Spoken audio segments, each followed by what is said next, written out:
konbanwa. Wherever you are in the world, I'm the idol to give you the wings to fly, Cyber Angel, Rita Kamishiro at your service, and I have my 3 fellow classmates here today. Woohoo! Hey!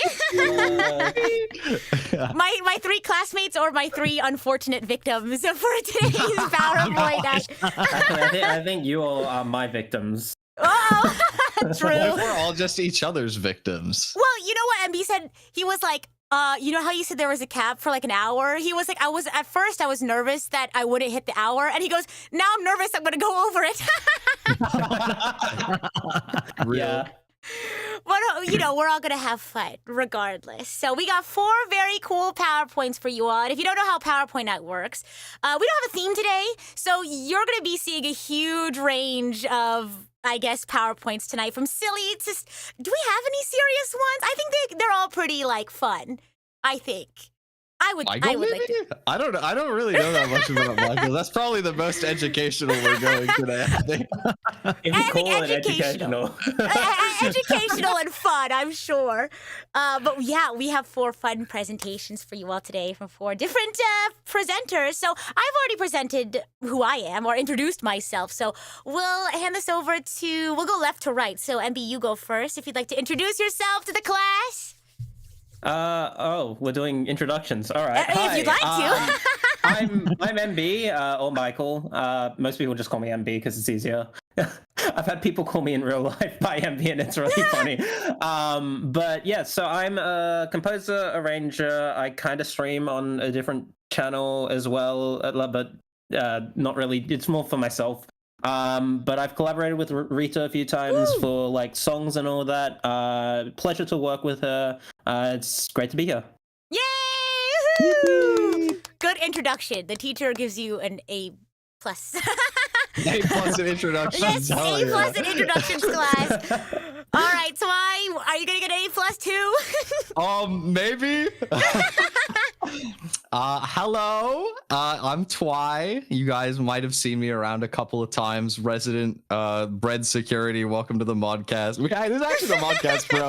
Unintentional. Wait, that's true. Wait, yes, welcome. Oh, my first modcast. This is crazy. Okay, continue. Sorry, I interrupted you. But yeah, there's some people call me Twy. A lot of people read it as Twee or Tweeday. I've got a Tweeday a lot of times. Actually, believe it. It happens so much. But anyway, yeah, I'm excited for presentations, and we have the actual resident mod on my right, though. For real, you get an A+, by the way, Twy. Good job. Thank you. Yeah, I unfortunately am neither a VTuber nor I think as cool as either of these two in terms of like composition and things, but very fortunate to be here. My name is Shiny Hunter Zach. I am, of course, mod in Rita's channel, BSEC officer, and then on the side, I do some casting for a game called Splatoon 3. So very fortunate to be here. And he's also a professional singer. That's true, buddy. Very unprofessional, world's most average singer of all time.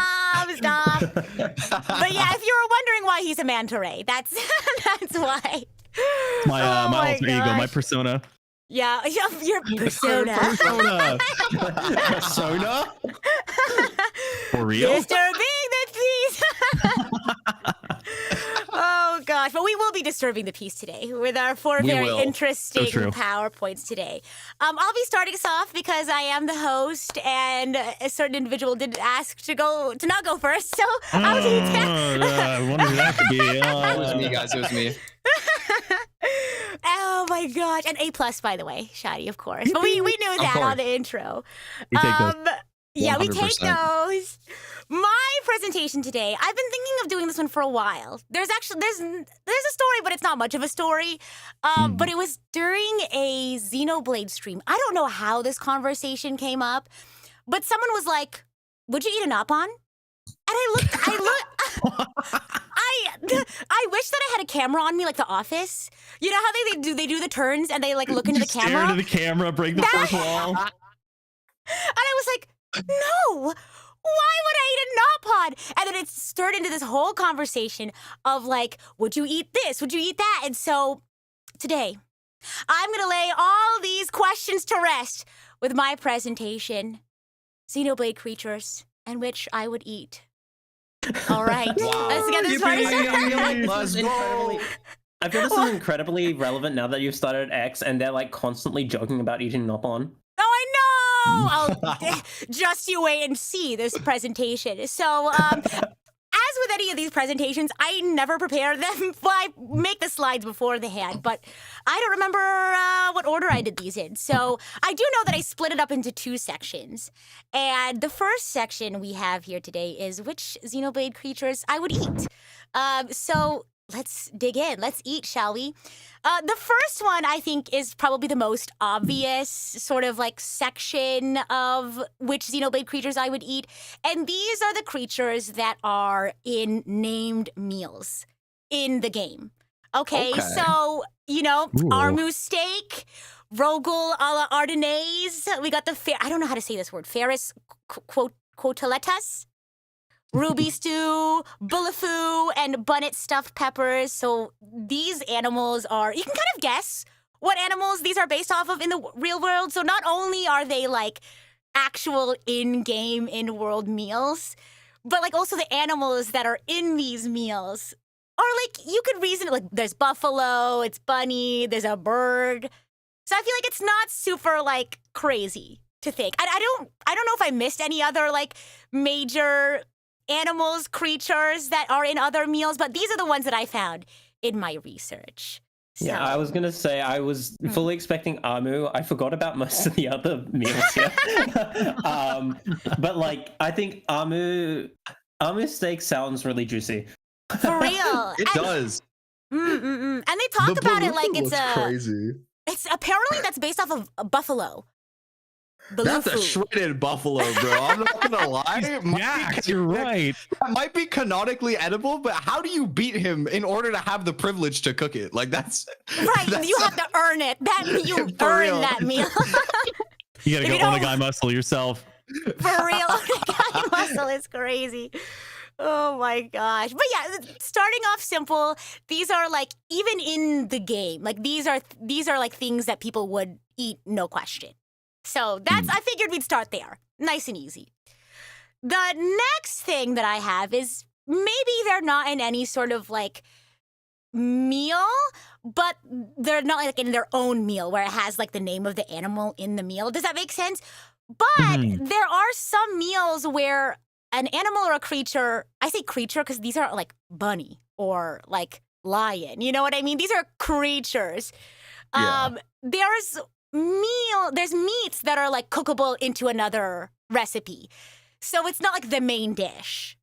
Because you have like deviled baguette, but you use wolf meat to make a deviled baguette. I looked into like the recipes because a lot of these I got from like XC, like Torna, like campfire recipes, like Jin's home cooking. I like went through and I was like, okay, what do you need for each one?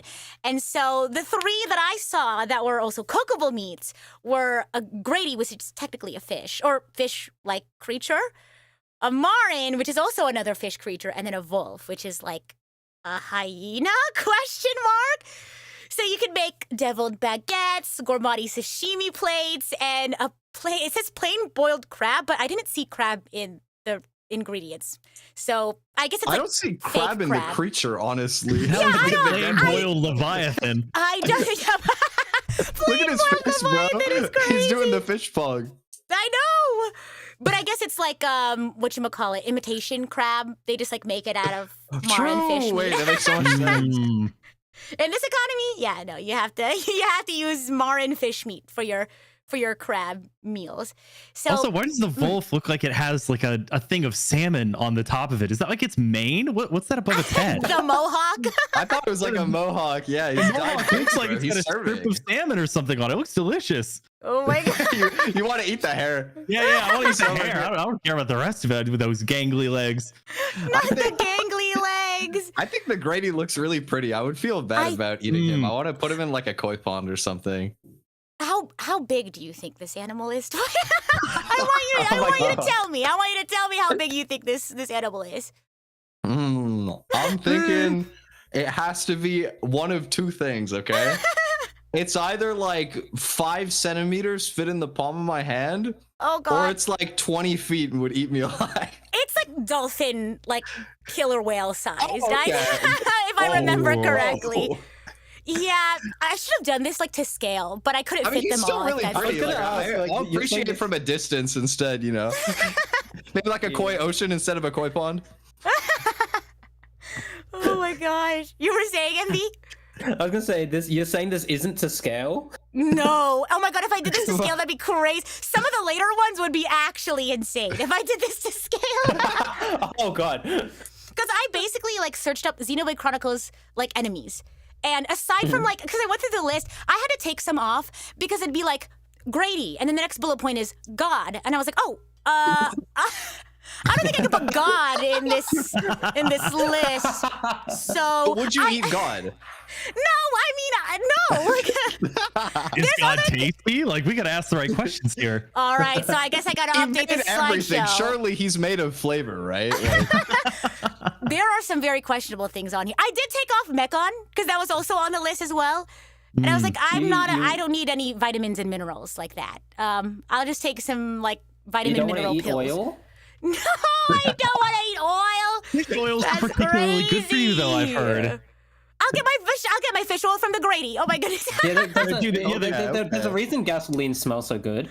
That's crazy. Spot the Depends. Mekon in the room. That's crazy. The Gourmati actually looks like, I don't know if you've ever read the children's book, The Rainbow Fish, but I had that one growing up, and it looks Stop very it! much like the rainbow fish. The Grady does Same look color like a scheme. rainbow fish. Yes. You're right. Oh my god. Oh my gosh. We're only 2 slides in. Like, there's like at least 10 more. I hope you guys know. True, my fault, OG. Only 10? I'm not rushing you. I'm just saying because we're starting off tame. Like, there's more. I no. promise Okay, you. okay. This is the tame Yeah. part of the presentations. I'm not in any sort of rush, but we're just getting started. Is what I'm trying to say. I actually did. I also wanted to say, like, this is reminding me of like you looking up all these like enemy types. I think I did the same when I was playing a Pokemon game, and I was like nicknaming all my Pokemon after like Xenoblade enemies. Oh, real? And by Oh my God. association, in I think Sword and Shield, did you know there's like Kingler curry? Like they eat Pokemon. In the universe. Yeah. You're right. Yeah. And it's reminding me of that. I'm like, I'm sure. I think I've seen videos like, oh, what Pokemon are edible? No! And that's kind of morbid. But you know what? If it's a Xenoblade creature, I think it's like.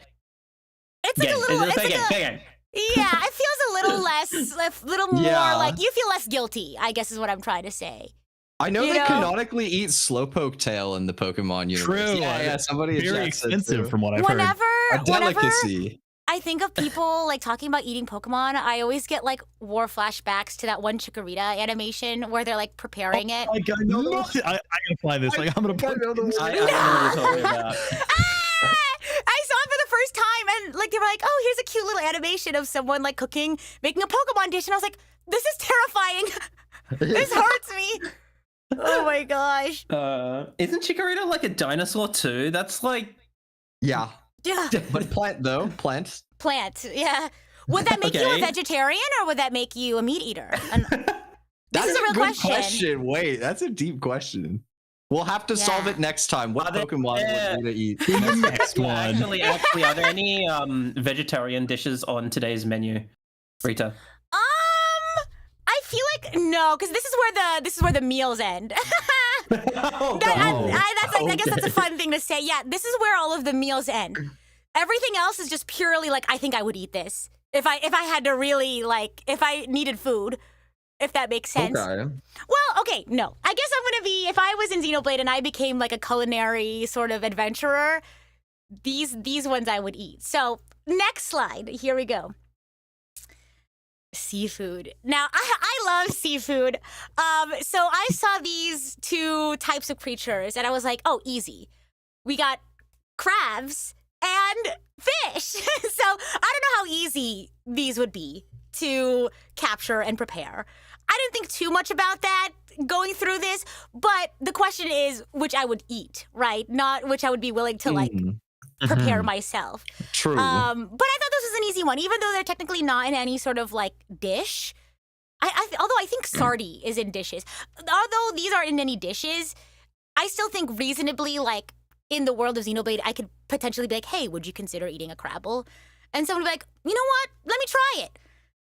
So that's why I put a seafood slide. Oh, sorry. No, I was just saying that's why I put a seafood slide. Yeah, I think Crabble would be pretty easy to get because their shells aren't attached to their body. It's just like an actual crab. But they're they change shells. Oh. Yeah, just like a regular crab. I don't know. Exactly. So like, yeah. I know. Like I don't. Apart from the fight part where they actually like fight back. But I mean, it's like fishing. You know, it's like in like you have to like give them a little bit of slack, and then you pull, and then you give. Except for in this case, you're like fighting them with a sword. It's like but basically I feel, the same thing. Just gotta be like hunter-gatherer type of vibe. You gotta work for your food. You know what I mean? I have a Speaking question. of hunter too, the ones on the right, they look like one's a Pokemon and one's a shiny Pokemon. I know the rest of the podcast plays Pokemon. Y'all know what I mean? It's That's crazy. Well, okay, so if you need help with the sizing, they're at least dog size. They go anywhere from dog size to like dinosaur. Oh, that's a large radius of like potential sizes. That's a lot of meat. Yeah, but I think Crabbles are like at least horse size. Like they're bigger than you. Wow. Is that right, MB? Like I'm pretty sure they're at least your height or taller, like a human's height or taller. Right? They have to be. I'd say they're like half Shulk size. Like, but they're like very wide. Okay, gotcha. They're big. There is what I'm saying. They're big, but like spherical. Big. Yeah. Right. They're not the size of regular crab, but more meat to eat. Yeah, you'll get a lot of meat out of it. If you like, Exactly. like one Crabble could probably feed a family of 3 for like 2 days. Wow, you hear that? Wow. Efficient. Dang. If you don't die while you fight. If you don't die, yes. Oh yeah. Important caveat. Yeah, important caveat. I think Twy had a question. Yes, I'm sorry. Okay, forgive me for being not cultured please. in Xenoblade here. No, but go for it. who is Piranha X? Piranax?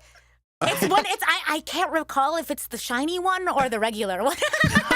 Okay, it's one of the ones on the. See, no, whatever the other one is, right? That's the regular Piranha, and then you have Piranha X. He's like the new gen. Oh yeah, new gen or the evolution. So it's Sardi and Piranax are the two fish.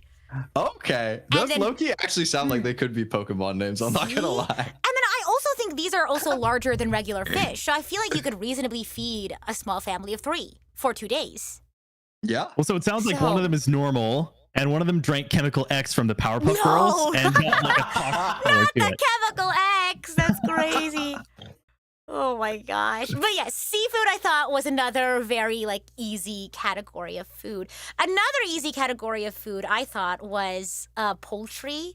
I love chicken. So I was like, hey, I love any sort of like bird sort of creature. Although I will have to say, there's two, the flammy, and then I forgot what it's like its sister species is, but the ones that look like flamingo on the side, I don't know how I'd feel about eating a flamingo-like creature. I don't know if that's like a thing in some cultures, but I feel like I'd be a little bit more hesitant about the flamingo. Also, the one above it, which I think is called, is a hill. I can't recall. No, that's not it. The one above it. Yeah, the Laya. Apparently, it's also very fish-like. And I don't know if that's a bonus or if that's like a bad thing. Because it's a bird or a flying creature, but apparently it's more like fish than it is a bird. So I don't know if that's like cool 2-in-1 kind of thing, or if it's like, oh, that's a little suspicious. But I definitely would be interested in eating poultry in the world of Xenoblade. I'm interested in what causes you to draw the line poultry-wise at a flamingo, and what's on the other side of that line. That's What is Okay. Before getting to a flamingo. All right. Because, so, here's the thing. And this will actually kick in pretty soon in this slideshow. There's a lot of foods that I'm sure I wouldn't eat, like, because just how I was raised culturally, like, it's not in my culture to, like, eat a certain animal. But I know, like, for other cultures, it's like, oh, yeah, that's a food that we would eat. So it's like, later on, it's going to become a thing of, like, I don't think I would eat this every day. But, like, I think I would be willing to give this a try if I was like, oh, let me go travel to, like, this part of, like, let me go to this Titan. Right? Like, I'm traveling to this Titan. I'm going to try their local foods. You know, maybe I won't like it, but I'll give it a shot. That kind of thing. or and I'll explain yeah. sort of those nuances. But for the most part, I think like any sort of like regular bird creature, like I'd just be like, oh, chicken, right? I will say I looked up if you can eat flamingo, and I got 2 responses. One Go. was that it's illegal in the States, and the other one is that yes, you can eat flamingo. So do with that information what you will. Yeah, no, but like I kind of get what you're saying because like in Australia we can eat kangaroo, but it feels weird to me, and it's not really marketed. Yeah. I think I've had I've tried it. I don't remember trying it. I was really young, but like it sounds weird to me. Exactly. So it's like, I'm not gonna yuck on somebody's yum. I'm not here to like police this other culture if that's like but I'll give it a try. Maybe it's not my cup of tea, but I'll give it a try. They say it all tastes like chicken up to a point, so Exactly. see how much that's actually true. They say frog legs taste like chicken. I've heard that too. Have you heard that? Mm-mm. Speaking of which, speaking of frog legs tasting like chicken, Segue. Okay. let's talk about. Maybe I should have ranked this a little bit higher because honestly, I would be more willing to try out brogs. And I forgot. I think Rana is like it's. Hey, I don't think aren't frogs poisonous? I don't think some. No, I searched this up. Some brogs are poisonous. Some are not. Okay. Yes. So I thank you. That's actually a note I wanted to say. I would not eat a poisonous frog. Not on a good day. 99% of gamblers quit before they win big. You gotta roll This probably way to like neutralize the toxins, right? Right. Or it's like fugu, and you have to like eat around the poison sac or something. Or you slowly eat to build up an immunity, and then you're like, oh, cool, he can eat that poisonous frog. Oh. That's crazy. But yeah, I would totally try to. I mean, I feel like it's not. I say culinary adventure because, at least in my culture, and like me growing up, eating frog isn't like a normal thing. But I'm willing to give it a try. Right? Like I'm not trying to yuck on someone's yum. Maybe if I were to travel to wherever there are frogs, like sure, I'll give it a try. Or if I'm really hungry, I would try it. Frog, and I think the sister species, which is Rana, I believe, you can see it. The one on the left is the brog, and then the one with the long tongue is the Rana. Well, that's kind of freaky. I don't know. That seems more poisonous. I know it does seem a little bit more hostile, but if you're hungry, you're hungry. True. The other one is the horse-like creatures, because I know, like I know in Japan you could eat like horse meat. Really? So, yeah, that's a thing. You can like. I don't think it's common, but you can like try it out. So that's Ponyo and X, I believe.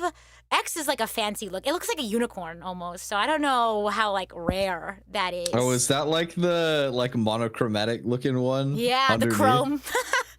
The Looks like he's about to say future. Future. Oh my gosh. Oh, I thought this was funny. I love how they all have these names like Rana and Vang and Torta, and then you just have Lizard. Lizard. That's my guy right there. Yeah, there's like that's a Xenoblade enemy name. It's just Lizard. As His you name can is just see. Lizard. Yeah, but it's a pretty crazy looking lizard. So I put this on here because again, I've never had lizard, but I'm sure I'm sure some culture out there would eat lizard. It doesn't seem that, I guess, outlandish. Also, I put hawks on here as well. Apparently they're squirrel-like, but I also don't think they're squirrel size. I think they're like half human height. I think that's like this sort of, if I recall correctly. Because again, a lot of these creatures aren't the actual size that they are of the animal that they're based off of. They're big. It's not squirrel size. He looks like he has kangaroo legs. I'm not gonna lie. True. No! That So dude really has hops. Kangaroo-sized squirrel. That's pretty much... Yeah. With a I think narwhal horn and like a red panda tail or something. I don't know. He's collected a lot of different heritage. Yeah, he's a mixed animal. Mm-hmm. I like it. I like his style. And I think 10 I out would of eat 10 it. would eat. Yeah. I'm lucky, bro. Well, I put this is the culinary adventure slide because it's like I don't think I would eat this every day, but it's like I think I would potentially give it a try. You know, could like it feed a family of 3 for 2 to 3 days like the other one? what do you think, MB? Do you think it would feed a family of 3 for 2 days? Maybe a day. Maybe a day. Yeah, because If they're you're rationing, if you're rationing, you could make it 2, you know? I think Yeah, I it's so guess so. funny that we're like sizing Xenoblade animals by how many people they can feed for how long. We need to have a metric. Come on. Because the next slide is going to be crazy on the mathematics. That's all I'm going to say. Oh boy. Okay. So I'll wrap up the slide. So we have the turtle-like ones, like the Torta and the Toad, and then you have the bat-like creature, which is the Vang, and then the only one that has a meal associated with it. I mentioned earlier that all the meals were done. There's actually one more, and it's the whole Upa in a bun. And the reason why this is separate is because this meal is actually classified under Mithra's creative, quote unquote, creative cuisine. Okay. Oh, fun. We're really doing deep. Yeah, and so I think this is the only one I could find under Mithra's creative cuisine that had an animal that wasn't in one of the other, like that wasn't in like Jin's home cooking or Aegean's. I forgot what his is. I think it's like culinary something. So she just basically like cooks these and puts it in a bun, and you just the eat whole it. thing. Just The throw whole, it in there. I mean, it's in the name, whole Upa in a bun. Appetizing, yeah. Yeah, and if she's willing to eat it, if she can eat it, I would try it at least once. Would I die? Maybe, but You would try Mithra's cooking. I would try Mithra's cooking. We should have put that like as a bullet point itself. I would try her cooking. Yes, a creature all on its own.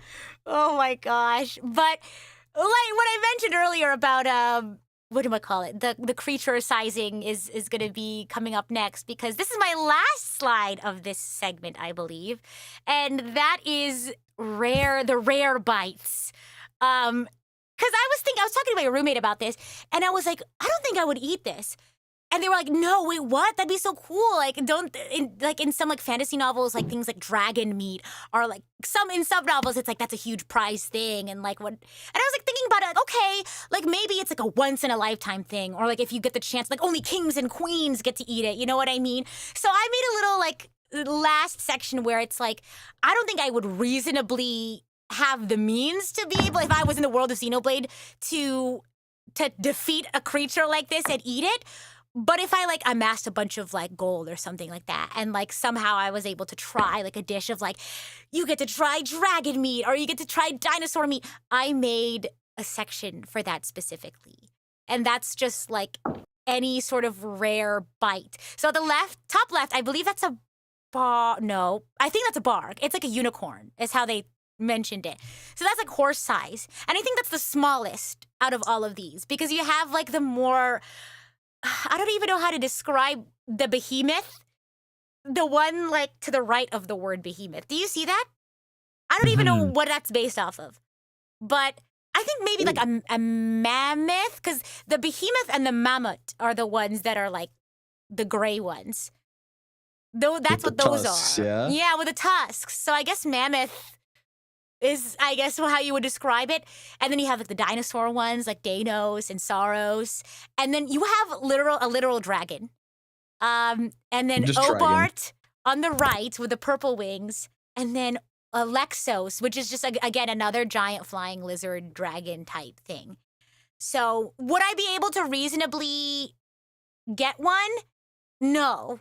I'm pretty sure I've never leveled up to the point in a Xenoblade game to where I could reasonably defeat one. Because these are like your level 80s, your level 90s. And I've kind of just like coasted, mind my own business, stay in my own lane, walk through the plains like I don't see them. So I don't think I could reasonably defeat one, but if it was like a group effort, you could feed like a whole village for. Here we go.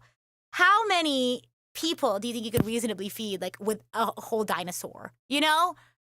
I think if you preserve it well, you could literally like feed a whole village for like a year. I'm sure. I think that would last me. Well, not if the king's monopolizing and just keeping it to himself. Real. Well, let's not get too political in the Xenoblade world. That's great. Oh my gosh. Yeah. You should make next time you should make a PowerPoint on the political structure of like each Xenoblade world. Oh wait, stop! Because I did that with Genshin. That'd be so cool. Yeah, that's what I was thinking. I was like, hold on. Wait, the political history of Xenoblade Chronicles 2. Stop it. Yeah. Okay. Yeah, I got it. Next PowerPoint I decided. But this is the end of the first half of this PowerPoint presentation, and it's like, wait, I thought this is a presentation on which Xenoblade creatures you would eat. If this is the last slide of creatures that you would eat, what is the next section of the slide, you may ask? And that next section is food that I would not eat, or creatures that I would not eat. So yeah, I covered all the bases. I covered, the main topic, and then of course, which ones I would not eat. And I feel like I had to do this because that's kind of where the conversation started, in that I would not eat a Napon. All you Tatsu consumers out there, not on my watch. So yeah, anything that I don't know how to describe this. Anything that you could communicate with, and anything that anything that organizes a society or a community, and that you can communicate with. You know what I mean? If you can make an alliance with it, don't eat it. Is what I like Turkin, or Ignis or Cromar. Okay. There's a silence. Do we not agree? Turkin is a little tough because it sounds a bit like Turkey. No! So, but I lost one already! Napon is genuinely a surprise to me. I had no clue anybody ate Napons because they just, like you said, they're sentient beings that you regularly communicate with. Yeah, Gosh. I mean, it's mainly... Sorry, go ahead. There's mainly an X where they joke about it because there's a bunch of alien races and they're like, oh, those Napon look like potatoes. Oh. But do any humans even joke about it? In the chat, so many people were like, I would eat a Napon. I mean, I'm just saying. Look at the poll I put on YouTube right now. Okay, wait. Let's see. I voted. Hey, I'm just saying there's still at least... Oh, it's like half now. That's a scary amount of yeses. And welcome in, Raiders. Thank you for the raid. Amanda, you have to vote in the poll. Would you eat a Napon or no? I think I know the answer, but you still have to vote. But welcome in, Raiders. We're still in our first presentation, so you didn't miss much. Okay, good. The scales are turning. Don't be biased now. Don't let me skew the answers here. You don't have to agree with the teacher. You can think for yourselves. It's all anonymous. True. Please think for yourself. Do not just listen to me. Oh my gosh. Someone was like, "Oh, I wouldn't eat a Turkin. I wouldn't eat a Napon, but Turkin though. That's crazy." Oh my gosh. But yeah, I wouldn't eat anything that I could communicate with. You know what I mean? It's understandable. Yep. You would feel kind of bad. It's like, sorry, bro. I'm gonna have to eat you now. Yeah. That's a hard conversation to have. Yeah. So no, that just feels wrong to me, and I had to put Tatsu on there because he's not a potato or a turnip. Honestly, if anything, he looks like pineapple-y. Oh. I can see it. Right? Because of the headpiece. Anyway, I'm not giving anyone ideas. Okay, let's continue on. You're not? No. Uh-oh, I'm not trying to change your mind or anything. I think we need to find out if it's pineapple flavored now, actually. You know what? No! That's crazy. Can I change my vote? No! Oh my gosh. Next slide, though. What is my next slide? Creatures that do work. Okay, so there's a couple on here that don't canonically do work, but I feel like because they're similar, so it's the one with the asterisks, because they're related to ox, and bull. I feel like a lot of cultures use ox as creatures of what do you call it? Beasts of burden to pull carts and things like that. So technically, in a world, Balgus and Ares/Oris don't do work for civilizations. But I was running out of space and I didn't know where to put them, so I was like, let me put them in this slide. But all the other ones on this slide, like the Orluga, the Echidna, the Teryx, they carry either they work for another, I don't think maybe for humans. Did Napon have other creatures do so much work? You see that Napon sitting in that basket all pretty, just having that creature do its work. I think the Orluga also. I think the Hode control, or could the Hode control Orluga or something to a degree. But yes, sometimes it's you see Napons riding around in some of these creatures, or they just do work for another, I don't want to say civilization, I guess. Is that the best way to put it? So if they're already working for us, I don't want to double jeopardy it and also make them have to be consumed by us too, So that's why I put that. Understandable. Yeah, understandable. I have a question though. I have a Oh question. yeah, please go for it. So we draw the line for like the ox and stuff like Oh, that God, because they could carry stuff. But you would eat the horse though. Well, because I know that some cultures, like in our world, eat horse meat. So I was like, okay, maybe I'll put it there. There's probably some cultures that eat ox, right? I feel like that has to exist. That's true. I guess in my head it was like it wasn't as common. Because in my head I was like, oh, I know for sure, without having to search it up, that horse meat is like a thing that is eaten. But I don't know. Maybe I'll have to make some changes to my PowerPoint. Or I guess maybe you'll have to make your own PowerPoint of Xenoblade Creatures you would eat. Which ones I would eat. Hey. Okay. The answer is all of the above. Next presentation. Okay. Oh my gosh. So the next slide, because I know for a lot of cultures, this segment of like animal type is very commonly eaten. But for me personally, again, it's like not something I grew up with, like being socialized to eat normally. And I guess I took a food disgust quiz. I just have a really high disgust for insects. The only reason why vegetables is I love vegetables. The answers were like, would you eat like a soggy salad? Or like, would you eat like a vegetable that's not like really fresh? I like my vegetables to be crispy and fresh. That's why it's high on vegetables. I promise I eat my veggies. Of course, who wants soggy vegetables, bro? Exactly. But what I wanted to point out with this slide is that I personally just have high insect contaminant food disgust. So by that, I guess, what do you call it? Fact. I'm also not a big fan of insects in general. So I put all of the like bug-like creatures into a slide. I don't think I would. And these are big bugs. I will point that out too. They're Genominosaurus. My thing is like meat has contaminants, but you cook it to like kill them, right? But you don't usually cook bugs, I feel like. I mean, maybe that's because in our world, they're like so small that you can't really cook it without just destroying it. But like you could probably cook some of these, I guess. Because like some cultures eat like crickets or like scorpion grubs, and stuff like that. Yeah, scorpion. It's just my personal like taste. I don't think I could eat a bug. So. I hope I'm not making this up. No, I'm pretty sure Nopon canonically eat bugs. So, hey, like I said, different cultures, different tastes. I'm not trying to yuck on your yum, but me personally, I would eat a bug. But now you know, like if Nopon would eat bugs, like maybe Hobbs would eat bugs too. You never know. Oh my gosh. Okay, so my question is, you scored rather highly, of course, on insect contaminants, right? But there's also a section on there for human contaminants, which was a sizable bit lower. What exactly is encompassed in human contaminants? Like food sharing. Sharing food. So like I don't mind sharing food with people, or like if I'm like, here, try a piece of my food. Like I don't mind if they like use their fork to grab. All right, that makes much more sense. Agree. Are you like, there's a toenail in my? That's different. Hair in my food. Oh gosh. No, it was things. Yeah, it's things like, would you share a cup with like a friend, or like, would you? I see hygiene is right next to it, so that makes sense too. Hygiene is like, would you eat at a restaurant that you saw like bugs at or something like that? Those were what the questions were. Is that like, would you eat? I know some cultures primarily use their hands to eat basically everything. Another one was like, would you eat like a dish with you that you would normally eat with a fork and knife? Would you eat that with your hands? And I was like, I wouldn't mind. Yes. So, yeah. High on mold. I don't like moldy dishes. Yeah. Who eats mold?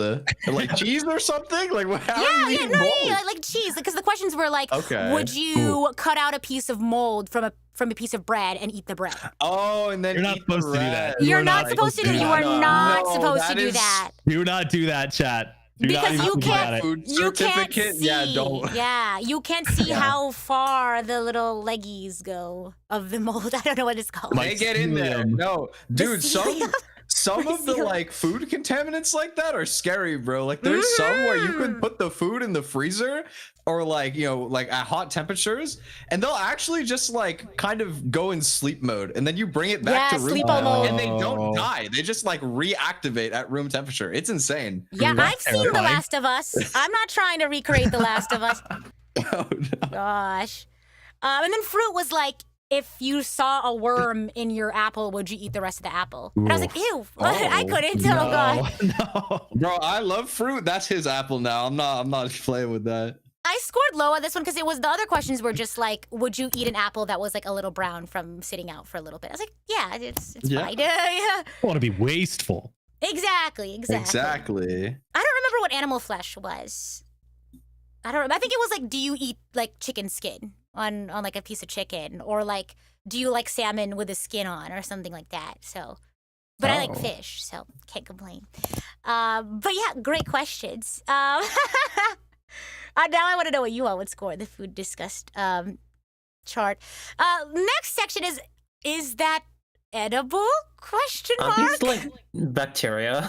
Yeah. So okay, let me start there. Doesn't want then. the mold, by the way. Doesn't want the mold. let me start with that then, Envy. The Salua. So you find these in like when you go in. So in Xenoblade, you can like. You have civilizations that live on top of the Titans, right? But you could actually go inside the Titans. And inside the Titans, you find these things called celluas. And so I'm assuming these are like the mitochondria of like, these are like cell bodies or cells of the Titans. So viruses, question mark? Cells? I don't like white blood cells or something like that. So I don't know if that's like edible. I don't know if that's safe. I don't know if you're hurting the Titan by eating them. Would you eat a ginormous cell? I don't know. So I really don't know. That's why I put that here. I mean, if you describe it as a virus, I don't think that would be a great idea. Not necessarily appealing. That and like, can you even like capture them? Don't they like disperse and like self-destruct? I know Nebula. I know Nebula self-destruct. Yeah, Nebula. Like, is that like are Nebula like physical things you can grab? Like, so okay, hear me out. Okay, because I know I put them on this slide, but so Nebula are like ether clouds, right? But like, aren't all things in the world based on ether? And like, don't you use like some ether to like heal too? Like, remember when they were trying to wake up Melia and they're like, stand back, I gotta like shoot this ether bullet. And that was the water one. Of course, the electricity one, I'm not trying to get electrocuted, but like, imagine like, not gonna lie, like, wouldn't it be nice just running through like a bunch of like water ether? Like, what if you were really thirsty? Like cotton candy, me eat. Yeah, no. I was almost gonna say like, there's probably some sort of like scientific like conversion process that you could do to like solidify a nebula. Okay, Breaking Bad. Maybe like the jelly or something. MV's out here in Xenoblade Breaking Bad. Oh my god. We need to cook MV. We need to cook Shulk. Oh my gosh. But yeah, I don't know. Electricity nebula? No. Fire nebula? No. Water nebula? I could potentially like maybe there's like no water around. I had an extra water bottle and just go whoop. Get a little bit of nebula in a water bottle, take it to go. Maybe the exploding nebula are like capsaicin for spicy foods, and it's just like an explosion of flavor in your mouth. Exactly. Oh my gosh. So I don't know if this is even edible. That's why I put them in this section. But I mean, hey, give it a try, right? My last like, I guess, actual slide, because there's another slide afterwards that's kind of like an addition to that one, is any creature that is like right next to us in the evolutionary chain, which is like gorilla. You know what I mean? Like monkey.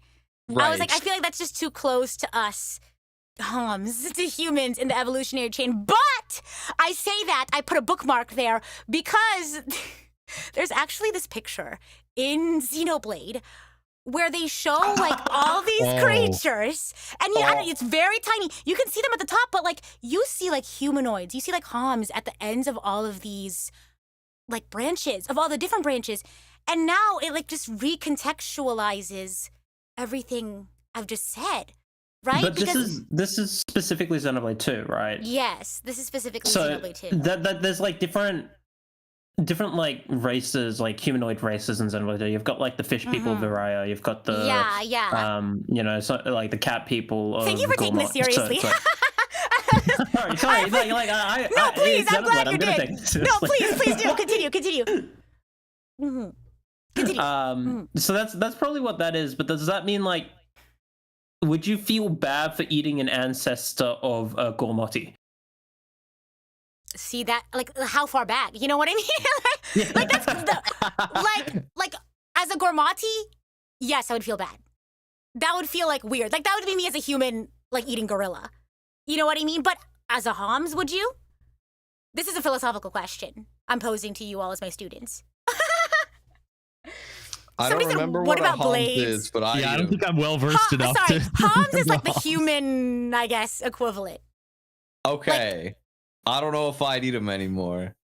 It's a good question. Depends how hungry I am. Because like Rex, here's the thing though. Because like Rex is like a human, a Homs or whatever, right? And then Nia's like a Gormati, right? So like, would they have different like food culture? Like what even is considered a descendant of a Gormati? Like a lion? Like how does that? Well, I don't know. We don't have like an official evolutionary, unless we can like 100 times zoom enhance this picture. We'll never know. We gotta raid Monolith Soft headquarters. Yeah, let me in. I need to know. The true pursuit of knowledge. Do you think they would answer me? I don't care about whatever game they're developing next. I just want this lore Bible on like evolutionary chains. Oh please. It's like, oh my god, no! It's like Game Freak. You think they're like Game Freak and they have like a selection of like huge lore? Gosh. Maybe they'll respond. I know X, they have like a lore Bible, I think. Oh, we gotta consult that. We gotta consult like, that for the next PowerPoint. I don't know if it's public, but they did draft it up. But anyway. Well, I'll have to see if there's anything I can get from that lore Bible then to add to the presentation. So I wanted to leave you all on that sort of open-ended question so that you can go off into the world and continue to think about this very important question. That is, which Xenoblade creatures would you eat? Thank you very much. Any questions? Why? Why?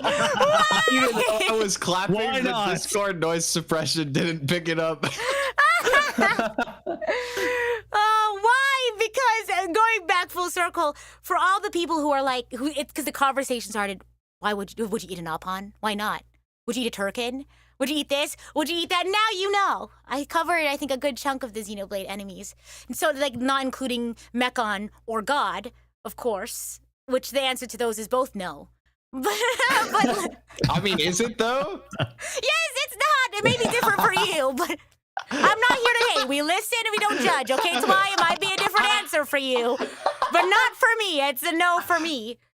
Oh well, now you're going to have to commission your VTuber mama for a different version of this emote where instead of eating rice, you're eating some sort of either nebula or one of those creatures. No. Nebula, you have water like, bottle. You have a nebula shoved into like a glass and you got a straw.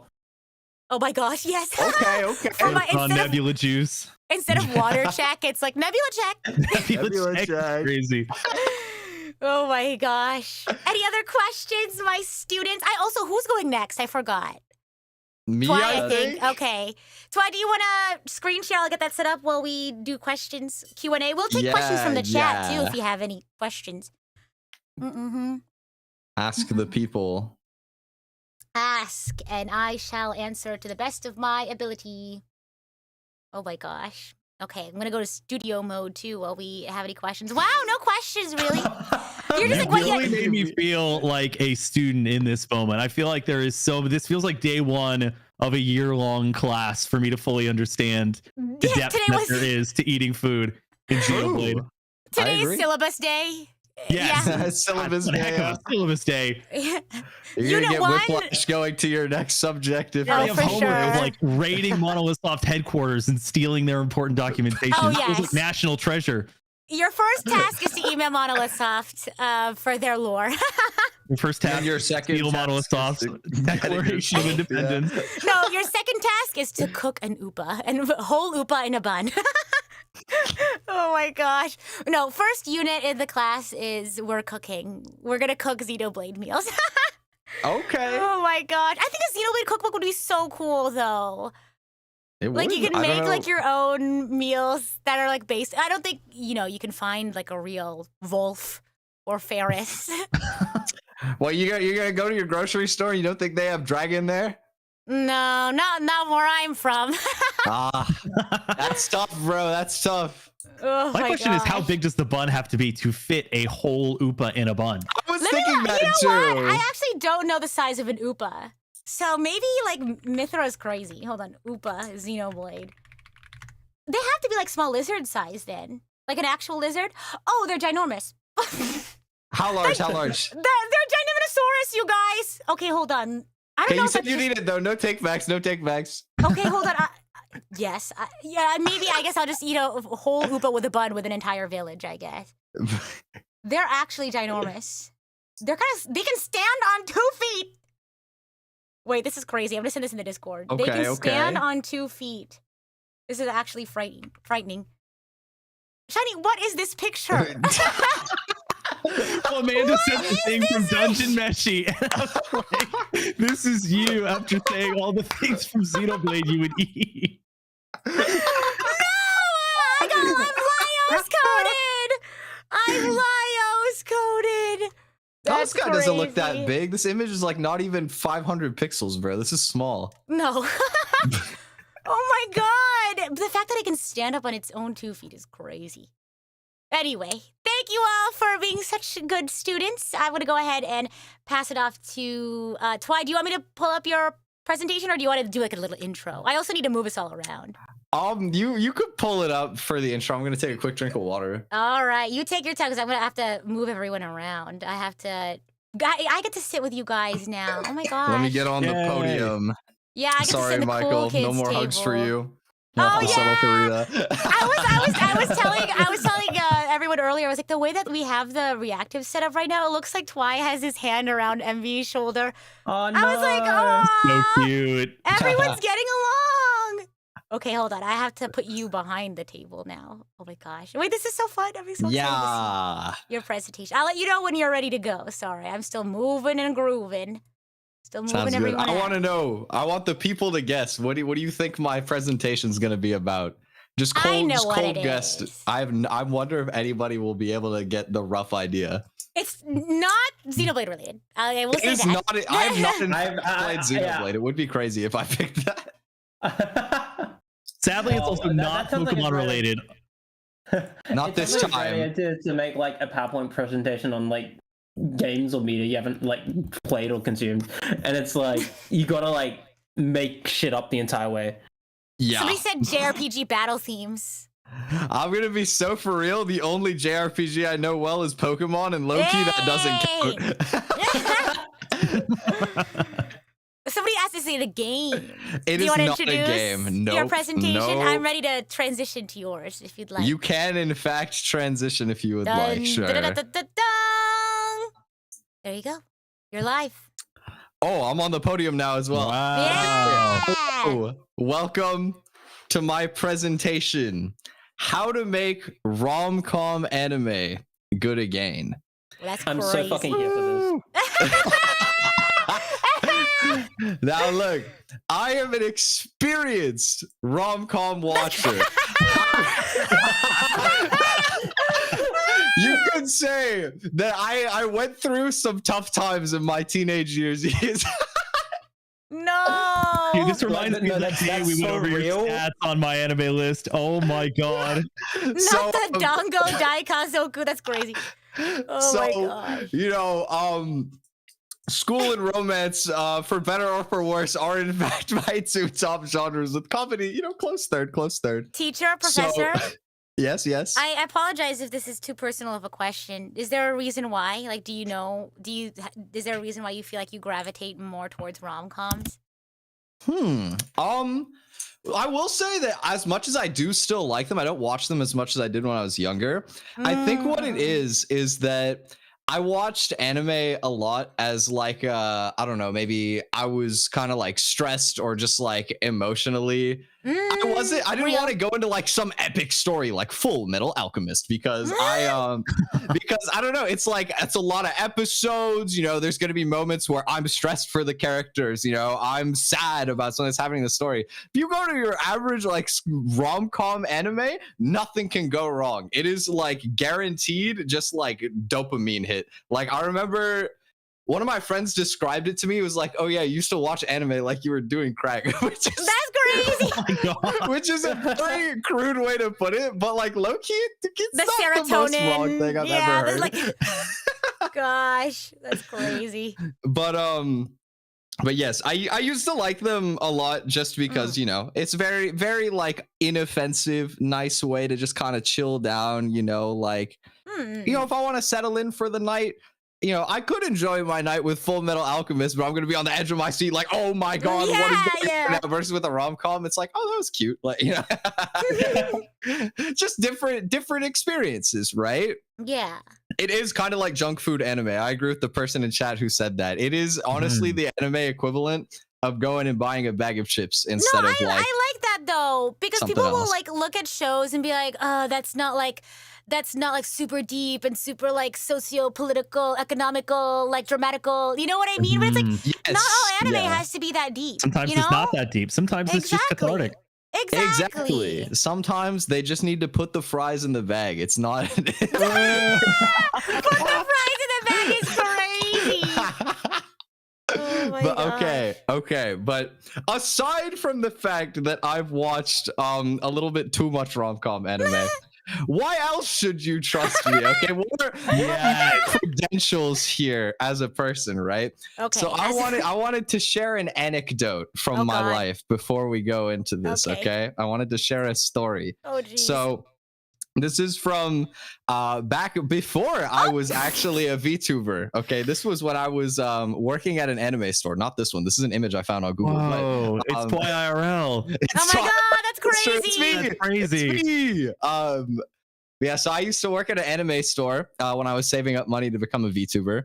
And in one of these days, we had two girls that came in that were, you know, they were just being nice. I was helping them out. I think they ended up getting like some like Bungo Stray Dogs blind box or something. You know, I was talking about it because I was watching it at the time.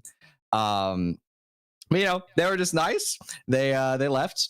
And then after a bit, one of the girls comes back by herself. Oh wait, the slide. There it is. Okay, there we go. One of the girls comes up to me, you know, very like shy and, you know, nice and whatnot. And she comes up to me and she asked me, do you have Instagram?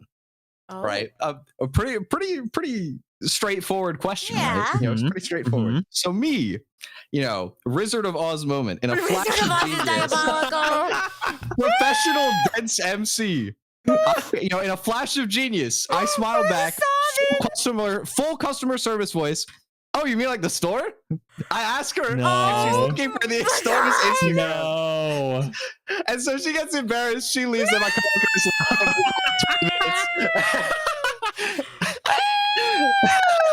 Your face here is crazy. Get out of here! Get cut, Shoujo Nozaki-kun! I'm sobbing! Oh my God! Unfortunately. So now that you know that I am literally the dense pro tag in real life, extremely qualified. Can I just say I really appreciate your vulnerability. I think that's very brave of you to share your experience like that. Major innovations. These have been for real. Okay, if I'm being super for real, it was kind of lucky because I wasn't interested. No. But no, I think it's more fun to just be silly about it, right? You know. Yeah, of course. But yes. When did I realize she wanted my Insta? Oh, like right after. My coworkers were laughing at me for like half an hour or something. So she left and I looked at them and then it clocked in my head and I was like, oh, I'm stupid. Oh my gosh. Yeah, I never saw her again, by the way. I never saw her come back. Aww. But anyways, enough about my incredible prowess. Back on topic, of course. How do we make rom-com anime good again? Because in a lot of ways, as much as I love this genre, there's a lot of very samey storytelling. There's a lot of like being inoffensive and, you know, not innovating in the scene because, you know, it's easier to just make the 12 billionth flavor of high school romance where, you know, it takes like 12 episodes to do anything. And then it's like, oh my God, you want to date? Yeah. And then they hold hands and then that's the end of the show. And that's it. Right. So today I'm gonna give you my kind of like elevator pitch for like 5 new spins on the rom-com genre. Okay. Oh, the thesis statements. All right. Some of points. these will be like existing tropes that you've seen before. Some of them will be new like niches that I think are unexplored in the genre. Okay. Ooh. I got a few different flavors to go through here. Marrying old and new. I like it. Okay. Yes. So first up, we got a classic trope. Not my favorite, but a classic. Tsundere. Everybody knows the classic. Okay. No, cook. Please cook. Okay. So for everybody who doesn't know, this is the kind of like, oh, it's not like I like you or anything type of thing. You know what I mean? Where they're just not. Yeah. Thank you, Shiny. Thank you. Somebody clip that for me. I need that later. Someone go Shiny saying Baka in the corner over here. What did you say? Principal's office. Sorry, teacher. I'll pipe down back here. Apologies. But yeah, so this is like the kind of classic, like this character likes the other person, but that maybe they're embarrassed about how to show their feelings, or they're not ready to confront it properly. So sometimes they can be borderline a little bit abusive, verbally or physically, in a lot of ways. For sure. And so what I was thinking is, we've seen this trope a lot, but they're scared to do it all the way. We need to crank it up more. All right. So hear me out. This is going to be one of the craziest fusions you've ever seen. Oh okay? God. Okay. Home Alone. That's right? insanity. Hey, wait. Like, Twine. The word you're looking for is yandere. That's the word you're looking for. No, okay, well, but like yandere is like crazy for you in that way. That's like I don't know. It's different from what I'm thinking. Okay, you could probably take that angle too. Now that I think about it. Okay. Here's my idea, right? So we have the school. Oh my God. We have. Let's say it's like Sunday where nobody else is at the school and they're supposed to have like a date or something, right? Okay. Ooh. But she's scared. She's not ready to face her feelings. And so they booby trap the entire school. And it's like a rom-com movie, and he has to try and like get to her. So you could like put a boxing glove in his locker, or like I don't know, you could like put a note on his desk, and then there's like super glue in the chair. Wait, teacher. I have a question though. Of course. At what point is it just an insane tsundere? And at what point does she just need like a restraining order? That's a good question. I think that depends from guy to guy. That's crazy. She's just being quirky. Come on. Exactly. She's just not like the other girls. Come on. Quirked up is crazy. Oh my gosh. I should also say this looks like a very elaborate version of like the original Mario level, where Donkey Kong is throwing the barrels down and the princess is at the top and he's just gradually having to climb up. Oh God. This just seems like a very elaborate version of that. Oh God. You're not wrong. Also, welcome Raiders. Yeah, Hello. welcome Raiders. We'll take a quick pause. We passed our first presentation. We're on our second presentation with our presenter Twy today. Do you guys mind if I do a little teacher moment? Of course. Oh, cool. Well, I say teacher because I'm the host of today's PowerPoint presentation. For those who are coming in, welcome everyone. I'm the idol to give you the wings to fly, Cyber Angel Rita Kamishiro at your service. And it's my 4-year streaming anniversary. And this week I streamed every day, or I guess I will because I still have one more, to celebrate. And today's presentation, I guess today's stream is a PowerPoint night, and the 4 of us each prepared a different presentation for you all. I went first today. I did Xenoblade Creatures, and which I would eat. I would not eat a Nopon. That's all you need to know from that presentation. Remind you to rerun the poll. Oh yeah. If you just came in, feel free to vote in the poll. Would you eat a Nopon, yes or no, if you're a Xenoblade fan and you know what that is?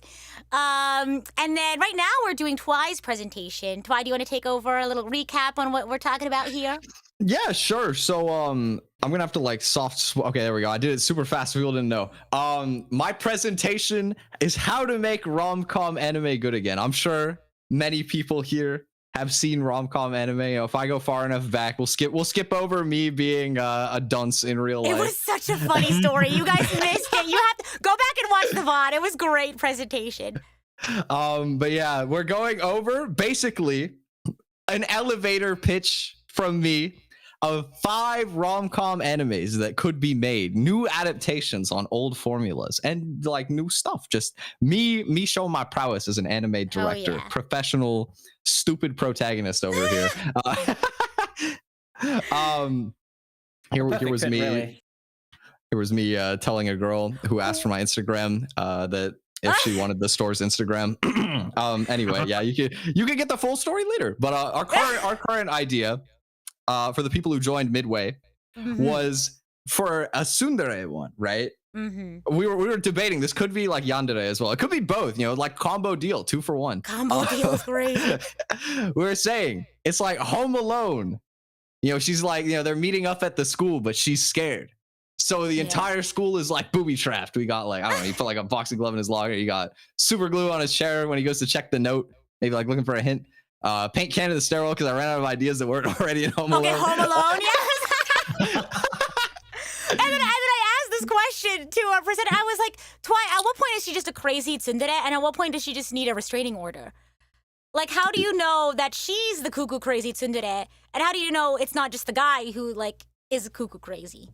I think it's a situation where you both have to be kind of crazy. It's right. You have to like match the other person's freak, you know? This love is crazy. It's like Kaguya on steroids. Yes. Well, I mean, if you think about it, the like whole tsundere style is like very like slapstick kind of, right? Right. And Home Alone is like one of the most slapstick things that has ever existed, you know? It is a whole movie just watching 2 guys like trying to get to what's his name? What's the kid's name, bro? I forgot. Oh my gosh, I forgot. Kevin? Kevin, yeah, trying to get to Kevin. It's just watching them like, I don't know, get lit on fire and like slip on the stairs and like get hit with a cement brick or something. I don't know. Like, oh my gosh. I love these visuals too. Yes, it's actually the only hand illustrated one. It's all down. But you know, we have it at the end here. He makes it up to the ceiling. You know, I gave him an eye patch and a bandage. He turns into a pirate. I matey. He's got an eye patch and a peg leg. The peg leg is not intentional, but you know what? I guess I'm. You were just a little heavy-handed there. Yeah. Come to steal your heart, matey. Wait, Shiny is the Wizard of Oz, bro. That's crazy. Hey, that's crazy. That's really good right there. Okay, but yeah, so you know, he finally makes it to the roof. And you know, you get the cute moment. You know, they come together. Then psych, there's a last trap. Psych. There's another one. You just no. It's boomed. He says, "Bro." And maybe she goes back after him, or maybe not. I don't know. Do they ever like confess to each other, or will she like explode if that happens? I guess that would depend on the studio that picks it up. To be honest, how much of a tease are they? Right? Is it just completely will they, won't they, the entire time? Like they never get together? I think what could be cute is that you like double fake it out. So it's like they're about to confess and then you hit him with the springboard in the roof, but then she goes after him and feels bad. And then like they actually have a cute ending. Aw. This is my grand idea. I call it School Alone. Thank you.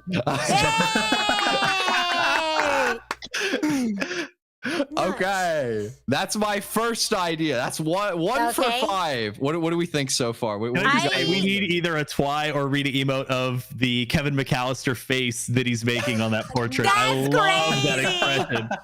I'm currently ranking your ideas and which ones I would watch right now, like the order. Yeah. Perfect. The pressure's on. All right. Well, I want to see if you all want to rank too, which ones you would watch. Yeah, like in what order? Keep your list. Keep your instead of my anime list, we have Twi anime list here. Anime list is crazy. Smart. You two archangels, if you're watching along at home, rank the anime right now as we watch. I'm excited to see what people think. I'll do a poll. I'll write a poll. Oh my gosh. Okay, Somebody sorry. said Toei animation. What if you read it like Toei, bro? Toei animation. A match made in heaven. Perfect. Oh my gosh. Okay, my next idea. Okay, this one. What did I have next? Let's see. Bromance. Yeah, that's what I had next. Okay. So I am an avid enjoyer of true and real bromance. Okay, I don't have a slide for it, but I'm gonna share another little story. So I have one of my best friends. We have like kind of like a pet name for each other, I guess, if you would. It sounds really intimate to say that way, but wait, what? Is it not normal to have nicknames for each other? Or no, you're right. It is normal. But it's not that like you called it a pet name. Oh, I think that true. takes it up That's another level. Well, that is a little more intimate than a nickname. It's true. But the reason I'm not sure is because it's not like a nickname for like one specific. It's like we use it for both of us, right? Is it too personal to ask what it is? No, I'm about to share. Okay, go ahead. So me and my friend, we call each other Brol, and it's short for bro soulmate. Oh, wait, I love that. This is language that I I would love that. more people to pick up the Brol phrase, by the way. I love this word. It's very silly. Do guys normally do that? I don't think so, but let me we're ask, chill let me like ask that. Let me ask the rest of the modcast. Do you guys do that with your guy friends? That's so sweet. Oh, Okay, I think mean, that's not a to no. that degree. I don't think so. Yeah, my God. I mean, in Australia, Okay. we are like just straight up mean to our friends. But that's how you show. So you guys are just tsundere That's towards still each true. other. That's still true. I like to bully my friends and vice versa. But also, you got to be sweet with the homies too. You got to make sure they know how Yeah. loved and appreciated they are. Do you do that in Australia? Love and appreciate one another? I do, but I wouldn't call myself the norm. Okay, gotcha. Gotcha. I when I do it, I always feel like I'm really fucking cheesy. That's okay though. It is cheesy. It's okay but to be what's wrong cheesy. with It's that? okay to be cheesy. Yes. It's okay to hug the Brols. It is. Yes, hug your bro. Of course. But basically what I was thinking, right, is like, sometimes you can have these like really nice, deep relationships that are still platonic, right? Real. They're not necessarily romantic. So I'm not talking about BL here, okay? I love BL. For sure. Not BL here. This Have is you seen That Giving? chatter saying, Yowie, I see you. I made it spin for no reason. I'm proposing the first rom-com, a bromance comedy. All right, this is going well. I actually wait. Stop. Rom-com is going to the top of my list. That's diabolical. So here's my idea, right? Okay, Here's go. my proposal.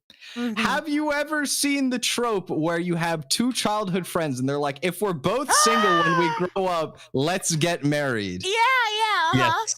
I don't know what manga this is from, by the way. I just looked it up. Okay, so you have two guys. Oh, not the guy from Motakoi. Coraline, I think. Right, Coraline. Yeah. Oh my God. Are they about to become bros? Oh my God. So you have the two of them, right? And let's just say neither of them can manage to find anything. In this economy, it's tough. I was thinking it could be even like a funny bit. You have like one of them, maybe he like goes on a chat bot and it rejects him or something. Like you just no luck. The guy in Motakoi literally has a girlfriend. I know, I'm aware. I love Wotakoi. I needed an anime dude who was like gamery, and I saw him with headphones. I was like, all right, perfect. He is a gamer though. That is true. He is a gamer. Are you saying that gamers can't find love? Why? That's controversial. Just kidding. I'm not saying that because they can also find bromantic love. Okay, That's true. That's true. So You're right. true. You're right. Full circle. true. Full circle. Okay. By the way, look, I did source a lot of these pictures from existing anime. Just they're a vehicle for storytelling. Okay, I got you. Yeah, I got you. My favorite anime. I got you. Coraline is my favorite anime. So real, Sean. But yeah, you could have like, maybe because they grow up, it's like one of those things where you're just messing around with the boys and it's like, if we're both single at 30, what if we got married, bro? And it's like, bro, that'd be crazy. Imagine. And then they do it. They move in and they get together. His hair changes color because continuity isn't real. Oh, for sure. But I think this could be really cute because like you take two guys, and this could work with girls too, by the way. I don't think the gender matters here, but you have like these people where maybe they've been like kind of alone for a while, and it's like you get to see them kind of get used to what it's like having that like companionship in their life. I think it could be really cute, and if it goes good enough, maybe they could even like adopt a kid or something. Like imagine how cute that would be. Formerly Buddy Daddy Mondays. I didn't know you've seen this. I didn't finish this. I'm not gonna lie. I only watched like half. Buddy Daddies. Ugh, my heart. I love it. My heart. My heart. My heart. I loved her. Yeah. Oh my gosh. Also, Wow. look, he looks kind of like the guy from what's it called? Wodokoi? Yeah, Like the yeah, dude on the yeah. right. Fine. It's like he's going through it after adopting the kid. Yeah. He's tired, right? You know what he looks like to me? He looks like the guy from Solo Leveling. Stop. Same guy.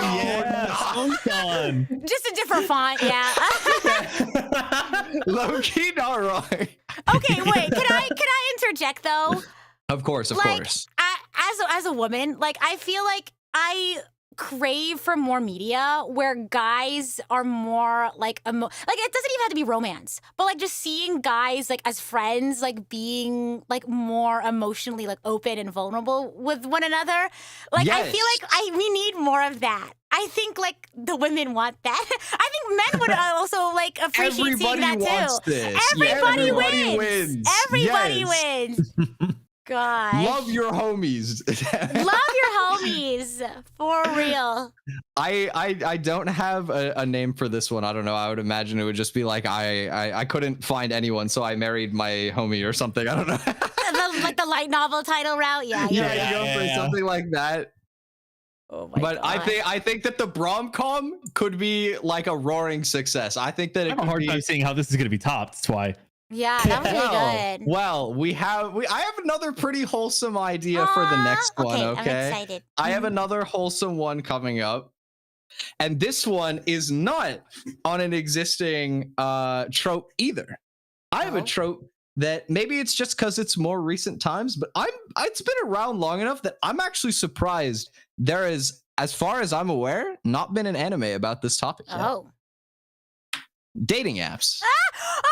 Oh, you're real. Oh my God. I'm surprised because nowadays I think that a lot of people have this like notion that you almost have to use them nowadays, and I disagree with that, by the way. I think we're actually coming out of that spell now where people are realizing like it's cool to have third spaces and go outside again. Real. Preach. But at the end of the day, it is still like a big thing that a lot of people partake in, and dating apps, they do suck. If you think about it logically, how do they stay up? They need users. So why would they, and their service, if it works correctly, you don't use it anymore because you find someone, right? Isn't that one of the? I think there's a dating app that's literally their like slogan though. Is like our goal is for you to stop using our app or something like that. Yeah, but also like I'm gonna be honest, they're probably lying. Oh, wah. Womp womp. I mean, like just from a business standpoint, a lot of the time it can be very tricky to find anything. I have friends that have found long-term relationships off of dating apps, but it's not the norm. It's hard, right? So here's my proposal, right? Here's my idea. We have loner guy. Okay, we have like a dude who, he's same just guy, different font, yeah. Same guy. I mean, welcome to RomCom. Same guy, different font. It was like lowercase of the previous guy. Lowercase of the previous guy. I need like the sans serif and like the papyrus of like each one. Gosh. But okay, we have a guy. Maybe he has like a bad experience with a dating app or something, whatever, right? He's on Tinder. He has zero matches. Zero matches. Lamau. Maybe $12 billion a month for a super like or something. I don't know. Welcome to the 21st century, trying to find a life partner. So here's my premise, right? We have this guy. He's having a hard time with dating apps. We get a magical wizard, okay? We have some sort of magical character appears. And here's the pitch. there's going to be a new dating program in his community. And the whole premise is that there's not going to be an algorithm. It's going to be hand matched. You're going to have like an intricate profile. You can like talk to the matchmaking person, and it's going to help everybody in the community find somebody that they like, right? I'm going to be honest. I don't know how I feel about Reddit mods having control over that. Look, it's fiction, okay? Let him cook. Let him cook. You're not wrong, but this is ironic coming from the literal modcast. True. We can't talk. We cannot talk. Okay. I'm crying. So, my power just flickered. Oh my goodness, sorry. It's okay. And We're fine. We're fine. disappears. Survive another 2 hours, please. Okay. Survive. Live. We're an effective survive. Yeah, actually, bro. Okay, so that's gonna be like the premise, right? Is that you have him, and like throughout the episodes, he's like meeting different people and helping like figure out what they like, and you're pairing them, and you get to see these people go out together. And then throughout the series, there's gonna be this girl who, you know, maybe you try like once or twice, she goes out, but it doesn't work out. And then after a while, you know, she stops getting paired with anyone. And you wonder, like, why not? Like, what's happening? And here's the master reveal. Okay, here's the big idea. Is that he's actually just making sure to finish his work because there's one person who's a perfect match for her. And it's him. And they get together at the end as the final match for the town. And it's super cute, and everybody is together, and it would be so cute. That's better than I matchmaker. That's better than what I thought you were gonna say. Really? What did you think I was gonna say? I thought you were gonna be like, and actually, he's insane, and he's the only one seeing all this that's happening. And I was like, no! How could you? I thought we're doing RomCom, not like psychological horror. Yeah. I know.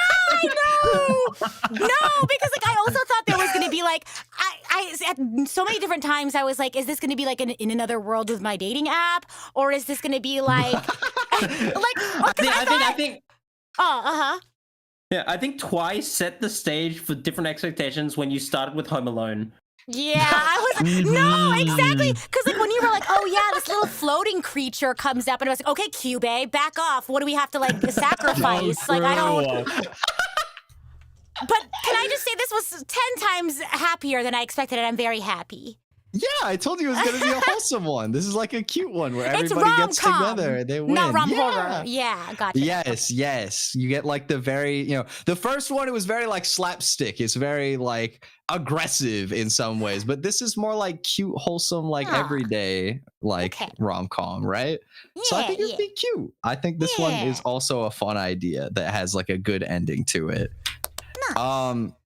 How does he have more ideas? There's still 2 left. He's big brain. His brain time. Full of ideas, and they're all stupid. No. Okay. This is a trope that could not be left unaddressed. Right. Okay. Love it or hate it, harem is massive, you know. There are a billion different shades of the same thing, you know, for guys, for girls, where you have the one guy and like a bunch of people.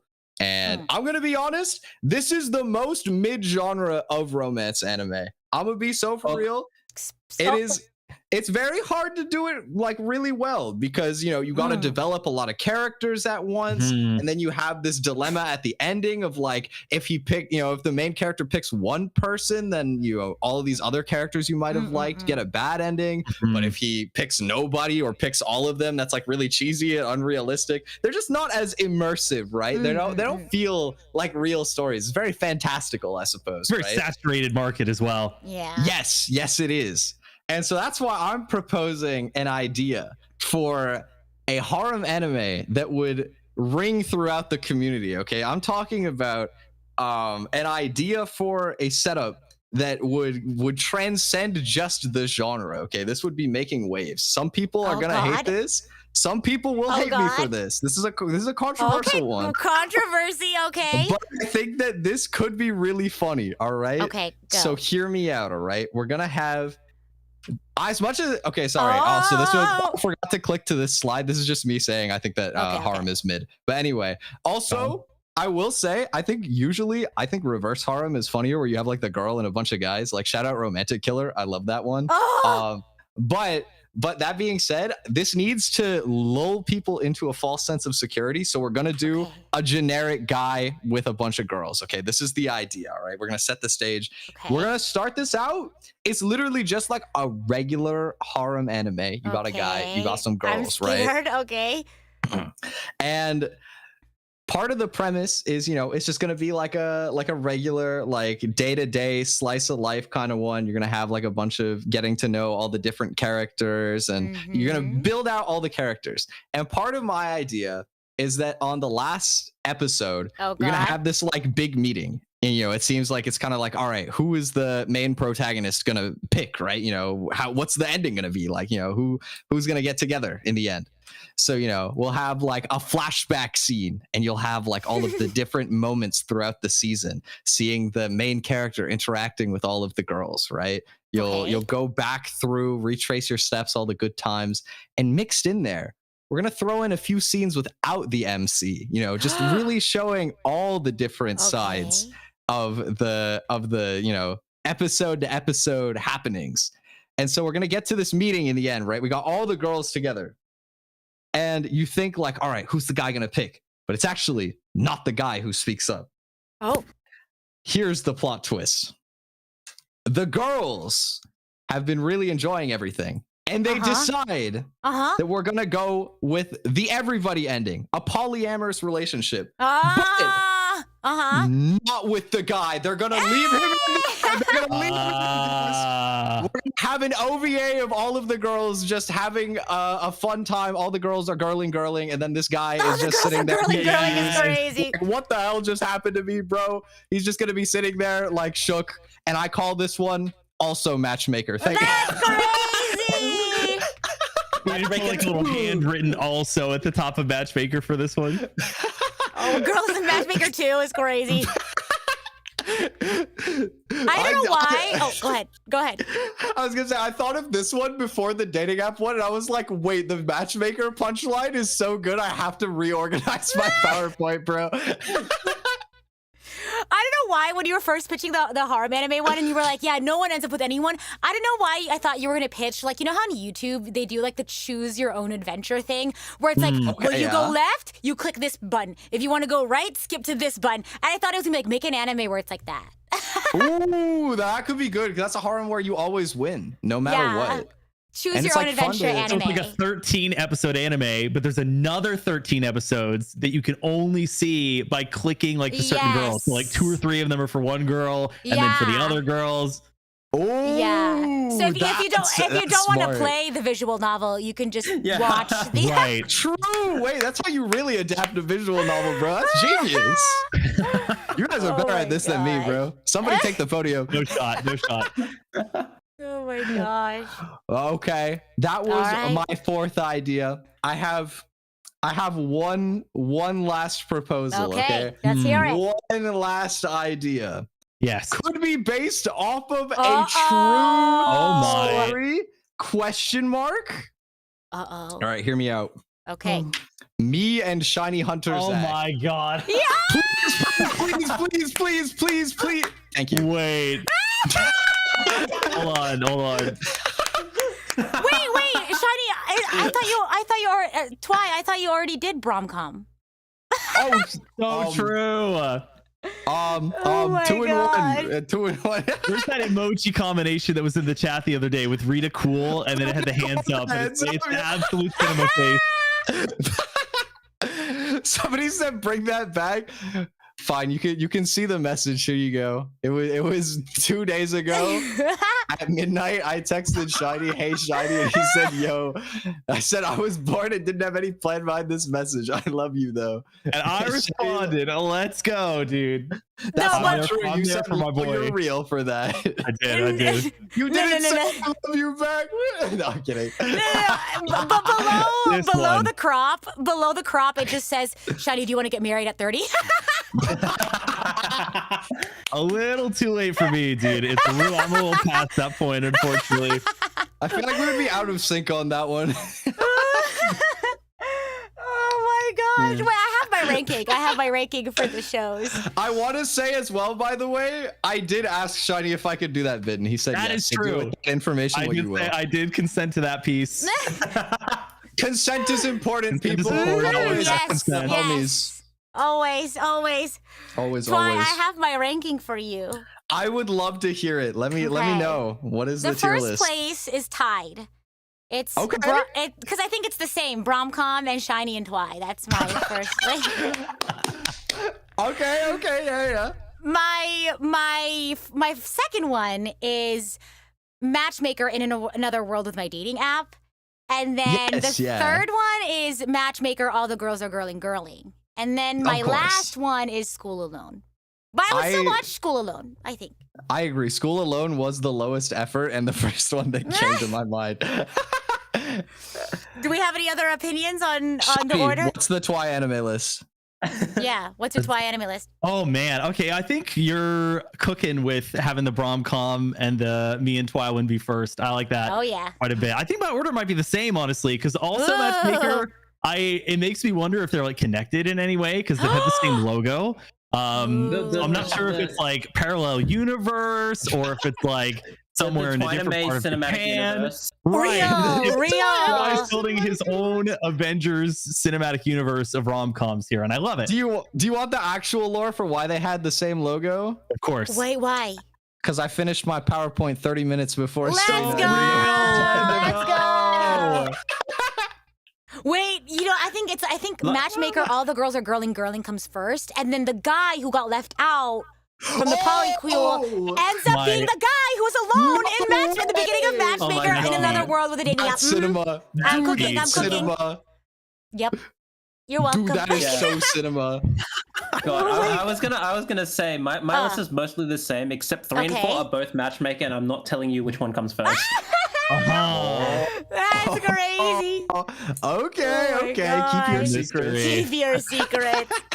But if they're if we're going along with this is like a sequel, then I could not separate them. I mean, that is so genius that I feel like it has to be now. Like, It that's has so to be. smart. Yeah.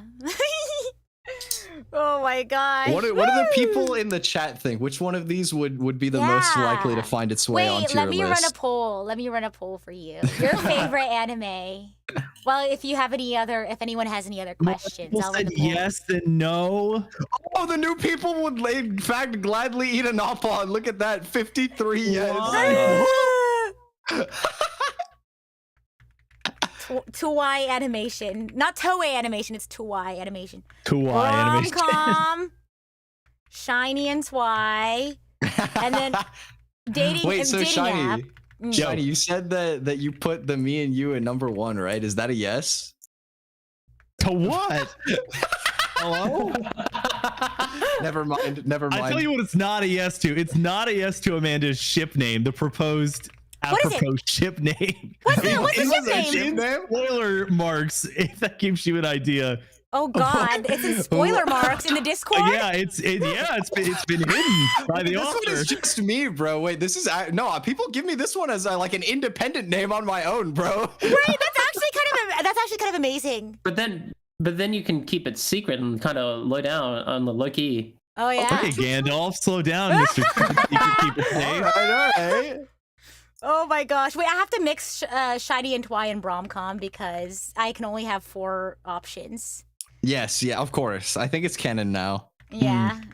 Okay. All right. We can have the poll running for however long. Great presentation. Canon. Thank you. Oh my gosh. Any other questions before we invite our next person? I'm going to shuffle everyone around for a second. That was a fun presentation to make. This was. I'm glad to hear it. I was literally in the middle of making it, and to Shani, I was like, "This is so stupid. I don't know if I should do this." Oh my god. Stupidly brilliant. Those are the best ones, though. For real. So I was like, "Nah, that's content." He was like, "That's content." I'm like, "Yeah, you're right." Also, MB, if you want to share your screen, the presentation screens are off, so I can switch you guys around. Let me get that working real quick. Indeedly do. Oh my gosh. I want to see these happen now. Wait, okay, I have a question for you, teacher. If you're saying make RomCom anime again, good and great again. When was it good? When do you think rom-com anime was good? And when did it become bad? Ooh, controversial question. Okay, so what I think it is, I think that it's not really fallen off as much as the tropes are too reused. Like, people aren't innovating that much anymore. You're real for that. I like it, but you saw it. 84 school, 83 romance. You can only do the same formula so many times in a row until it's like, unless the characters are actually like peak cinema, I'm just bored. Like, for real. I need my psych ward concepts for the rom-com like we presented here today. You know what I mean? Sadly, 83 or 84 is also such a low percentage of the actual volume of rom-com out there that it is ridiculous. If I were to show my like stats from like all the shows I watched when I was a teenager, it's really bad. It's bad. That was me when I was a teenager. Was all those rom-coms. So you know what? It checks out. Like legit, like handshake emoji. Handshake, bro. Drop them out, brother. We saw it twice. You know what other thing checks out? The store page where you can check out for a Rita Kamishiro plushie. 50, 70% funded. This really is a podcast. That's crazy. Live shill over the voice chat this time. Shillcast. Shillcast. Oh my god. I can't believe it was me instead of Shiny. That's the real plot twist. Oh, it's coming. Don't worry about it. Okay. Goodness. Here comes Shiny's PowerPoint. All of the things that you can watch or buy from Rita Kamishiro. I was going to say, I changed my PowerPoint last minute to be entirely Rita coded. That's crazy. Yeah. Well, you'll have an hour while I present. True. At least like an hour and maybe more. All right, yeah, I'll be AFK for a bit. Sorry, guys, BRB. Oh my gosh. All right, MB, are you ready we shall for see your... how long this goes. Let's see. Yes, Are you ready? I went fast, Yes. so All if you go long, it works. There you go. All right. MB, you're up. So, how many of you know who this Person. person is? No, not like MB was like, or anything. MB was like, yeah, who knows who this god is? Yeah, not quite literally. Me, I know. Yes. Well, I have an introduction slide if you don't. But today I will be talking about whatever this title is. It's Sawano speak for Sawano speak. So I have unironically dedicated a good chunk of my life to one man's music discography. And as a result of this, I wouldn't say as a result of this, but I also know Japanese and English to be able to decode his song titles. I'm getting ahead of myself. So Do you know German? No, but I have German friends. Okay. So for those who don't know, Hiroyuki Sawano is a Japanese composer for J-drama, anime, and video game. One video game. That's a little mean. It's actually a few, but I thought it'd be funny if I just say video game singular. Because the other two have both been cancelled and or discontinued. So, but if you aren't familiar with his work, he has scored some very popular anime such as Attack on Titan, Kill la Kill, Premiere, Guilty Crown, and Iryu Team Medical Dragon is a J-drama. But he's like everywhere, possibly the most sought after anime composer in the industry at the moment, I would argue. Wow. But that's also my bias speaking. Of course. No, he's the GOAT in this house. Come on. For real. Yeah, no, absolutely. And so his first sort of claim to fame was this J-drama called Iryu Team Medical Dragon, which I believe is based on a manga, and it's got like 5 seasons or something like that. He scored the first 3. And that was like, 2006, and that's when people started getting to know who he was. Like, oh, there's this guy making really cool music for TV shows. And he was kind of known as this like J-drama composer until around like I'd say 2010, where he started to shift towards anime, and now he is like the anime composer to the point that they actually hired him to like Crunchyroll got him to do the Crunchyroll Awards theme song last year, or was it 2 years ago? Time goes fast. Which is probably like a testament to at least how like popular he's become in that space. But relevant to recent events, he also scored the soundtrack for Xenoblade Chronicles X, which is also there it is. There it is. That, I think there's a shill here somewhere. My mod senses are going.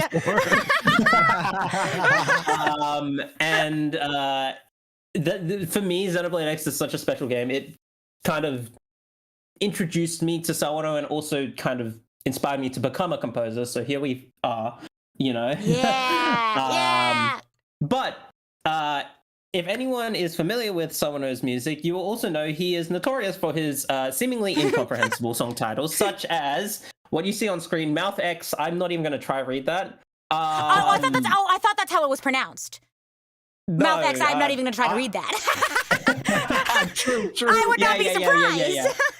Actually, off the top of my head, I don't know what this means because I haven't familiarized myself with Seven Deadly Sins lore in a bit. But it's a good example because of how crazy his tracks will get. Because you'll see stuff like, sorry, I forgot I put the slide here. Oh no, you're good. Transition as well. Wow. Yes. But on top of his soundtrack works, he also runs this vocal project called Sawano Hiroyuki NZK.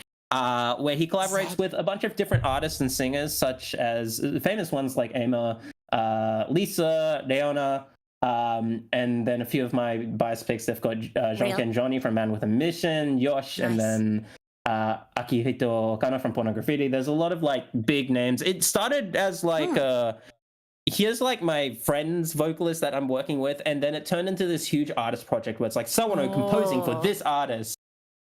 Which is neat in its own way. But what does NZK mean? I don't know. Okay. I'll get back to that. Not the teaser. What the? Wow. So you'll see titles such as this, or this, and you might be wondering to yourself, is Sawano some kind of wizard? No way. And that's crazy. does he must be casting some sort of spell onto his song. Only the chosen few can understand their names. But I'm here to reassure you that Sawano speak is simple des. Simple des. Okay. Simple des. If you're wondering, that is literally Shimperu des. That's what it means. It's like it's a simple version of the song. That's wild. Oh, okay. Amanda going, yay, Blue Exorcist! There's the Blue Exorcist we were looking for. Oh my gosh. I think let me see if I don't actually remember. I made this slide show like last night, so I don't remember the order of the slides, so I'm kind of winging it at the moment. Oh good. You're real for that. But I believe the next slide will be a little. Oh, it's a slide. Okay, cool. So why on earth am I qualified to speak to this? Okay. I gave him a lot of money. Oh. Real. Understandable. Like, a lot of money. Okay, nice collection though. This is even half of it. This is like a fraction. I have like a whole cardboard box of he's flexing on us too. Yeah, I've got a cardboard box where one row is entirely filled with Sawano, and I just picked out like a few from that row because I'm like, I don't want to have to pull this entire thing out and put it back in. Yeah, I could give you guys a room tour of my church, but I'll get you on my religion anyway. Just use like a sample. Yeah, quite literally. But I picked out some of the, I guess, relevant anime and drama singular work. Yeah, there's like one drama there. Oops. But needless to say, I'm a pretty big fan, and I really like his music. Real. I like his music. He's so silly. He might be a little crazy. I have a question. What's up? Is the typo unintentional, or is it like one of his song name things where there's a secret meaning? Intentional. But But there is an album called Musica. Ah. I knew there was gonna be a reason. I knew it was on purpose, bro. Everything yes. is intentional, The including the Easter eggs are animation. crazy. Going back to where it all began, I would say he started doing these sort of titles somewhere in like 2010 with a show called Sengoku Batara, which is, I think it's based on a game, but it's like an like anime original, whatever. But basically, here is a tweet of him talking about how, because this was like one of the first shows he did like super crazy titles for, and you'll see some like the evolution of his titles in a bit. But he was talking, he tweeted this in like 2013, like 3 years after the show came out, and you know, someone was talking to him, someone I think involved with the show's production was like, you know, I think so this title is like @2, and then the Japanese kanji here is like ki, but it's like used for like second season, you know, but it's not like commonly used, like it's like only like really like anime like fans, like hardcore anime fans will kind of like use that term to refer to like a second season. At least that's what I got from this tweet. I'm not actually gonna say I'm an authority on Japanese culture here, but how you actually read this this track is aniki, because you've got the @ for a, the 2, which is ni in Japanese, and then ki is read as is, which means like brother, like big brother, like you know, in like Yakuza, you'll hear people calling it's like aniki, you know, and like one of the characters is like treated as like the head of the clan in Sengoku Basara, so it's like meant to be read as like aniki, like, you know, like really powerful sort of, you know, thing. And then like when they told them this, the person kind of like sighed and like oh, okay, sure. But they understood, you know, so that's sort of the sort of logic behind some of the styles. They all mean something, but you kind of got to get there, you know. And yes, the literal translation is done by myself. I didn't do it super literally. There's like nuances that aren't there, but it gets the point across. Yeah. So yes. So I can confirm good translation. As somebody else who's also not qualified. Yes, pretty much. So you can see his gradual descent, or not so gradual descent into madness. So in 2007, when he was starting to like do like other J-drama stuff, most of the tracks like that looks normal. Maybe the odd like lowercase here and there that isn't really standard capitalization, but it's all like normal sort of titles. 2008 isn't really much different. Maybe the odd capital letter rather than lowercase, but like it looks fine. What you think? I think that looks normal. Can I just say, I'm looking at the Xenoblade one, and it's like, you have like black tar, and the next one is literally just a keyboard smash. It'll be like, by my side. And then the next track is not the Animal Crossing, bro. But here, Rita, I am here to tell you that it's not a keyboard smash. No, I know. It was very intentional, actually. He was specifically choosing how to. Actually, legitimately, there's a song from the '86 soundtrack, so anime, that I thought was a keyboard smash, but after a while we found out what it meant, and I'm like, because it's literally just he put shift like on it and then spam 0 down to 1, you know. And that's like on a Japanese keyboard, that's the title. It's all those symbols, and it's meant to be read as shift 0 to 1. That's the name of the song, bro. I don't have it on this slide. These are so. I don't have it yet. There's like his songs are so big brain. I feel like because Riku was making fun of me how like I like to capitalize my titles. Like I like to do all my capital like titles in all caps, like Liberame or Method or like. It's just gonna. This is the beginning of my madness. It's gonna start with just me doing all my songs in caps, and the next thing you know, I'll be speaking like some sort of like eldritch like abomination language. But you're real though. I love caps. For me, like being a Sawano fan most of my life, as an artist, I think song titles are like part of like my artistic identity. Like you're so real for that. Like even how you stylize it is like so important to me. Oh, absolutely. Obviously, I'm very biased, as you can see by what's on screen. But yeah, from about 2010, he started kind of incorporating like all these different symbols, and then it just kind of went a bit more crazy. Like I'm gonna say this like because I have a few like specific examples later on, but like I don't have time to talk about every single track, right? If you look at the Attack on Titan soundtrack in 2013, the third from the bottom, where you have like this like the hieroglyphs. Yeah, exactly, hieroglyphs. The kanji on the very right is Titan. Right. So I know Twi hasn't seen Attack on Titan. In the world of Attack on Titan, there are like 3 walls that like separate like the human cities from the outside world where all the Titans are gonna kill them or whatever. And what this is, it's meant to be read as like a Titan advancing through the walls. That's great. He's doing like cave paintings. It's like cave paintings and song titles, yeah. So and also if you don't know, the Japanese title for Attack on Titan, Shingeki no Kyojin, it's like mistranslated into English. So what it actually means is like the advancing Titan. So I think this song is literally meant to be read as Shingeki no Kyojin. That's crazy. Each of these titles feels like an ARG. That's what I was looking for. That's the word I was looking for. Is ARG. Yeah. Oh my god. Yes. So that's sort of the logic you kind of got to go into. But there's some like rules that I will kind of go through that are more consistent with Sawano's like naming sense. But I will say, because Rita did touch on this, most of the vocal songs will have normal names. I say most, not all of them. But you know, you'll have Black Tar, By My Side, Uncontrollable, you know, even like the Reluctant Hero. You read that, DOA, Dead on Arrival, you know.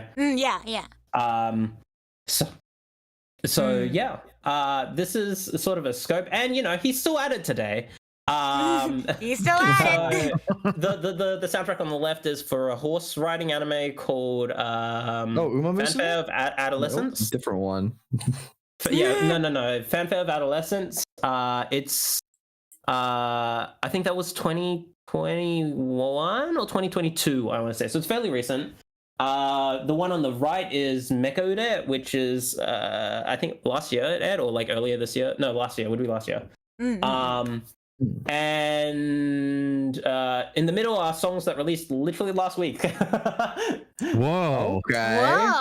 Very recent. Up to date. Yes. Well, I say recent. The first 3 songs that he made in like 2018, the soundtrack just didn't come out because it's for that game that got cancelled. Oh wait, you know what this reminds me of? You know those like I don't know what to call them, those like illusion things where like, you know how like there'll be a picture, you look at a picture and imagine there's like 2 words and it's just the word lines appearing twice. I don't know how to describe this. So imagine the word, there's a picture, you see the word lines and it's like the one on top of the other. So it says lines. And then very tiny in between them, it says the word read. And you're supposed to look at it and it's like, that's read in between the lines. You're starting to get into the right mindset for this. I'm proud. Wait, Shiny, what are they called? Oh, you know? I wish we could tell you. Okay. I wish I could tell you. I don't know, bro. Come on. But yes, it's a little taste, and a lot of people will look at this and go, "What am I looking at? I can't Google this. I can't search up this song." I haven't put this in the slide. You're not thinking creatively enough. I believe someone has actually said this in an interview at some point, but he said he titles his songs like this because he doesn't want people to have like an association, like an emotional association with the music based on the title. He wants them to create their own sort of like image of the music, you know. And so you'll see like a lot of uploads of like Sawano music, like re-uploads go like, oh, this is character theme. And that's sort of what he's like encouraging. He wants people to make their own associations with the songs. You know, I love that. That's neat. Also, they're called puzzles. There is a reason for all this madness. There's a method to the madness. But Loki, I think he's also just a little crazy. Okay, real? A little? All the best artists are. I feel, exactly. Prerequisite. That's the most important piece of your resume. Pretty much, yeah.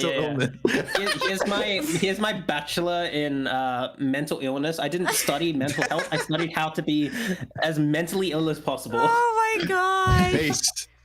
Okay, what do you call it? It's an outlet. Music is an outlet, right? Yes.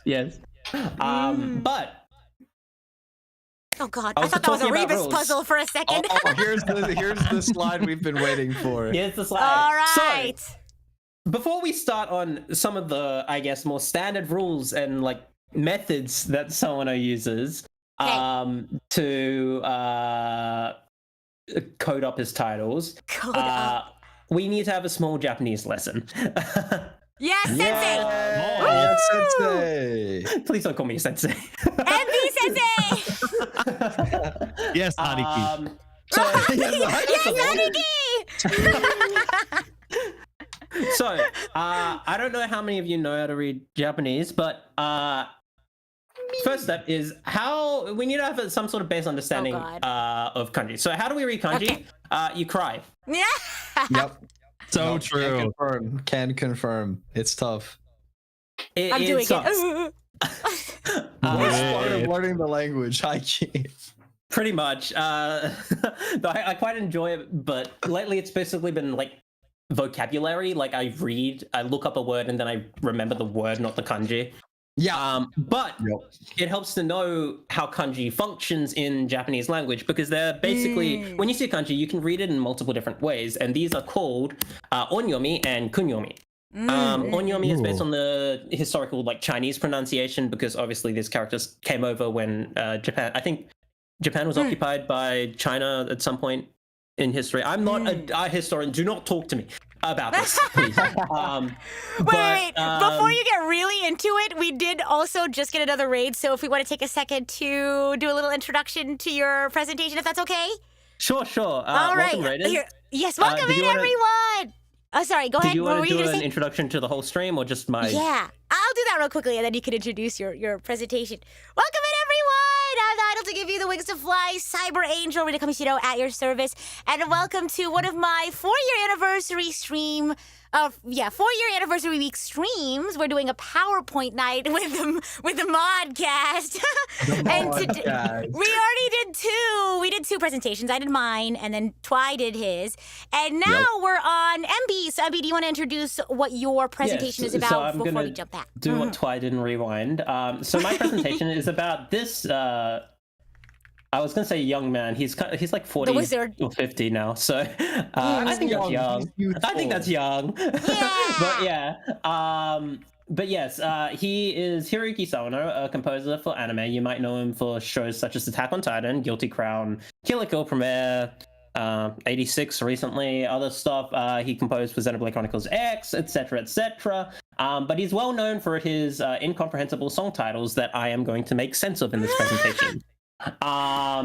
So you might see stuff like this. He's kind of a wizard with it. Ooh, I'm going to show you it's simple. Yeah, simple desu. And here's how much I like his music. I bought a lot of albums.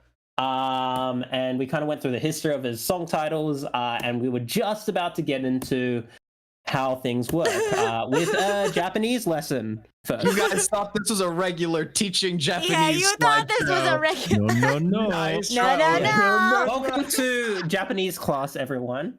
Yeah, everyone say MB Sensei or Aniki. Oh my gosh. But so we were just on kanji. Learning kanji is a pain, so just cry about it.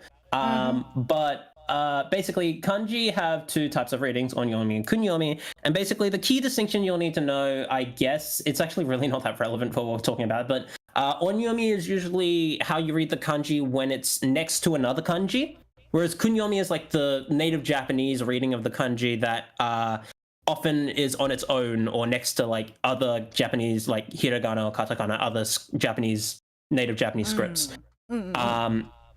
So based on the context, you can read kanji in different ways. And, you know, what does this help us with? Crying even more. Oh gosh. Quite literally, because someone named the song Cry Kanji. Cry kanji. Nice. Oh, bro, he actually is cry kanji. And if you want to know how to read this one, it's kurai kanji, as in like kurai being dark kanji, in Japanese, like, and kanji being like feeling. So it's a dark feeling. Yeah, feeling. You know? Kurai that's kanji. sick. That's Wait cool. on this, man. That's sick. That's layers, bro. Yes. That's I crazy. low-key just added this to the slide like 30 minutes ago because I was like, wait.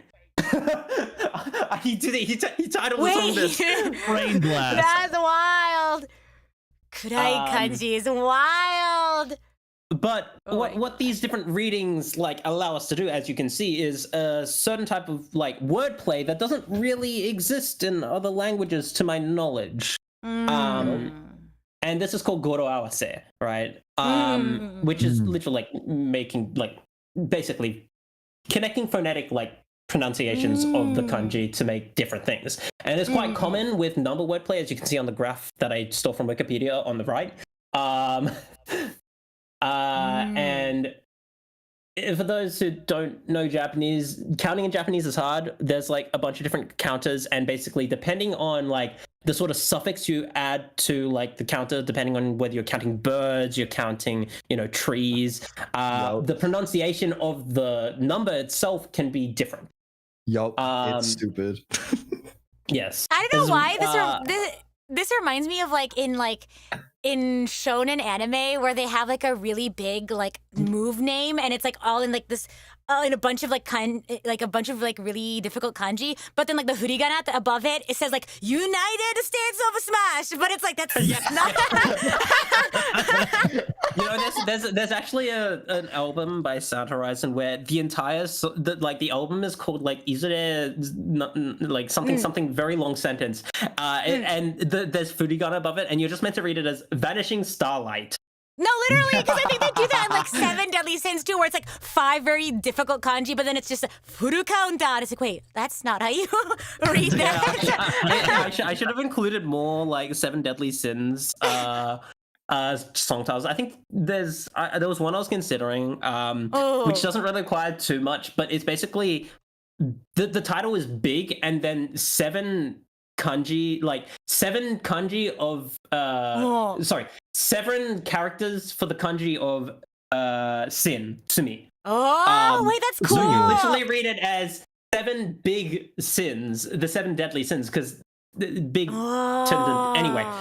Yeah. I can show it another time. It's hard to Show us later. Show us later. That's cool. Yeah. But yeah, number wordplay is really common, and especially in Sawano titles. But a very good example of number wordplay is the number 39, which can be read as sang and kyu, which means thank you. And meanwhile, I'm over here saying Miku. Rita also commented. It can also be read as Miku, which is Hatsune Miku. So real. And you'll see it in a lot of her like sort of merchandising. And one of my favorite little facts about this is Project Diva Megamix in Japan is called Mega 39X. S because it's Mega Mikus, right? So it's like the 39 is mixed. And I always found this really cute. That's crazy! Mega Mix! Oh my god! Everyone pack it up. That's crazy. So I got the game and I was like, it's a rhythm game. I can like play this in Japanese. And then I booted up the title screen. I saw the Japanese title. I'm like, wait. Pause. Oh my gosh. Hold up. Wait a minute. Yeah, pretty much. So if you ever wondered why 39 is so attached to Miku's branding, this is why. It's number wordplay for Miku. But let's count with Sawano. Okay. Oh, So this is a song from the Recreator soundtrack, Re 3343, and I want you to take a look at this and ask, what does 3343 mean? Okay, I've got the little graph on the side. Okay. Which do you? I know Rita may be able to get this. I don't know how much Japanese you know. Why, Shiny? No, none. Less than 5 for sure. Oh well, I think I have the most Japanese, I think, because I got my N3 recently. But I'm not gonna lie. I don't know, boss man. I got no clue. No. I need a clue. This is gonna be different. Like this is just another level of you. Not only do you have to be good at Japanese, you also have to like, you know how they do those like testing to see if like you're gonna be in like the higher division classes or like the where they're like they sit you down. There's also that level of understanding. So hold on a second. Let me take a look. See here. I get a fun story about that. Okay. Yeah. Okay. Yeah. Can we get a hint? I mean, yeah. So you want to look at the graph on the right, 3 and 4, and you have to figure out which little symbols, which like pronunciations you can combine to create a word. This one's a bit tricky because you have to have 2 different like pronunciations of 3, and you have to figure out which ones those are. Yeah, so I'm just gonna like get to it. Much. So the important ones here are mi, sa, and shi. So we have 3, which is sa and mi. Sashimi. And Sashimi, no shot. Is that right? Is that real? Sashimi. Can you piece together with these 3 different can you pronunciations? Can you piece together the title with your Japanese knowledge? Okay. Ignore the read. That's just a recreators thing. It is. So it's not sashimi. Sashimi. You have the worst students. I'm so. MB's like, I need to reconsider my teaching profession. Just kidding. I mean, it is lunchtime. Don't make me hungry. I might have it. Wait. I'm not ready, teacher. I'm not ready. I need to actually. Wait. No. Okay. Sa. No. Me. Sa. No. So the 4 has to be she because is what I'm looking at. Yes. I think I've got it. Okay. No, wait, I'm sorry. I'm just stuck on sashimi now. You cook first. No, I spoiled it by accident. I'm stuck on sashimi now. Like I can't get that out of my head. It should be sashimi, bro. I'm saying rename the song, bro. But maybe I need to change maybe I need to reframe it. Maybe the last one's not me. Maybe the last one's sa. Okay, I don't know. I'm stuck on sashimi. What is it? Can I guess? Wait, that's why I guess. I think it's samisa, like I guess loneliness, or would it be loneliness? Okay, yeah. You would be correct. Wow, sadness. Wow. Big brain. I taught you well. Me over here thinking circling the right one. JLPT qualification. There you go. Exactly. And it's just a bunch of random numbers because. That's wild. Do they put rebus puzzles on the JLPT exam? They do not. Well, actually, you know what? Technically, I don't know if I'm allowed to tell you that legally, but allegedly they don't. Allegedly, yeah. Can now, actually, because nobody can write it anymore. There's a thing when you write JLPT where because like everybody is doing the same test around the world in different time zones, you're not allowed to tell anybody about the test when you finish it. Because you could like assist somebody to get a better score than they should by telling them what questions are on the test, and you can get in big trouble and lose it. Big trouble. I mean, they couldn't do anything. Like, what are they going to do? Twi's gonna get arrested. Here, Mr. Twadeo, we're revoking your certificate. I'm submitting this as evidence. But no. You know what? I'm spoiling it right now. There was an article where it was like recycling fishing plastic, like plastic from fishing to make clothes. It was like the partnership between the clothing people and the fishing company. It was interesting. Oh, interesting. Was it sashimi? It wasn't sashimi. I'm getting bullied by the teacher. I'm getting bullied by the teacher. Oh my gosh. But yes, I think I have another example of counting. Yes. Okay. Let me lock in. This is from Old Zero. Wait. I will say this now. The first character is the Japanese 10. kanji for 10. So 10, keep that in mind when you take a look. So we have, I think, 10, 6, and 1. Okay. Now this one doesn't. Okay. I will say this one doesn't make sense if you haven't seen the show, and I don't think anyone remembers Old No Zero. So no, I don't. feel All I bad. remember is Slain Pain Train. That's all I remember. Okay. Let me think. Okay, no. Do we get the red boxes or no? Yeah, we do get the red boxes. Okay, give us the red boxes. Okay. So you have. Oh, that's not what I was expecting. To. 2. No. No. Eat. Isn't Toro also a kind of sushi? That's right. That's right. I should have just called this sushi with Sawano. Sorry. Sushi with Sawano. And then it all ties back to what Xenoblade creatures you would eat. GG. Hey, there you go. Hopefully not Napon. But so oh, go ahead. Go. Yeah, go on. No, you go, teacher. Yeah, I don't think this is like reasonable to ask of you if you don't remember something very specific from the show. No. So I'm just gonna go with it unless you have any like solid guesses. I don't know Wait, what is it? What is it about the show? Like, what in the show is it about? Or is that what the hint is? It's a name. Oh God, no, I don't remember any of the names. Yeah, cool. So basically, Toroe Yard. Okay. Troyard, slain Troyard. See, I don't remember. I didn't know I forgot his last name was Troyard. That's crazy. Yes. So this song is I don't know if it's like, I'm assuming it's a slang character Troyard thing, honestly. is crazy. Yes, I mean, your kid Lane is crazy. Wait, can we just do a whole stream of these? These are so fun. I have a whole video on Xenoblade X song titles that is a little outdated, but you can watch when you're done with the game. Okay. Yes. Aniki. I was gonna say Sensei, but I was like, wait, no. Oh my God. So there's a lot of like number wordplay that you'll find in Sawano songs, and if you kind of understand this, you'll get an idea for it. Though it has taken practice.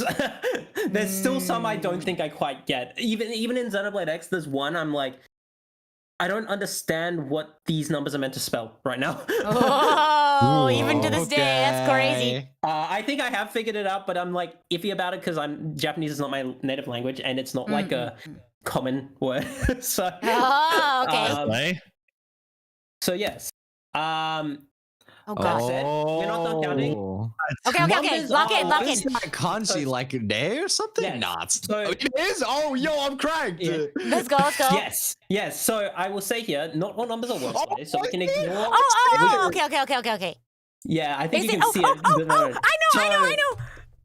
Yes. Yes, I know. I was like, it's the year. I loved it. So this is the country for 0, and you basically replace it with numbers, and you get a date. Now, can anyone guess what the significance of this date is? Me. I'm assuming it's something to do with the anime release, because I think 2014 was Aldnoah 0, because 2013 was Kill la Kill, I think. Yes. So 2014 was Aldnoah 0. You've really brushed up on your Sawano history. So okay, I guess my no, because I discovered Sawano through Kill la Kill, and then subsequently, I wasn't like aware of Sawano through Kill la Kill, but when I started watching Aldnoah 0, I was like, wait, this sounds like really familiar, and also it's like really good, and then that's when I was like, oh, it's the same person, and that's when I started getting into a little fun fact, since we're on the topic of Sawano Hero's history, is Sawano recorded and wrote most of Xenoblade X's soundtrack in 2012 and 2013, despite the game coming out in 2015, because that's just game development. But he started on Xenoblade X, and when he finished up with that first session in 2012, the immediate next project was Attack on Titan. Oh. And he said this in a tweet at some point, and I think it's really funny whenever people go like, oh, Xenoblade sounds like Attack on Titan. It's like the other way around, technically. True. Yeah. But it's all in that same sort of period. So yeah. Anyway. Wait. So what is the date? It has to do with the anime. You were very close. It is a release date. But it is the release date of the soundtrack. Okay. I've always found this one really cute because it's like, oh, this was all like planned out, and like if this was delayed by any day, it would not work. Yeah. Like the gamble. He's like, I'm begging you. Yeah. Imagine having your music be delayed, bro. Imagine that one. Right, yeah. I have a very, very funny story about this, and specifically related to Sawano. Gundam Hathaway. That movie got delayed a few times. To the point that now, this is not many people. I think like 3 people know this, so I'm sharing this like for the first time publicly. Okay. The soundtrack was released early to a Korean retailer that clearly forgot to update the release date. And like 3 of us found it, and we bought it, and then like shortly after they took it down. So we had the soundtrack and just didn't share it for like 2 months in advance. Wow. You're so real for that. That's crazy. I'm not sharing this. Props for not leaking it. For real, he's a real fan. It is Good moral really compass. cool, you know. But it is like delays do happen, and if you're not on top of the delay process, that can happen, and it's kind of scary. That's wild. But yes, Oh my hopefully God. this doesn't spread too much. I mean, I don't think I'll get in trouble or anything. I won't clip this. Nah, I he's gonna give you promise. props for keeping it under wraps. You're a real one, bro. Yes. But yes, good at soundtrack, by the way. Holy shit. For real, for real. But yes. So moving on. Radical radicals. What? Oh, God. Okay, I never learned radicals. It's over for me. So I didn't either, so it's not that bad. You just need to understand a few things about radicals, and also, like someone on the right here, drive your off a cliff. Oh, of course, yeah. A friend of mine made this GIF, and I've loved it ever since. What goes hand in hand with cry again? Yeah, I think it's from a music video for I think the song Nova. But yes, the music video is entirely about like making soba noodles. Okay, wait, where does the car come in? Like a soba restaurant, and like the music video is like taken with the chef and all that. It's really cute. Whoa. But yes, he drove there. But anyway, radicals. Yeah. Basically, what you need to know about radicals is they are like the building blocks of kanji, in that, you know, you have smaller characters that make up the larger full kanji, right? Okay. So for instance, this character is combined, you can combine it with the king kanji, and like it's like a combination of these two like little radicals that make the whole, bigger whole, right? And Sawano plays with this occasionally, mostly on Xenoblade, but he has done it a bit, and for a while I didn't actually realize this is what was happening. So it caught me off guard for a while, but that helped me like kind of like decode the rest of the Xenoblade soundtrack, so I'm glad I figured it out. But basically, we can see this as a link to kanji substitution. So this is a song from Xenoblade Chronicles X. Yes. What you need to do first is like separate all the English and the characters. So what we get is knight plus L plus so this is the Japanese character for tree. Key, right? Yeah, for tree. Yeah. Yes. I always say knight L ki ki ki. Yeah. That's how I read it. I'm telling you, it's a rebus puzzle. Like, look at this. It is. So the way we split this up is through kanji substitution. So what we need to do is convert the English words into kanji, right? So the Japanese kanji for night is yoru. Oh, right? Oh, wow. Continue, sorry. The L is okay. I think I've put light here because it's the most convenient. It skips a few steps, but I think the L could also mean large. And the thing about the character for large is one reading of it is core, which is important. But it could be either. It doesn't really matter. The important is that thing is we get the core reading from it, which the Hikari kanji, the onyomi of it is core, right? Okay, yeah. But we'll get to that. Okay. And then with radicals, we combine the 3 tree kanji, and we get mori, which is forest. Yeah. Okay. I'm following. And so what we get from this is combined Yako no Mori. The no isn't there, but I've included it because it's the Japanese name for Noctilum. Oh, that's so sick. This is big brain time. Yes, so this is where we start getting to the kanji substitution and sort of. I like how we have to do math.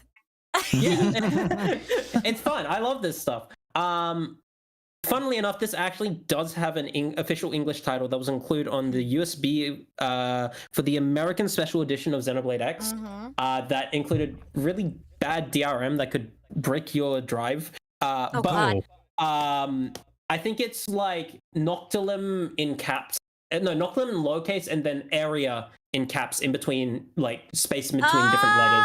Oh, that's like, cute. That's very easy to decode, but also like I think a like really respect them trying to localize a Sawano title into That's English. wild. Yeah, because you really can't. Like this has layers like that. Just the systems aren't there for it in English. Yeah. You literally Yeah. can't translate this. You This just is have why to explain it. so I've been organizing a Xenoblade or Xeno series fan album called Perfect Arrange Works. Rita Yeah! has contributed to it. Oh yeah, Awesome. yeah, yeah, yeah. Get the link for Perfect Shiny, Arrange I Works. trust you to post Yeah, I'm on the way, dude. You already know. But for all of the Sawano songs, I have like refused to have like English titles because I can't bring myself to change it. It has to be like this, Right. you know. Valid. So yeah, I really like this. Anyway, Blue X Oh is my this time days. because Amanda asked me. And it ties in very well with our kanji substitution. Okay. God. So I don't know if Amanda's still in chat, but it's Blue Exorcist time. Yeah! So I actually had a look at the Blue Exorcist soundtrack. And I'm like, actually, there's not that much for me to decode here. Except Amanda this is track. typing is crazy. Yeah, I saw that. Wait, MB, do you mind if Amanda pops in for a second? Because she Go wants for to it. try to decode it. All right, Amanda, come on in. Alright, get in You're here. in. Welcome. Let me get your Fugi out here for a second. Okay. Hey! Good. You're doing an amazing present. This is so interesting. Like, what the frick? I know. It's the culmination of like a decade of hyperfixation without an outlet. Yeah. This is good. I'm glad that you could have an outlet. If I'd actually had time to make a PowerPoint, it would have been like this, but it would have just been about just Blue Exorcist. You're real. All right. How would you like to do your class audit, Amanda? You wanted to give this one a try? Wait, I thought I understood. I thought I thought okay, the like numbers thing was starting to make sense to me. Oh God! You can't. This doesn't have any numbers. I will say That's this true. one, I do not understand the first half of the title. I only understand the second half, and that's what I'm going to talk about. Oh, I know. Okay, I'm okay. kind of checking my Blue Exorcist lore knowledge because I know real, everything real, about real. Blue Exorcist. We The brought funny in a part subject. is, I don't think it's going to help today. But Oh God! Aw. I guess can give it a our shot. subject matter expert can't help here. Wow. you give it a shot. Maybe Okay, it's go, go, go. related and you don't know. Oh! This All one, right. this one's a bit. I don't want to say God. meta, but yes. Oh God! Do you want okay. to have a go? So we're specifically looking at the YM book part today. Okay. YM book. Why my book? Why my Why book? my book? Why my book? Why my book is crazy. Okay, book is the Bible because there's like demons and Satan in Blue Exorcist. Okay, and then Yes. YM. See, this one's throwing me because like it's like the uncanny valley, right? Like with the kanji, Yeah. it's totally out the window for me. But this is English letters. Like I should know what it says, you know? Okay, wait.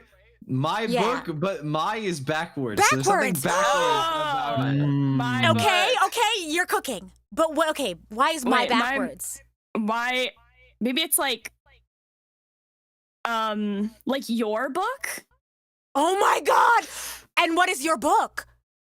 the Bible. The Bible. All right. Hear me out, okay? Okay. FM Okay, go, radio, go. Your book, K-bye. There you go. Oh, okay, bye. Oh my god. So okay, so my crackpot theory. So this track is Okay, one of many okay. that Sawano has done that is like a combination of like a bunch of different piano recordings and you kind of like Okay. stacking pianos and like ostinatos and all that. Music Okay. jargon out the Wait. way. Is But I think- is it keys like piano keys? I this is my Oh. thought. I think it's Okay. backwards keyboard and then like MF is like mezzo forte or something. I don't know. Oh. But Or I'm F not minor. confident. Like I'm not keyboard. Yes, kibi. See backwards? Yeah, K-E-Y-B. K-E-Y-B. Key. Yes. Oh, Okay. keywords. Oh, but like my book from like my keyboard book. I'm not confident in that, but just given his track record, like Blue Exorcist soundtrack 1 has like a piano track Okay. like this called 3B plus 5B. Or is it 5P plus 3P? I don't remember, but it's like 5 pianos plus 3 pianos. 3 pianos. Right. Aw. There's another Oh. track on like a He drama has a similar soundtrack, which is one where it's like PFXA. VC.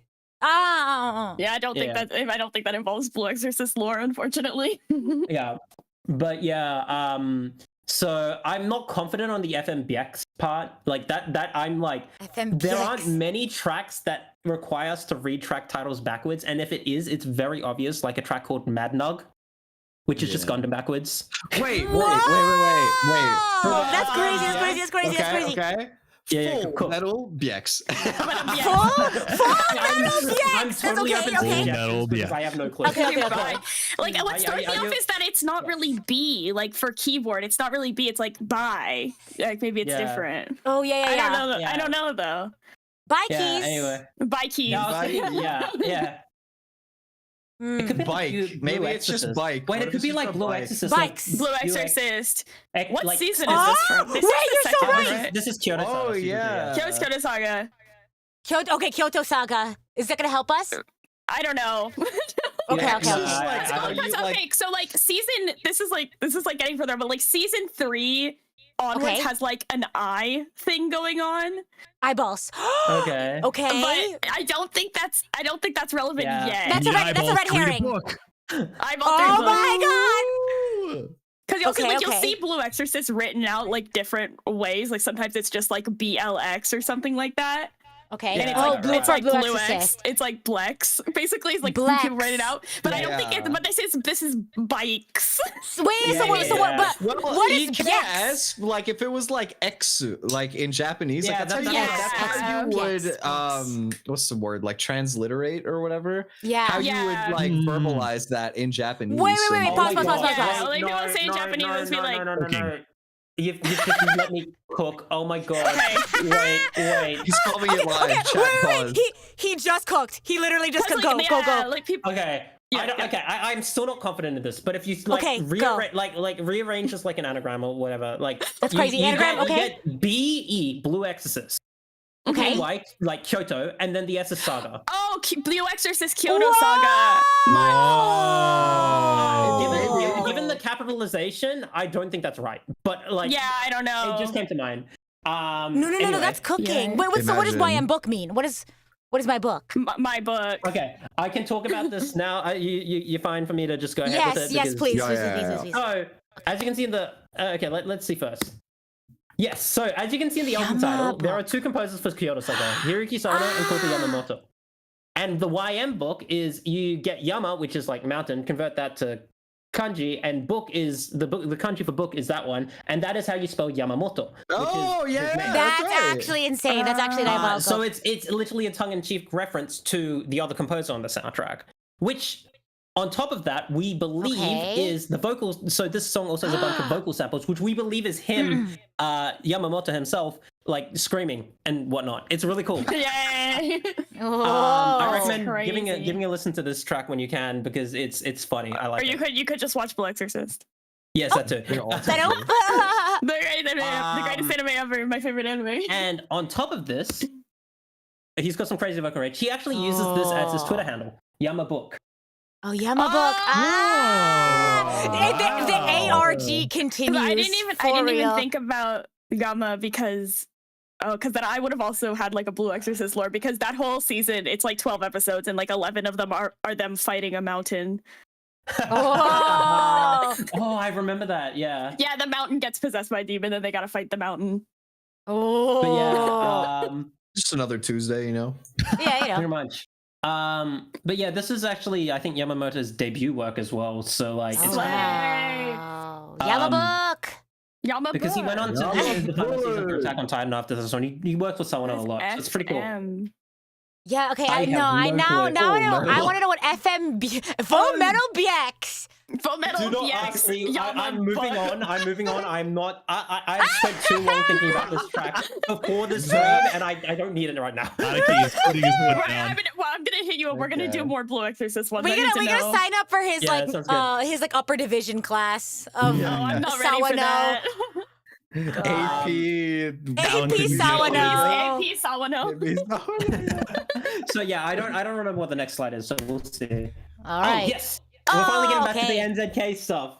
Yeah. Sawano has some very fun abbreviations that we've seen in like his vocal project. You might be wondering what all this means, right? And the mod V is like a rearrangement, right, of like a song he's done. So they are abbreviations. I am not expecting any of you to guess what this is because this is guessing, you know, like what does the M stand for with no context whatsoever. Amanda, you're not a Nopod anymore. Yeah, I got scared your chat would eat me. No! Sorry. Sorry, continue. Yeah, so I actually had no clue what Mod V meant until someone had talked about it in a live concert, allegedly, and people tweeted about it on Twitter. Like Japanese fans did. But I think I start with NZK. So if anyone's been wondering what the NZK means in his artist name, it means Nozawa Kai, which is created by reversing the kanji for Sawano. So the ends, you read it as Nozawa. I thought it was Sawano. Okay. Yeah, Sawano and reverse it, and yes. And so I thought basically, it was music. Music. It's actually, I think it's actually pronounced as Nujiku. Music. Oh, new music. I never made that connection. It could just literally be a fun joke that it's music as well. Whoa. A new layer. Sometimes you need a simpler worldview. You've been so deep in it that you couldn't just see the simplest thing. Literally. True. But basically, Nozawa is a nickname that Sawano's friends give to him when he is drunk. What? His And alter the Kai, ego. And That's the why Kai his is like book is party. backwards. Yeah, and the Kai is like Explains a party or lot. like greeting. So this NZK literally means Sawano party. Oh, sorry, Hey, Nozawa drunk Sawano let's party. go. Drunk Sawano party. Let's go. That's gonna be the theme for my wedding. I don't want to go to the Nomi Drunk Kai Sawano anymore, party. bro. I want to go to the Nozawa Kai. No, drunk. Let's go. That would be fire. Yes. And then Mod V is an abbreviation of Minna no Okage de, which is thanks to everyone's efforts. Oh, that's cute. And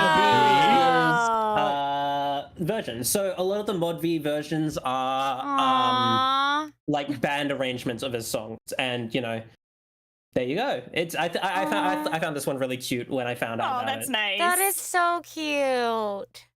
So whenever you see a Mod Friendship. V, it's like, whoa, his friends helped him out. It's awesome. Aw. So yeah. Oh my gosh. The other thing, this is the other Blue X's thing that I'm gonna briefly touch on. Someone who likes doing like sweets. I haven't really prepared anything for this. This is a last minute slide. Good. Basically, on soundtracks like Blue Exorcist, both 1 and 2, for season 1, Xenoblade X and I guess Gundam on the right. I think that's Gundam. Yeah, it says Gundam there. He sometimes groups together the tracks in like suites, right? So like symphonic suites or orchestral suites. And as you can see on the track list for Xenoblade X, at the start you've got Orc Suite X. It's the orchestral suite X. And then these first 11 tracks are part of that orchestral suite. As you've got like number 1 equals Codename Z, number 2 equals Theme X. All of these are like, those numbers are like part of the track title. So personal pet peeve when people like say just Theme X, it's like, no, it's number 2 equals Theme X. I'm not it doesn't matter. The dark side of Michael. Yeah, That's but wild. I do think it's interesting, you know, it's not just Gundam, it's Fifth Movement Gundam, you know? Yeah, It's like, you know, listen to a Beethoven symphony and go, yeah. It's like, I like the third movement, you know, like that's exactly what it is. But like, these aren't really traditional suites. They're just like, I group these and it's neat though. The entire Blue X's soundtrack is groups of suites. So the first 4 tracks are one suite, the next 4 another, and so on and so forth. Which I always found very cute because while the actual titles of Blue Exorcist aren't actually that like codey, I think the actual names of the suites individually have like weird codes and whatnot. I think that's fun. Nice. Yeah. Very cool. That's cool. I'm just looking at the one that's just called like Satan with the Yeah, cross in the middle. Yes, I love that one. That's wild. And there's 5p plus 3p, the piano track I was talking. Wait, it's not a Ah, problem. yeah. They capitalize the A's though. Oh. Yes, I don't know what I9 means. Say with I don't know what I mean. A's. No, Yes. no, I'm like deep in it now. Cause like Yes. some of these like are That's the, what like I want. Yeah. like the one that's just like AOE, like that's sometimes just what they call Blue Exorcist. It's Auno Exorcist. Oh yeah. Yes. Oh Yeah, I'm like, oh, But it also could be area of effect. Of effect. It could be area of effect. Crazy. But yes, I like the sweets. They're neat. Like he doesn't do it as much these days, I think. But though he did do it on the recent Blue X's 24-25 soundtrack that just released. There's 3 tracks which are technically part of Sweet. There's number 1, 2, and 3, I think. But Swag. yeah, I've forgotten what slides I put next, so we're not done yet, but hopefully soon. This is towards the end. Oh, this one's fun. So sometimes we're cooking. yeah, Don't eat me. Sometimes, okay. First of all, a bit of a break. What do all the following have in common? Egg, Ingredients. garlic, Okay. olive oil, Okay. Idaho potato, Okay. salt, and tamanegi. Ingredients. Oh, I see it. It Well. spells out egoist.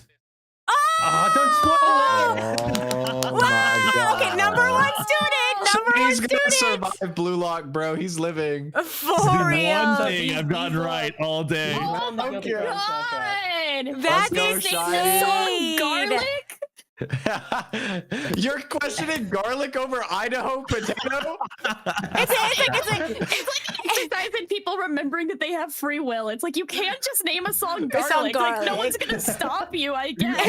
You're right. it's giving. But yeah, It's like, so mom, people- why was I named garlic? I don't know. Go ask your brother Egg. Can I be so for real for a sec? Idaho potato sounds like just a regular Japanese band name. Like I would not blink twice. If I Oh. heard Idaho potato. My Tell favorite yourself I'm trope. sorry. Random English Spoiling words. My fault. You're good. But yes, if you take the first letter of each of these, it spells it egoist. Now, egoist is a band in their own right, but they started with Guilty Crown as like a fictional band in universe, and then they went on to say, hey, we're just going to keep using the name egoist. So Egoist I is find back, this bro. like it is. I it is a hated this guilty- anime. It is, it's all good. So my hot take is I think 70% of the shows that Sawano composed for are kind of not good. Roasted? Womp womp. That is not by fault of Sawano. I just think No, yeah. he has a rocky track record with what he scores sometimes. But the 30% are really, really good. So true. Yeah, sometimes you miss, you get a garbage project like Attack on Titan. Then Hey, well, Yeah. that's crazy. Diabolical work. That's funny. But yeah. So yeah, sometimes the track titles do like go beyond just the titles themselves, and I always find this one cute because it's like, oh, it's another artist, even if it was initially just Guilty Crown lore. But that's where the song titles like ordered very explicitly, and I like it. Cute. I like to think that he was just Big hungry. man! Oh my Big god, man! buddy! Big Big man! man! Wait! Buddy! Yippee! Big man! Heidi, do the thing, bro. Do the thing. Say Do the the thing. line. I cannot say the line. Say the line. Oh man. I'm putting you right next to the title. Sorry. Continue. Yes. Big This is man. amazing. the album yeah, cover. perfect, Put him in the album So cover. Yeah. This is so this is for a show, a Japanese asadora, so morning drama called Mare. And basically the soundtrack, it's a very like slice of life. I think the show's about like cooking, baking cakes. Like professionally, and it's like Eggs, like this garlic. one girl's like and yeah. I haven't potatoes. really watched it, but a lot of the soundtrack is really like chill for Sawano. Like normally he's doing all this big epic anime stuff, but like he comes out here doing all this like slice of life sort of soundtrack. Still very Sawano, but it's like very chill. Except for this track, which is like very epic and out of like context. I think it's used very like comedically in the show, which is great. But he played with the fact that it's very out of like character for the show with its title. So what we have here is Yokohama. It's just the name.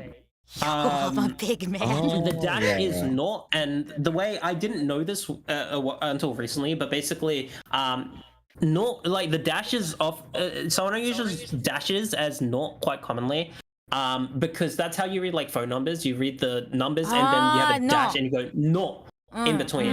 That's the only example I could find to explain it. Because when I asked a Japanese friend, they're like, it just is, and I don't know why. That's wild. One of those things. Yep. But it is like the best example I could find is the phone number. So I'm just going to take it as that is why it's not. Similarly, if you see a colon, it's read as tai because that's how you read ratios in Japanese. So like nitaichi. Oh yeah, that's right.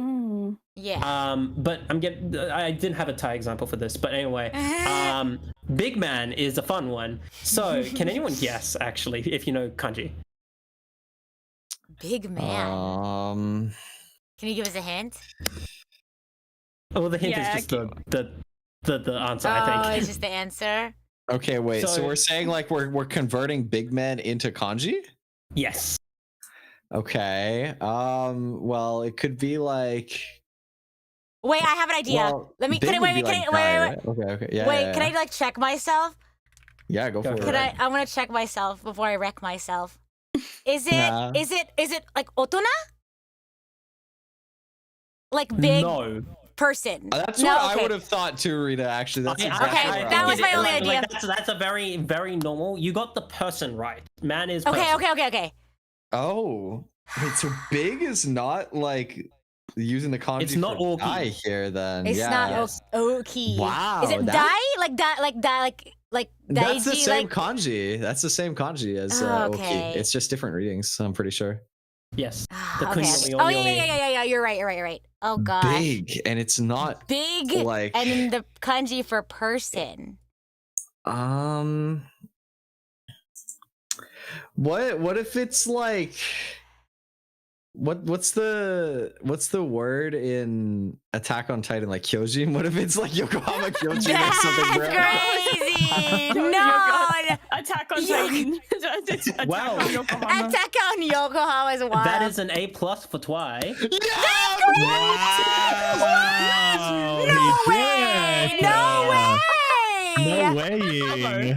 No I don't know if way! it's relevant to the show. Yoji, big man. The title is the Yokohama Titan, and I think it's a bit of What? it's a play on the fact that the song is very epic and not suited for Mare. He's There it referencing is. that this sounds like Attack on Titan. Oh Sick, my bro. god. That's You were diabolical. I don't know if the Yokohama part is relevant to the show because I haven't watched it, but what I can tell you is that there was a Oh my display God. in Yokohama with an actual Attack on Titan thing at some point. Big man. God, I So haven't watched the show in a while. I this- forgot how that is a scary big this thing man. is. Yes. So this is this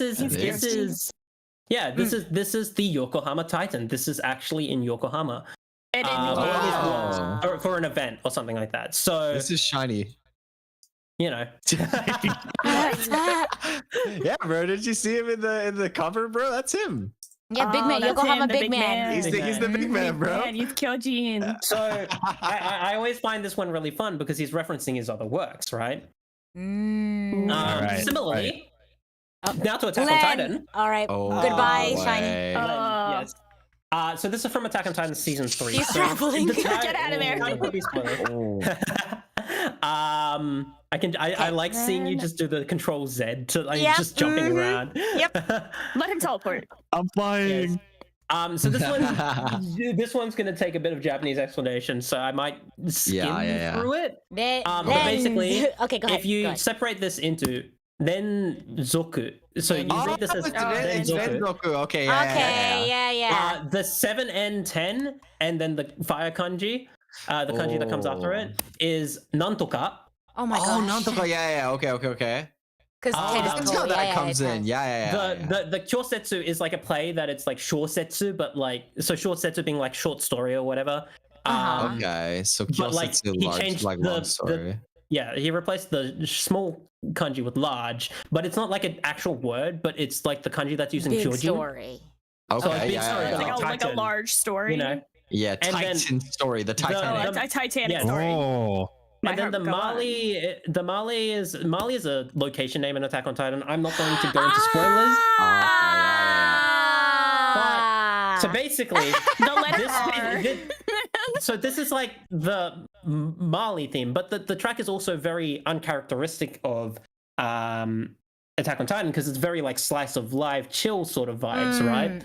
Yeah. So this is actually a joke where it's saying this is like Renzoku Nantoka Kyosetsu Mali, like it's a show title, right? But when you talk talk about this Mane, is blowing my freaking brain. Oh my god! Renzoku Terebi Shousetsu Mane. Wild. It's even better when you think about the last one was a song from Mane that was referencing AOT as well. Dude. It goes both ways. Wow. Oh my god! My handshake is crazy. Wait, move shiny. No, kidding. Yeah, we're okay, buddy. So this is the kind of like not only these titles are like some of like the pinnacle because not only do you need to know all the weird ass like Goro Awase wordplay, you need to know Sawano's discography. That's wild. That's insane. I kind of dig it. Not gonna lie. No, it's awesome. I like it. You're so cool for like compiling all of this. For real. There's so much I want to compile. I just wish I had more time to do it. Okay, another PowerPoint night. Okay.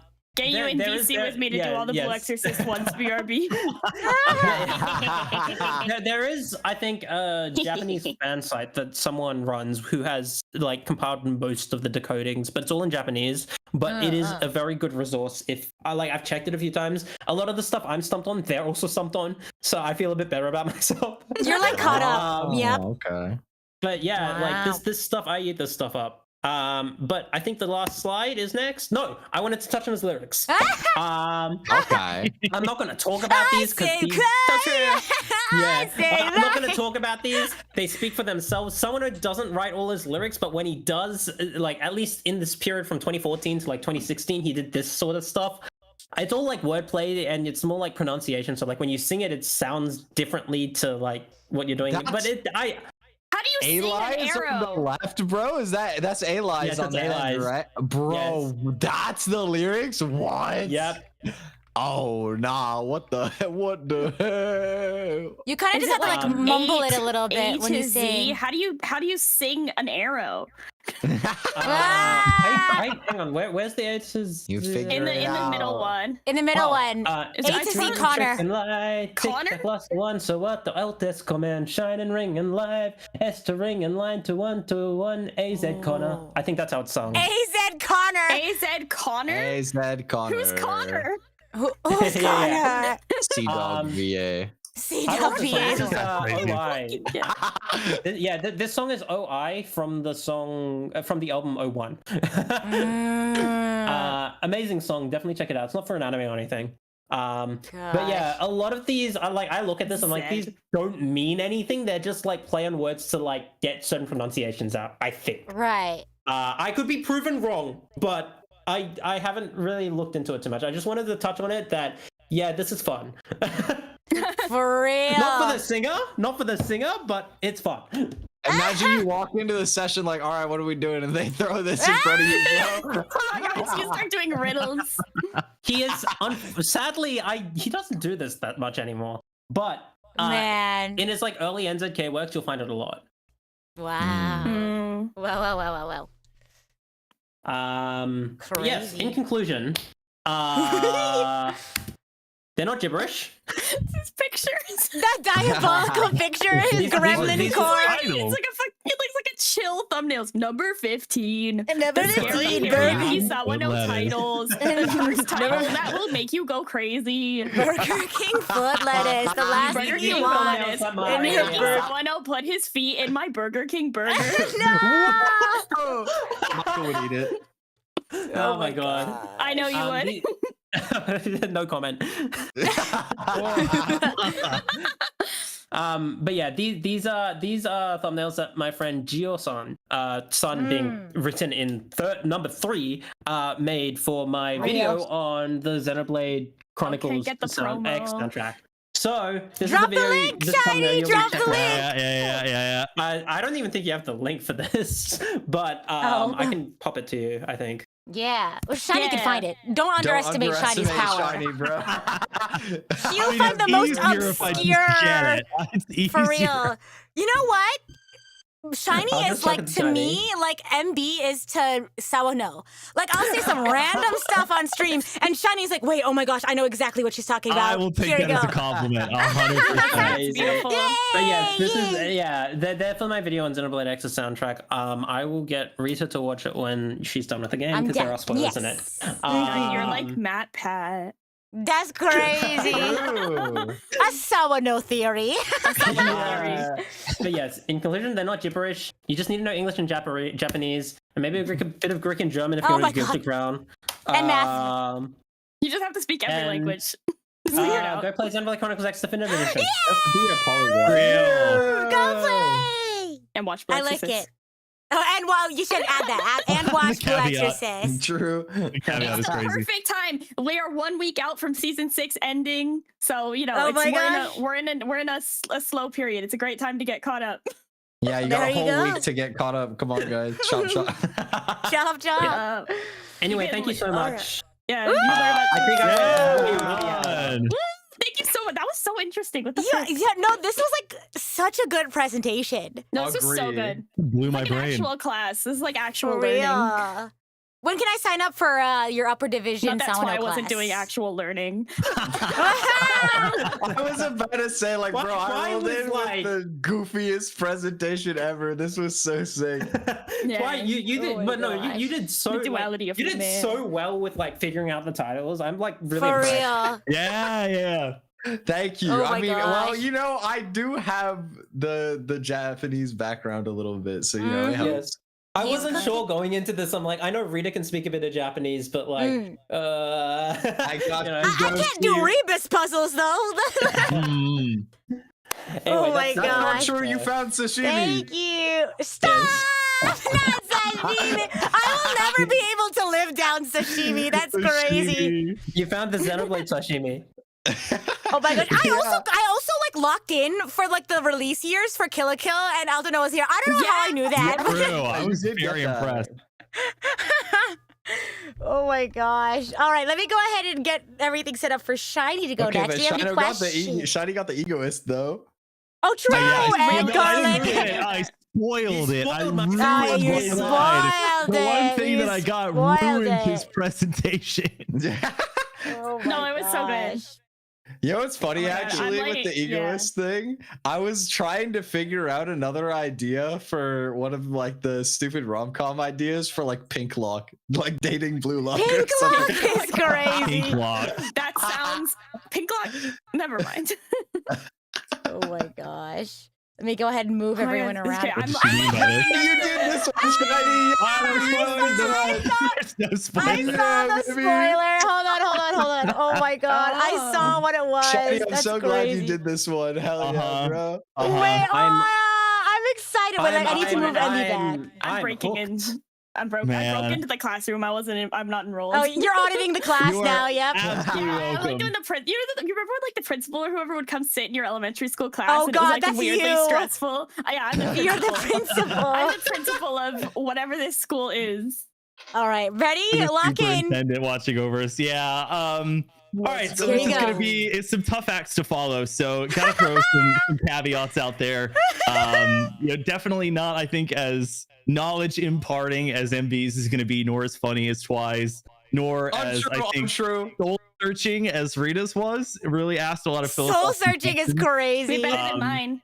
It's probably also more text-based. So apologies for the massive paragraphs that may be on screen I'm here. but, excited. No, I'm excited. in looking at this one, and thinking of ideas, I sort of had to introspectively look at what I know. I know hockey doesn't really translate great to a VTuber stream. I know Pokemon. Rita's not really in the Pokemon mix yet, so we're kind of easing into that. Not yet. And I know Splatoon, so decided to go with Splatoon. And the other thing that I know decently well is anime, and so I decided to merge the two ideas into a PowerPoint that I've called "What Anime Should You Watch based on your favorite now or never 7 members. Wait, so the pause. 3 idol groups, yes, merged into one. So before this starts, everyone needs to establish, if they have one, who is their favorite now or never 7 member. So Shiny, you go first. Who's your favorite? Well, so to set the stage here, your options are the Squid Sisters, Callie and Marie. You have Off the Hook, and then you have Deep Cut. So you have Pearl and Marina, and then you have Shiver, Fry, and Big Man. I think de facto, based on my reactive image, I kind of have to go Big Man here. Okay. So I'll say we'll Fry stick with that then. for now. I'll say Fry then. Okay. For mine. You guys will never guess that I would also be Pearl. You would never. It wouldn't have used to been the case, but grew on me. Go stream. I should have said Shiver then. It is 36K, just like we're at probably 36 plushies. We need. Wait, I'll put the link. I'll put the link since 35 Shiny is plushies. working. We need 50K on 3 wishes and also 50 Rita plushies. Go. Let's go! Oh my gosh. Did we get Amanda's? Based purely on physical appearance, I think I also have to say Pearl. Can we duplicate? Oh, of course. Okay. Yeah. Okay. I don't All play right. Splatoon. I don't know. I'm not going to be all Anime we need to watch, Amanda. Let's find out. Okay, we'll watch together. Admittedly, We'll watch together. yeah. Unless I've already seen it, the odds might be high. MB, your favorite character? MB? Yeah, admittedly, I've only properly played Splatoon 1. Fair enough. I've never finished 2 and I've not touched 3, so I have to go with like Marie or something. Yeah. Okay. Well, that gives us a good diversity of choices to sort of analyze while we look into this. So before we get too started, this is by professional shill and part-time moderator Shiny Hunter Zach. This is a bit awkward because in looking at MB's Twitter, it starts with the words professional shill. So I feel like between him and Fly, and I'm sure Amanda as well, I'm sort of walking on the shoulders of giants here. But I like to say that I can hold my own in that regard. So You're the big man, bro. You're him. You are him. Let's establish some criteria. And I've actually, God bless Canva, by the way, I was able to find the fonts from Splatoon 1. So that's what I've used for the Graphic design is passion. Right. Moving and resizing individual letters is indeed my passion. I suffer with fonts so much. Like This is so much, bro. Yeah, my slideshow is trash, bro. This looks pretty. I do not have any animations, IRL photos, nor handmade drawings. So that I think is a negative. Yeah, on my I like y'all's presentation. animations. Okay. Hey, stop knocking yourself down. No, You fair can enough. go Fair yourself. enough. For So on the real. left, we have all 7 of the Now or Never 7 members, and this is the criteria we're going to be working with. So the comparisons between the character and the anime are going to be based around several different things: lore and stories as presented in the video games, any sort of collectibles that you can find, manga, for example. We'll also look at their Splatfest choices. So we'll look at both the Japanese exclusive Splatfests and then the ones around the world. Their outfit, what they have on, and then of course just based purely off of vibes in some cases. It's got to go off sort of the gut feeling in that way. The anime is only off of what I've seen and can personally recommend. So there might be more fitting ones out there. But much like Twy, I'm sort of working off the my anime list. And I don't want to recommend you anything that I think is garbage. So we're going to do anything that I think I've seen fully and is palatable to me. And finally, we'll go over the character introduction and overview of that character. Then we'll reveal the perfect anime counterpart for them, followed by a synopsis of that anime, and then we will justify my choice. Okay, good. Ground rules set up here. Yes, I like it. The scientific method. I don't know, the scientific method. No, this is your scientific method Hypothesis for real. building. We're putting like statement out. Right. So for your starters, if-then hypothesis. we are going to be going with somebody very familiar to at least one person in this call, and that's crazy. Pearl. So, what is that? Like Invader Z? Wait, no, what is that? No. Jimmy Neutron. That's Jimmy Thank you Neutron. very much. Jimmy Neutron. It's Jimmy Neutron, bro. It's been too long. Sheen. It's Sheen. That's why I was thinking about that, bro. Sheen with the glowing brain. It's crazy how many of these idols have extremely large craniums, or at least the artwork portrays this indicates high intelligence.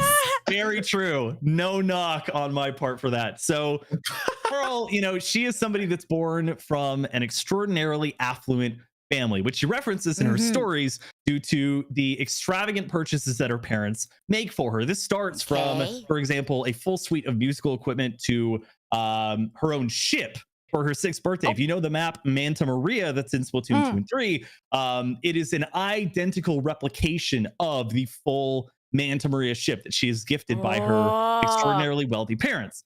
I have a question. Yes. Oh. Why is it named Manta Maria if it why isn't it Manta Pearl, bro? Why It's why like the they pick Santa that? Maria. Great. Right, it's the Nina. Yes, that's Santa it's Maria. Santa Maria. Yeah. So you Come have to- on, you get have to sort of merge. educated. Educated, damn. My bad, bro.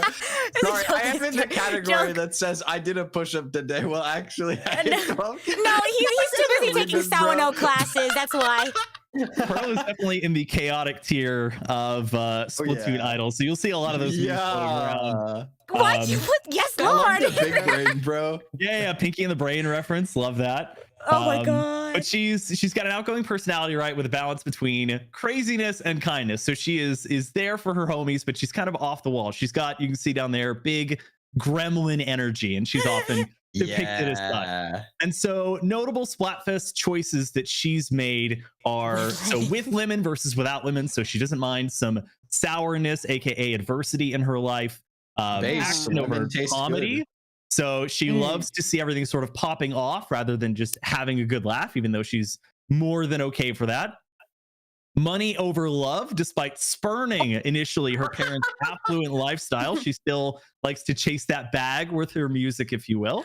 Do you know the Team Star Kid musical Twisted, where the princess is like, I want to be poor but with money.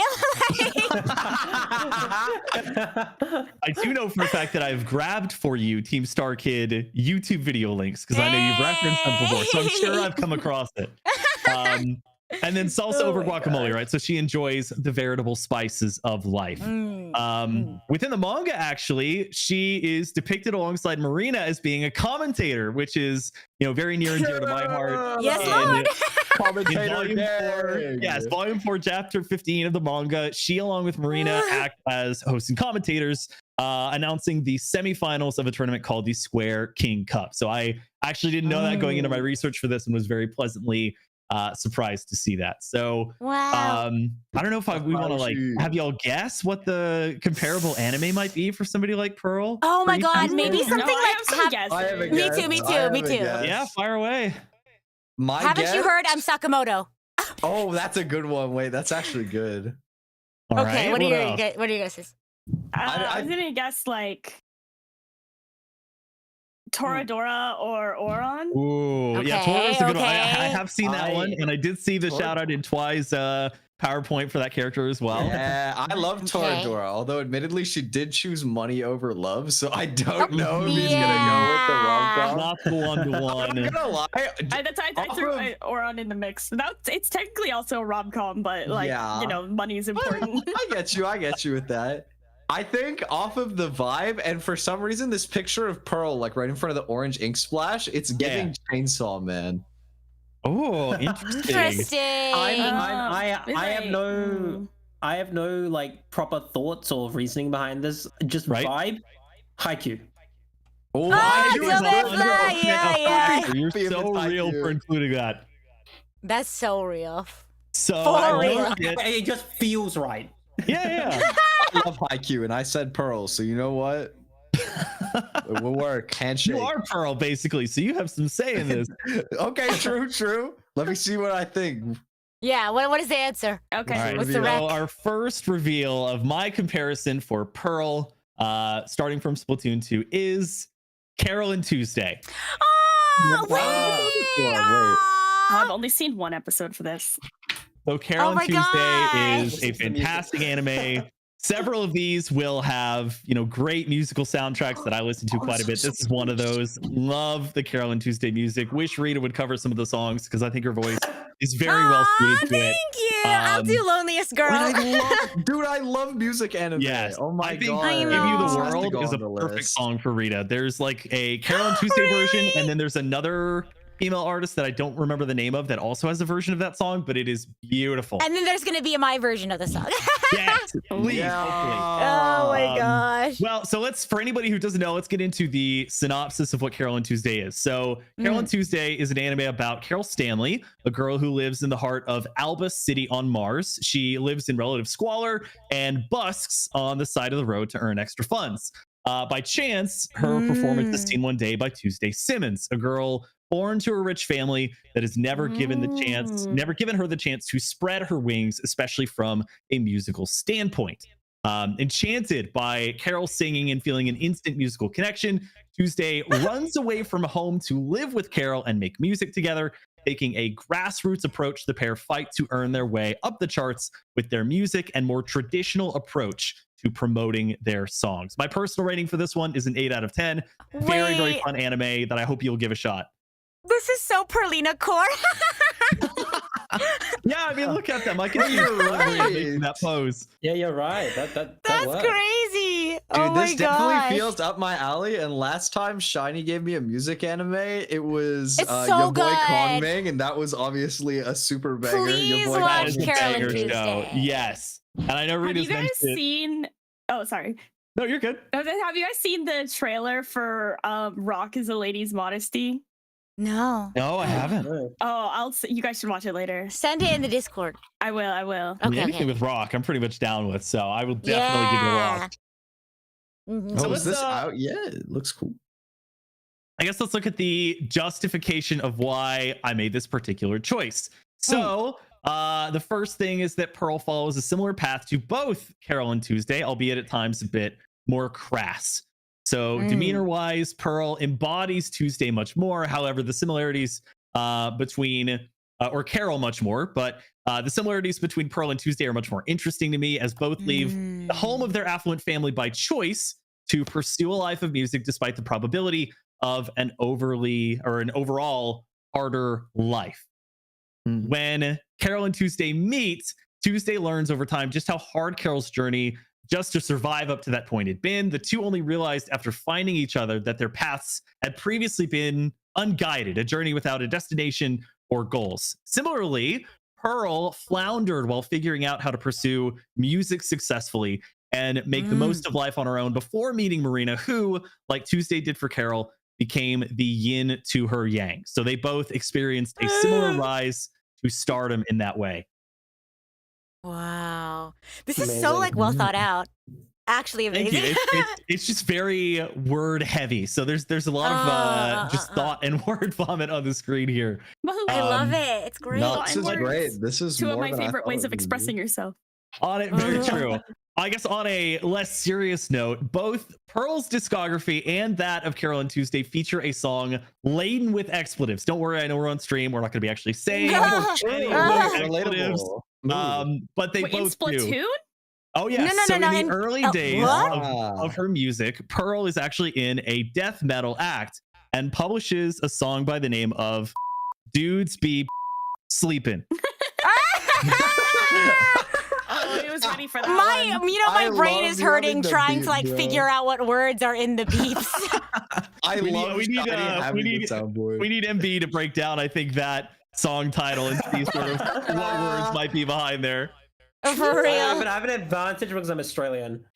True. Ah, very that's true. true.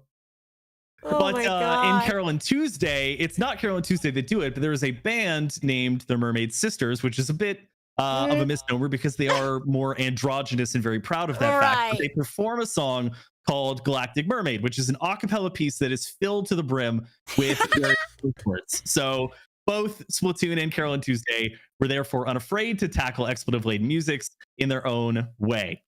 Next is wow.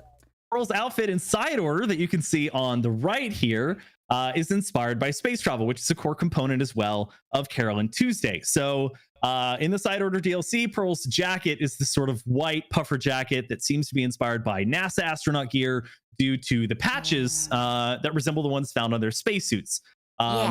For Carol and Tuesday, in addition to also donning a mostly white outfit, Tuesday lives alongside Carol in a city on Mars. Space plays a rather central role in the anime as the viewer wonders why humanity has left Earth and whether it would even be possible or viable to return. And there's a political aspect as well.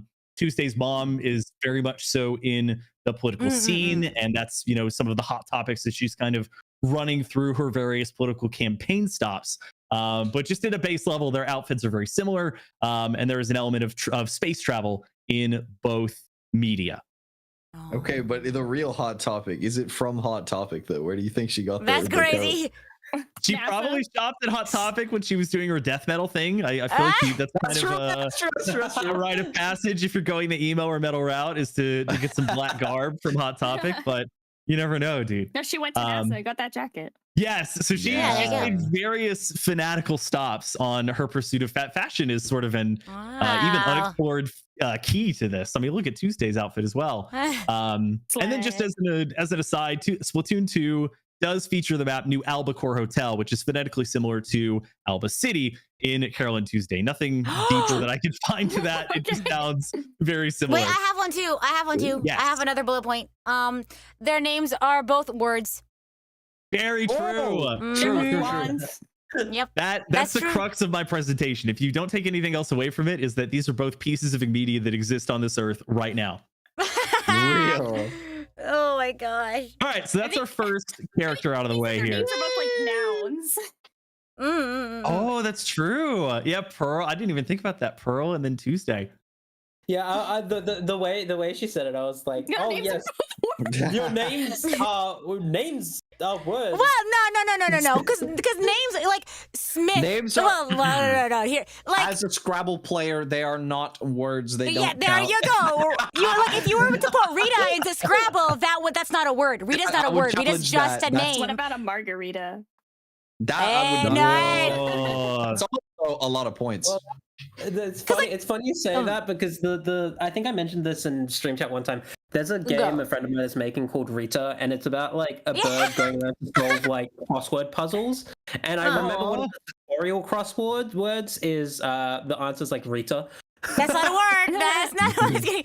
Well, crossword puzzles are different. You can put names and stuff in crossword puzzles, but in Scrabble, it has to be a word. Like you can't put Michael down and be like, "That's a word." That's just a name. But Pearl is a name, and that's crazy. It's like it can be. You want to challenge that? I can check. That's wild. Oh, the challenge, Is dude. Tuesday always a proper noun? I don't think days of the weeks aren't proper nouns. They're just, but you capitalize them. Michaeling, Michael. Fun fact: Tuesday is not legal in Scrabble. Wow. I guess because it's a proper noun, right? I guess because it's a proper noun, it's a Take name. the bullet. Take the bullet Days of the point week aren't proper nouns. What? The days of the week are days of the week, not nouns. Oh, they're You're proper right. nouns. No, you're right because that's the name of a day of the week. Yes, yes. Take the bullet point off. Michael Take the also bullet not point legal. off. Not that I think anybody was There you serious go. about that one, but I like how we're using Scrabble as like the baseline for what Yes. Yes, right. What is or Scrabble isn't a is dumb, word? by the way, I think Chungus got added recently. Like, there's a lot of really stupid What? stuff. You gotta keep up with the times, dude. God. The times, they are changing. They're changing. Just like the That's slide. Can maybe. you like Yay! submit suggestions for them to add words? God, I hope so. I don't know. I want them to add like they are fake words I say, and I want them to add them. Examples? Dynaminosaurus. That's me. I say Dynaminosaurus. It's legal. Riz will probably be legal I soon. think that it's legal in the like newer rule set, like the Collins dictionary, but it's not in the wild. old Scrabble word list. Yeah. But Rizzler would not be or would be? The Rizzler Probably is not. The I don't Rizzler is think like Rizzler's it's like in a there. title. It's like calling someone Yeah, the true. king. You're the Oh, Rizzler. but King is legal though. King is Oh, legal. Rizzler. By that Is Yeah. Rizzler. Yeah, I And feel like Rizzler the Rizzler is same? a title that's bestowed. Yeah. Like Rizzler is one who Yeah. has Rizzler. Riz. The Rizzler is the king of Riz. True. Yes. But you that's not a heard his proper song? noun. What? Which one? You know Which the one? song, his verse. What? You know me as the Rizzler. I'm Rizzler. the panther dressed in black. In black. When I give your girl the What? Riz I face, don't know she's this. She's never coming back. Yep. Okay, We Shiny bring the Amanda. boom Every to you. Well, yeah, leave afternoon it to on my your presentation FYE, to devolve we into the bring the Gen Z boom. brain rot. Shiny my knows gosh. every reference, bro. There is nothing that gets past this man. It is Oh my not gosh, a no, blessing, it's a I felt curse. so Very bad. very I felt skippity. so bad during MB's presentation.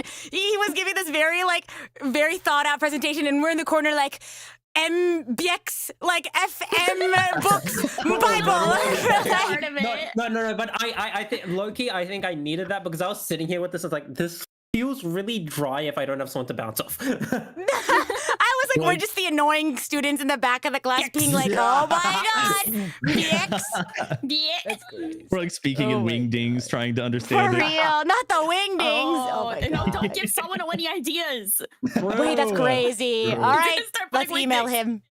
Sorry, we All got right. on track. That was Pearl. No, Okay, all good. that was Pearl. That was So- Pearl.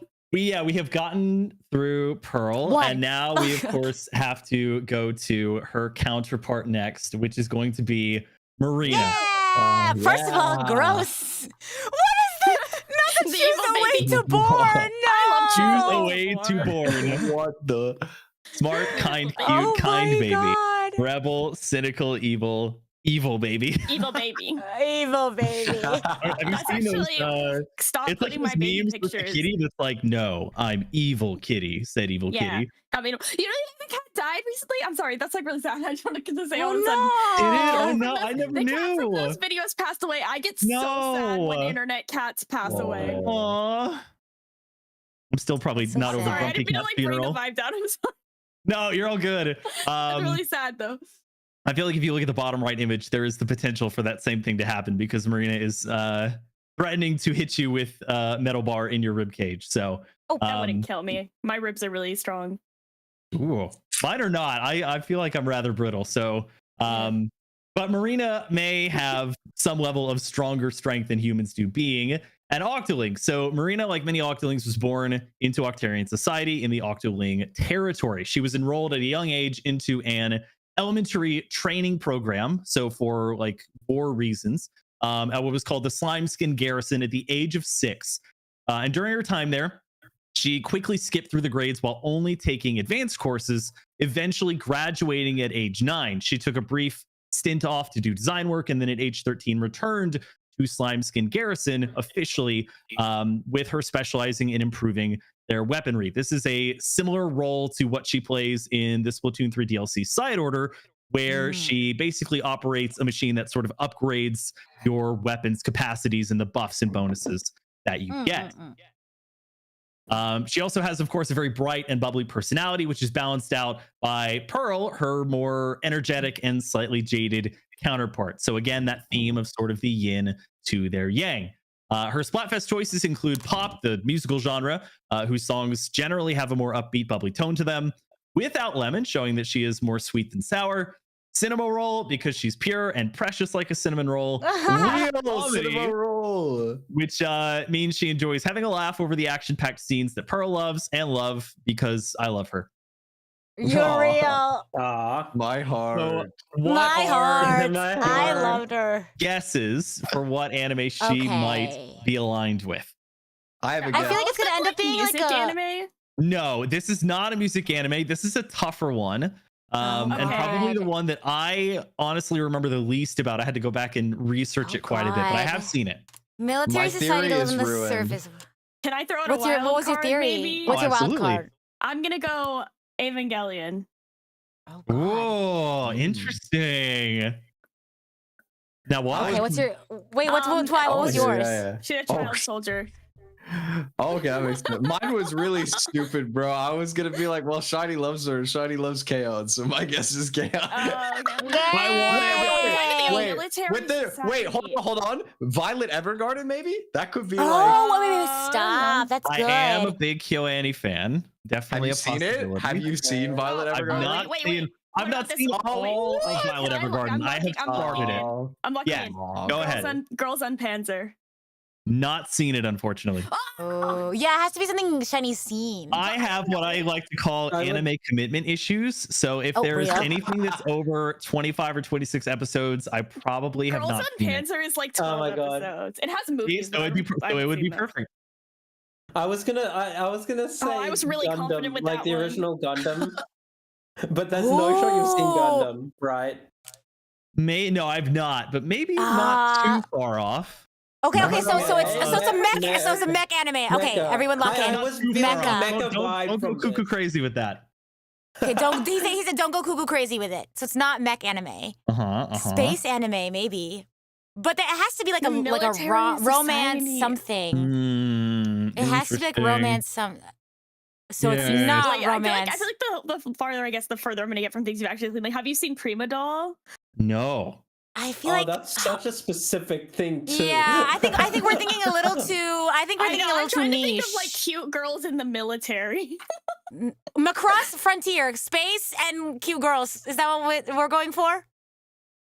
No, okay. I don't know, but now I know how Rita feels when she's teasing her secret project, and I'm like, maybe, could be. I'm not sure. All right. If there's no more guesses, let's continue. Okay, so you probably like Girls and Panther. I will add it to my man watch list, but the actual anime that I decided to go with is an anime called Decadence.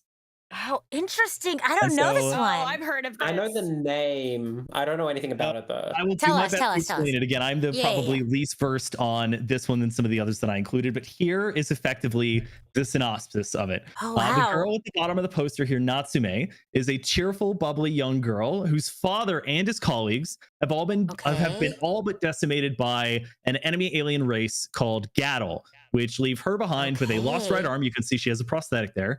And the dream to be what's called a gear when she grows up. So there's a class system in Decadence that's split into two. There's gears, which are the strongest of humans that are able to fend for themselves against these Gattle attacks and eliminate them, and tankers, who are primarily support characters that are in the background that serve to keep this sort of giant floating, almost quasi-planet that they're floating on, called Decadence, alive with the blood of the Gattle that's called Oxium, which is how the mobile fortress unleashes sort of its big scale attacks that can only do every so often, So she grows up, is sort of assigned the role of tanker, but believes that to be pretty boring and wants to sort of chase after what her father did.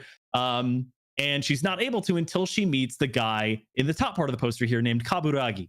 And Kaburagi was once a veteran of these fights against the Gattle for Decadence and was considered among some of the highest class of these rankers for doing the same role that the Gears are doing. But due to a mishap with his former teammates rebelling against the system, he was questioned by a guy named Hugin, who was the overall commander for Decadence, and was subsequently demoted to eliminating the rebels that are roaming around this sort of walking fortress, aka the bugs that are secretly in the background. They're supposed to be taken out in time so that they're not at the forefront of society. But when Kaburagi runs into Natsume, and he, being this sort of previously high-ranking member, still has some of like these admin privileges that guy Hugin has. He sneaks in and checks the system for this girl Natsume and discovers that officially she's considered dead. So she, to the system, would be considered a bug. A bug. But after interacting with her and sort of learning her story, he decides to offer, instead of turning her in or terminating her, to teach her how to fight. And so the two of them team up to sort of observe and fight against these Gattle on this large ship called Decadence. So my personal rating for this one, 6.5 out of 10. I don't think Mal lets you do halves. I think I have it listed as a 7 out of 10 out of there, but nice bog standard anime with a very cool sort of underlying story. I might have to check this one out then. So even though Marina wasn't my Why did I pick this one for Marina? Because Marina is supposed to be this very sweet, lovable girl who balances out Pearl, right? And this anime is sort of sounding more so on the darker side. Well, here are the main justifications for it. So Splatoon's Salmon Run mode, which debuted in Splatoon 2, closely resembles the fight that is in Decadence by humanity against the Gattle. So Salmon Run, yes. Splatoon about? Are you ready? Are you ready to find out? Okay, I take it back. Do you know what Kirby Law is like? A little bit. Okay, take that, multiply it by 3, and then you get Splatoon.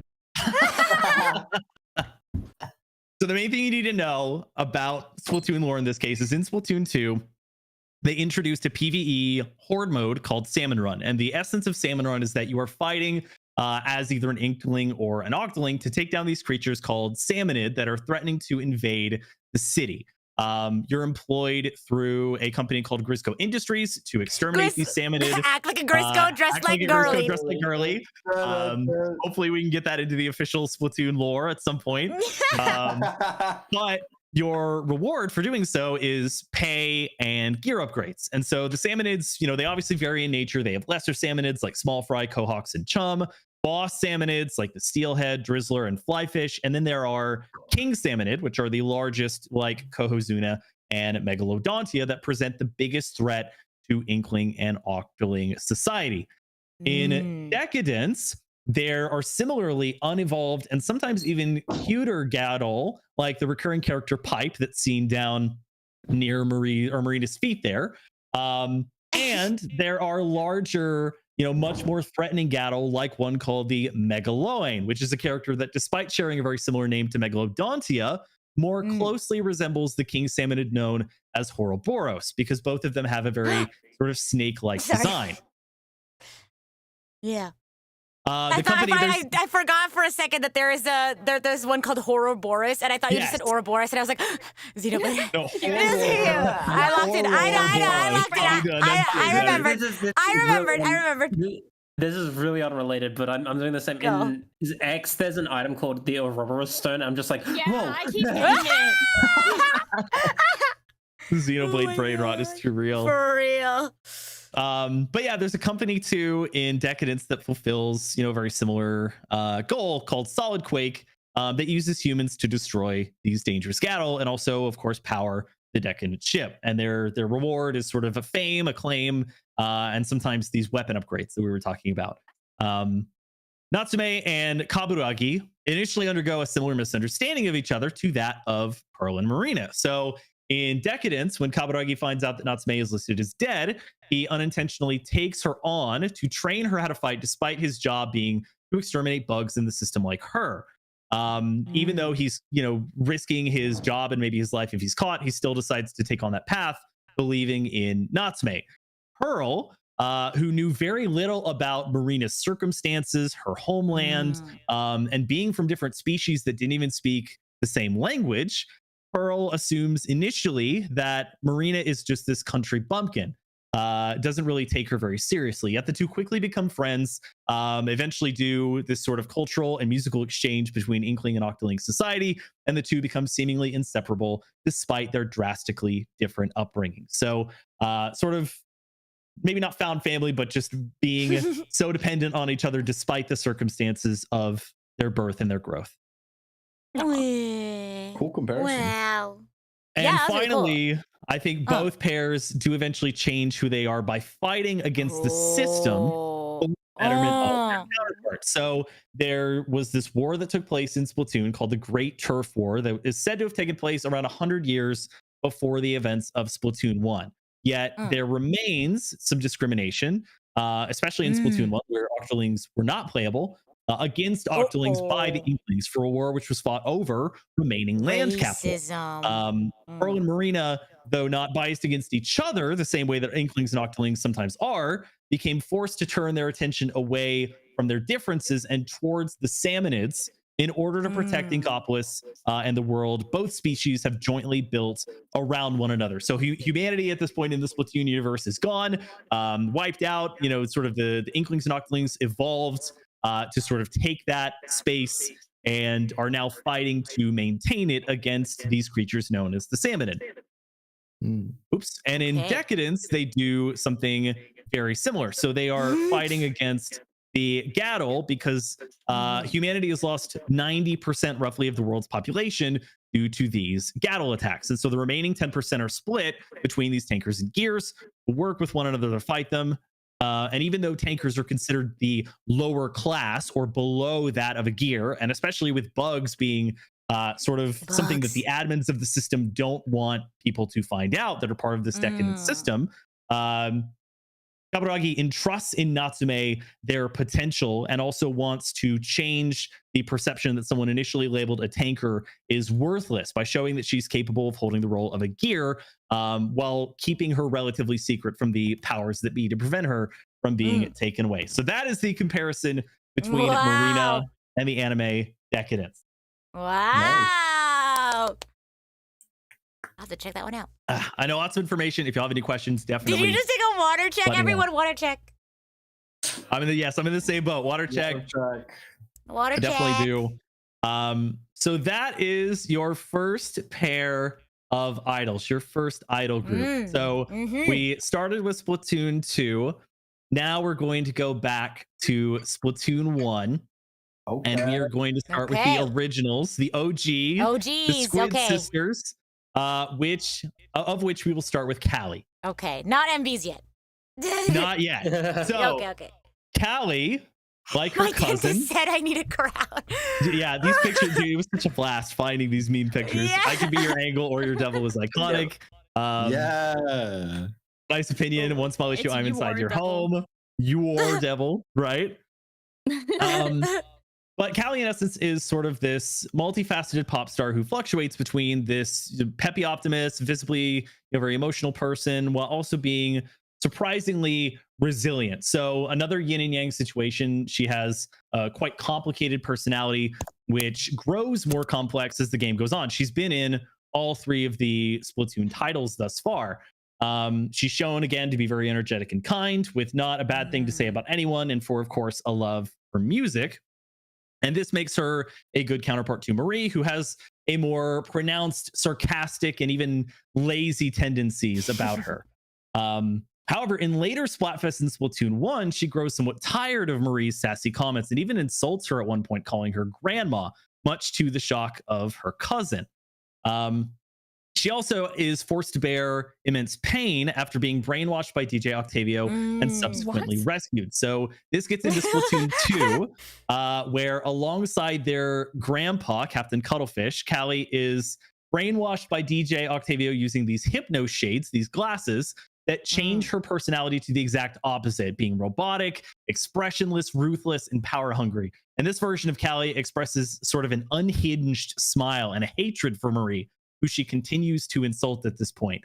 And although after she's saved, she presents a good front, in Splatoon 3, it's implied that the brainwashing left her a little unstable, and with a desire to make the Octarians pay for what they did to her. But she's grounded by her cousin Marie, for whom she sort of sees as this emotional rock.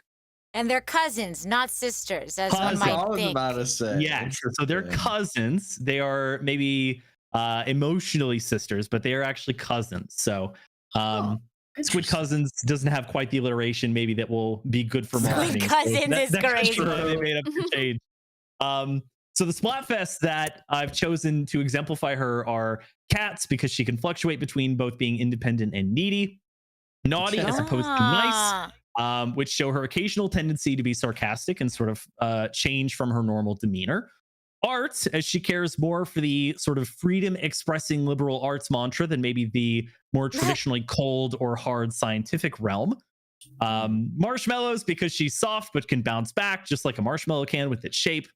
Yum. And Early Bird, because of the constant pep in her step. And then, of course, as the lovely motto, stay fresh alongside her counterparts. So, which anime would you align Callie with? I'm trying to think of I know this is really tough. I'm trying to think of like an anime where like the female main character is like smiling, and people who have the biggest smile have like the darkest. That's sort of like that sort of aesthetic. Like, like I don't know why I'm thinking of like Kathy from Until Then. I know that's a very specific thing, but like that's I know when. Maybe like Harley Quinn. No, I'm trying to think Joker. an anime. Maybe the Joker. The Jonkler. The Jonkler. I'm kind of lost on this. Joker 2019. Why so serious? Why so serious? I'm lost on it. I'm lost. I can't think of any. Like, I'm trying to think of like kind of like revenge stories where she's like out for revenge. I don't know. I don't know. I want to see what it is. Okay. MB Twy, any guesses? MB Twy, any guesses? Oh, I'm trying. Nothing's coming to mind. I'm like for the last few where it's like I get the backstory and then I don't have it. Like I guess on vibe. I'm sitting here like, huh? Hold on. I know. I'm like, what's the vibe? Did I say Evangelion again? That's crazy. I'll say K1 again because I have no idea. Yeah.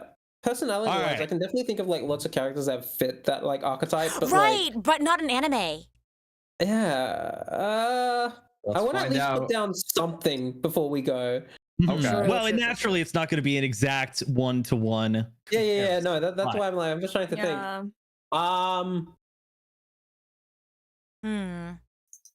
I really don't know. I haven't seen it. Violet Evergarden. Okay, let's see what it is. Let's see what it is. So Yeah. this is actually the first anime series that I ever watched. Oh wow! Oh my wow. God, I lore, would love to lore. rewatch it at some point, but it got me basically into Oh, we're about to anime learn a lot in about Shiny general. lore. Okay. And this anime is called The Melancholy of Haruhi Suzumiya. Oh my God. Oh that my makes so much sense now. It does.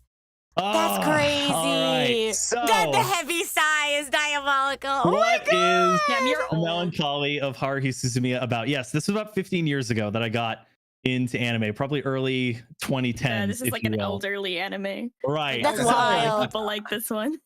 Not pictured in our Hey. picture on the right here, but the story focuses in part around Kyon, who's a sarcastic high school boy who unexpectedly befriends a previously quiet and unassuming girl named Haruhi Suzumiya after she boldly proclaims to the class that she cares about nothing and no one except proving the existence of aliens. After accidentally planting the idea in Haruhi's head to start something called the SOS Brigade, which is spreading excitement all over the world with Haruhi Suzumiya Brigade, Haruhi recruits 3 other members alongside Kyon to join her for the club required minimum of 5 students. Those 3 students are Itsuki Koizumi, a boy with an obedient and allowable facade who is actually an Esper working for a secret society. Yuki, a quiet, unfeeling girl who is actually an alien sent by a hive mind to observe them. And Mikuru, an easily embarrassed girl, often bullied by Haruhi for her conventionally good looks, who is actually a time traveler from the future. So alongside these 3 classmates who are not exactly human, Kyon works to prevent Haruhi from unintentionally causing irreversible damage to the world they know with her erratic and unpredictable personality. Wait. Sorry. When you said like not exactly human, I was like, yeah, but there's a time traveler who is like. right.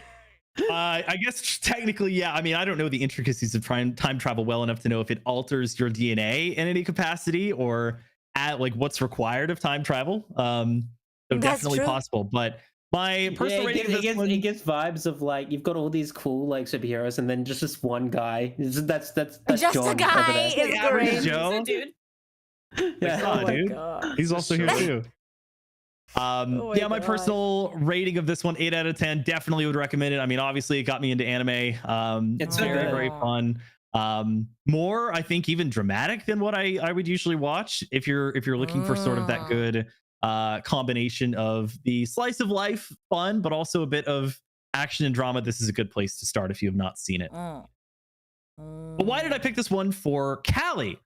Well, Callie and Haruhi are both fluid personalities who are balanced out by their sarcastic yet caring my gosh. counterparts. So Callie and Marie have been through a lot with each other, of course, as cousins. They've seen the kidnappings of both their grandfather / fearless leader, Captain Craig Cuttlefish, and subsequently Craig. Callie herself. In Splatoon 2, when Callie's kidnapped and brainwashed by DJ Octavio, her most common demeanor of being energetic, optimistic, and a tireless music lover transforms into that cold, unfeeling, and power-hungry shell who flings vitriol and hatred toward her beloved cousin Marie. And even after being saved from this fate by Marie and Agent 4, she never fully comes back to her true self. But the thing that keeps her grounded to her old self the most is Marie, whose sarcastic wit is the ultimate complement to Callie's bright and constantly visible emotions. Now, for You're so well Haruhi spoken. Suzumiya, sorry? You're so well spoken. When we knew that, Well I was like- scripted, maybe. Well, I typed a lot for these. Yay! But for Haruhi, when speaking about aliens, she acts just like Callie does, optimistic and blind to anything else in the world around her besides having her version of fun. Kyon then acts as the Marie to Haruhi's Callie, keeping her at times from acting too irrationally while adding comedic relief with his dry humor and sarcastic take on life. So they have this sort of shtick to each other, the yin to the yang, the Ren to the Stimpy, if you will. But alongside this, both worlds of the respective media become wreathed in peril when this character's life is in danger or when they become a focal point. So alongside kidnapping Callie in Splatoon 2, DJ Octavio also steals the same thing that was stolen in Splatoon 1, which is the Great Zapfish. It's this large entity that keeps Inkopolis Square alight. In order to rescue them both, Marie and Agent 4 have to head to Octo Canyon to fight off hordes of Octarians, not Octolings, and remove the Hypno Shades that keep Callie in a brainwashed state.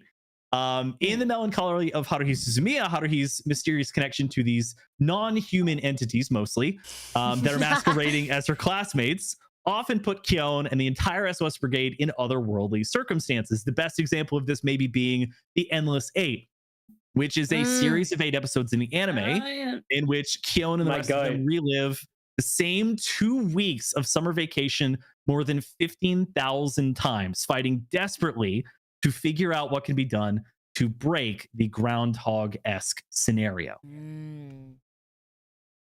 Crazy. Did you watch the Endless Eight like without getting bored? I think losing my mind. I mean, can't guarantee tradition.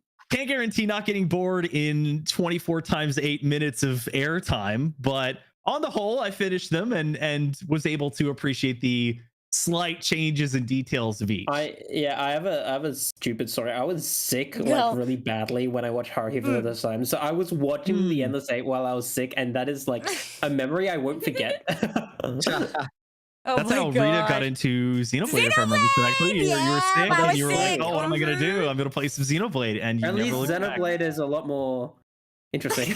That's fair. You're not in a time loop, at least. Yeah. You're at least not having to relive the same there's a thing. lot of time looping in Xenoblade Chronicles 3, but I'm not gonna get there. I'm not gonna dive into that. So you can continue. That replay of 3 is on the horizon, man. It's coming soon. Yeah, you guys gotta wait for it.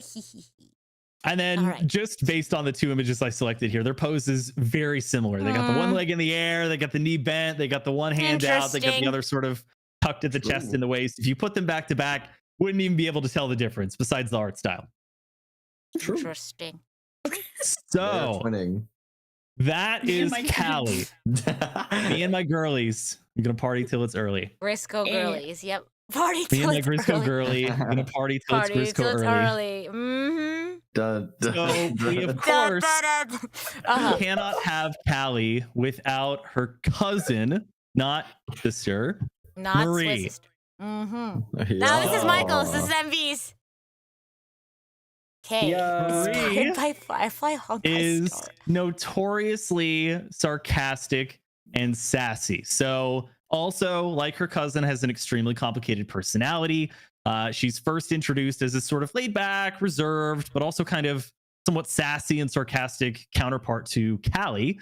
Though she cares still very deeply for her cousin and her music and her fans, she doesn't necessarily show it and prefers instead to make sassy and sarcastic comments in the first game, especially. In Splatoon 2, though, when Callie goes missing, Marie's care for her cousin is put on a very blatant display, and she's so worried for her cousin that she seems to fall into this sort of state of self-loathing and worry that reverts her back to the image that I actually have on screen of her here. That bottom is right one? her wearing a more traditional style. I think this is the one they use in the amiibo for her in this instance. And this is reminiscent of what she wore when she was a child. So it's almost like a reversion in nature and mental capacity in that way. She still tries to act, sassy and like her old self in front of Agent 4. But deep down, her thoughts are, well, melancholy, not to harp on the melancholy of Haruhi Suzumiya that we just looked at.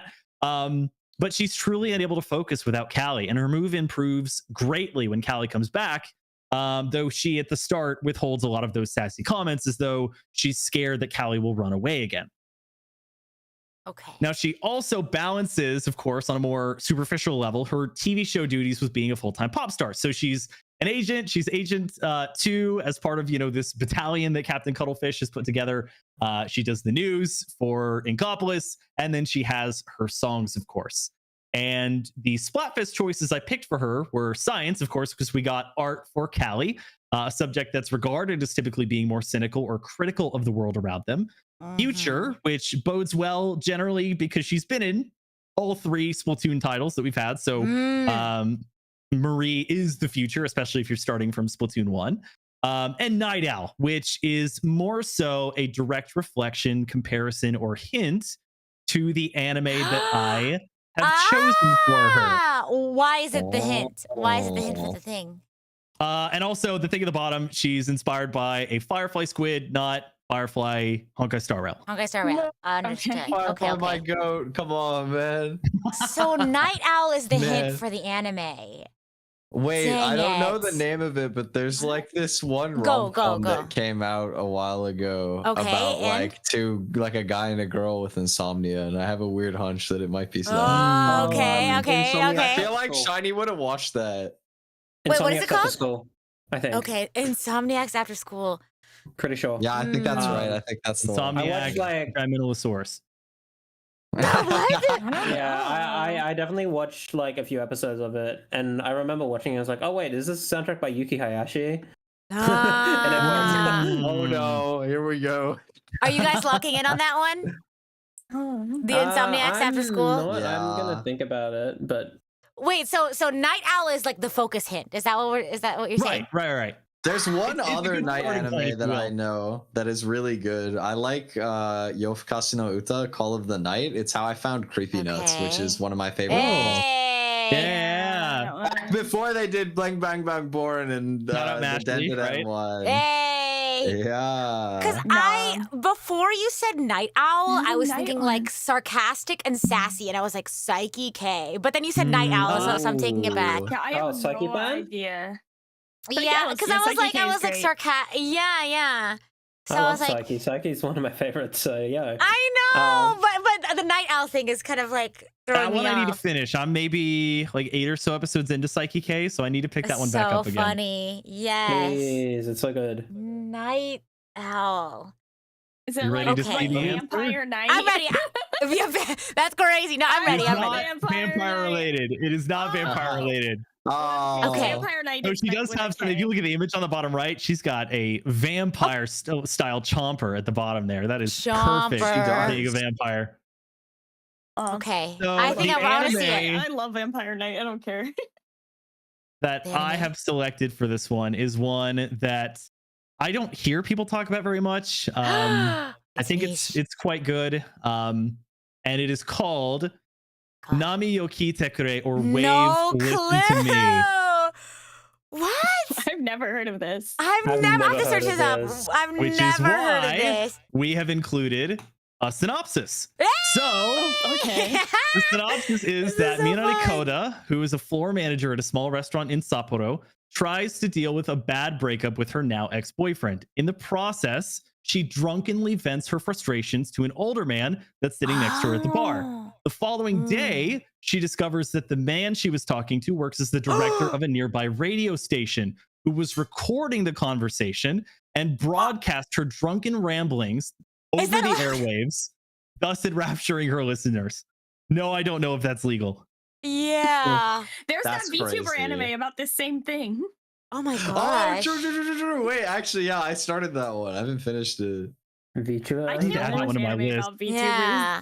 VTuber legend, bro. Why? It's funny. Is it like I too don't real? know. It's, and I don't know. It's like Yeah, it's like I- wrong I- sometimes. So it's like, no, you don't know my I'm the life. same way. Like, I can't watch VTuber anime It's and I absolute- can't watch Idol anime. Well, Low-key, except for like Idol I 7, I like but anime. Loki, I didn't say this earlier, but I'm very picky Go. with music anime specifically for this reason. Okay, real. I don't I'm know. Oh, water check, everybody. Yeah, I feel like a lot of like music anime for me, it's like over dramatizing the experience of music for me. And it's like Real. for a general audience it works, but like sometimes I'm just like, this feels like the music is a set piece for like a drama, romance, or something like that, and I don't vibe with that. If that makes sense. Yeah. Your Lie in April. Oh, I do like Your Line is April, but good, not though. necessarily for the music parts. Yeah. That Because like said- same how I like Kids on the Slope, but for like the drama. rather than Kids like on the Slope is a Yeah. good one. I remember But the that. music's Yeah. good for that one. the music. Don't It get me is, wrong. The bro. music's good, but I think of it more as a drama than I think of it as a Oh, music it's show. definitely a drama, bro. Sometimes there's just 100%. Yeah. animes I can't watch. Like I can't watch Haikyuu because I have volleyball related trauma. Mm, okay, Oh, real. no. That's real. That's real. That was a horrible time. My parents made me play volleyball. No. Didn't you Gosh. compare Haikyuu to Pearl earlier, Twy? Yeah. Somebody, well, I think I Or somebody MB, else. I think. Oh, Yeah. I agreed though. I like Haikyuu. Yeah. Oh my god. Basically, the rest of how the anime goes is that as Minare's voice gains her more attention than her work at her restaurant, she ends up becoming a late night radio talk show host at the same station and tries to balance her nighttime talk show with her daytime having to work at this restaurant, you know, all the time, all the while struggling to make ends meet. So it's kind of this plus one, of course, for being an adult cast anime. One of Real? my inspirations was a past PowerPoint night stream that Rita did that had a presentation, I think from Sada, who was like, why we need more adult cast anime Adults in or adult cast rom-coms. Ooh. So this, shout out to that. It's all adult cast. Personal rating 7 out of 10. Very good, but still kind of in the middle. Very unique subject, fun subject, and one that I don't think, as as evidence here, is not on a lot of people's radar. Wow. Thank you for But- the rec. That's cool. Of course. Well, I was Yeah. thinking we need to like share a list or something because I hadn't heard of what was it? Kids on the Slope that you had Kids on said? the I've not heard of that one. Ah, it's so good. It's also Why- short. You can watch it. It's See, short plus and it's one, good dude. music Is too. it like 12 or 13 episodes? Yeah, I think so. Okay. It's also BL, I think, if I remember correctly. That might explain why I haven't watched it, but you never know, dude. You Might never be know. Watch it for No, yeah, you need- I've just not got something for BL either. I'm decidedly in the neutral state of BL. Valid. Um, Kind of same. but why The did I music pick is this by one? Yoko Tano, Or- that's all. Why did I pick this Real, one real. for Marie?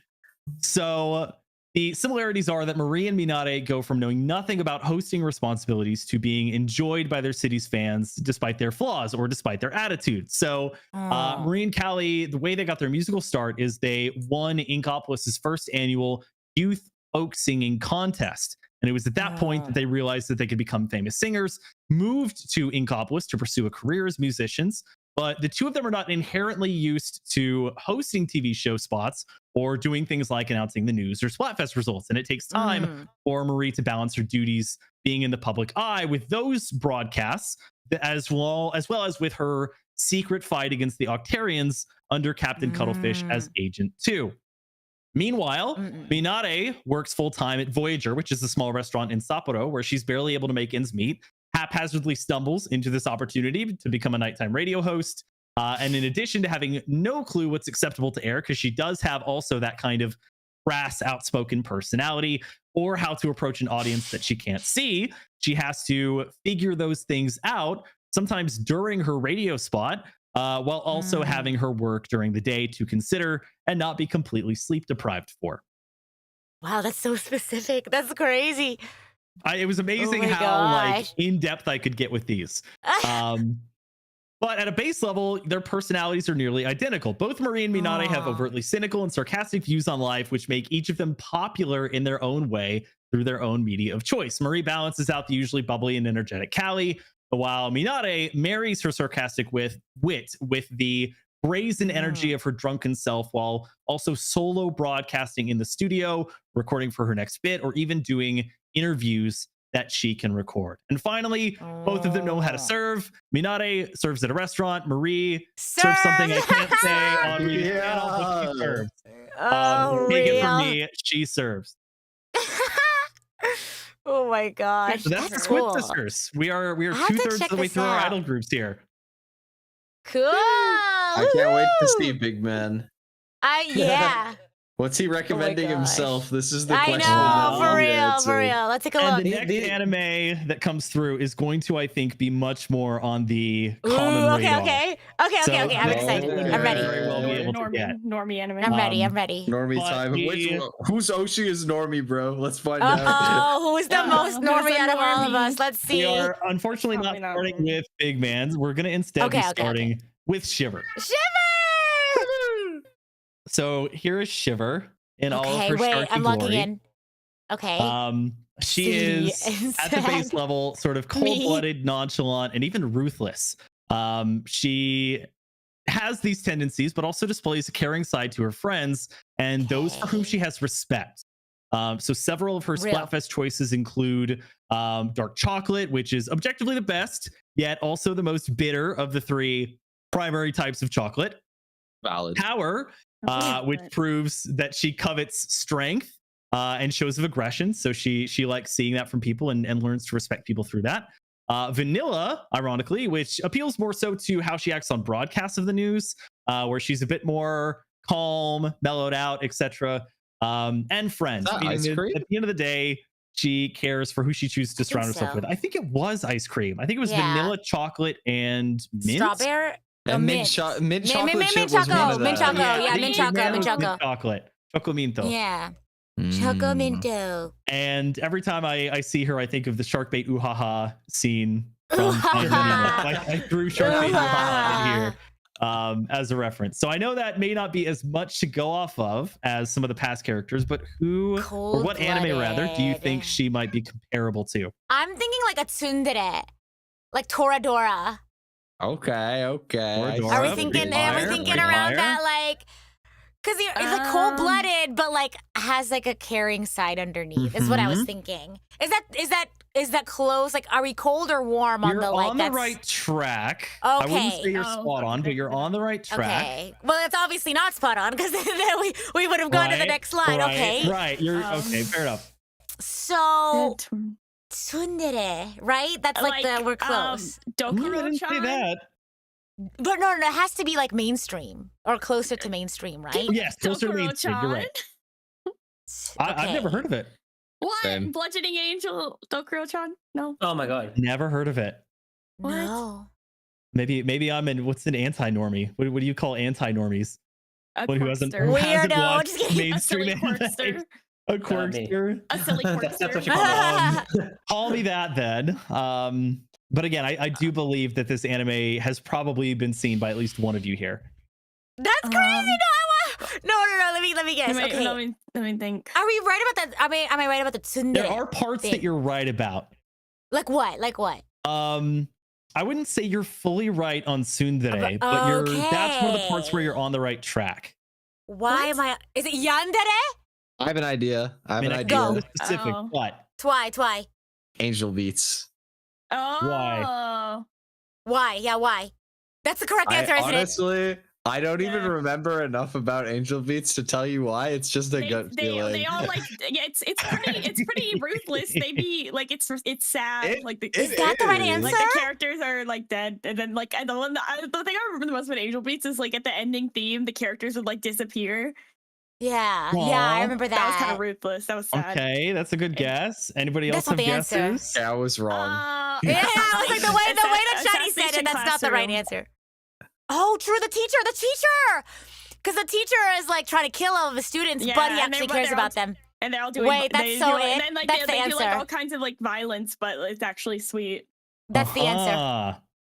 That's the answer. That was so the answer. Judging by any other no. What do I win? No, that's the answer. Trying to read Shiny's like response. Expressions. What? Oh my gosh. Well, I've evidently successfully. Wait, go ahead. Yeah. MB, you have one? MB, any guesses? Further guesses? I vibe with Angel Beats too. I think that makes sense. Okay. The train. The train to I'm on the assassination classroom train. Where it's assassination classroom versus Angel Beats right now. There's a few schools of thought here. Ready to see the answer? Yeah. It's none of them. Yeah, I'm ready. Well, you were right. It is Angel Beats. Yeah. Wow. Well done. Okay, Sawano Club over there. I was just thinking, like, I don't know how I got that.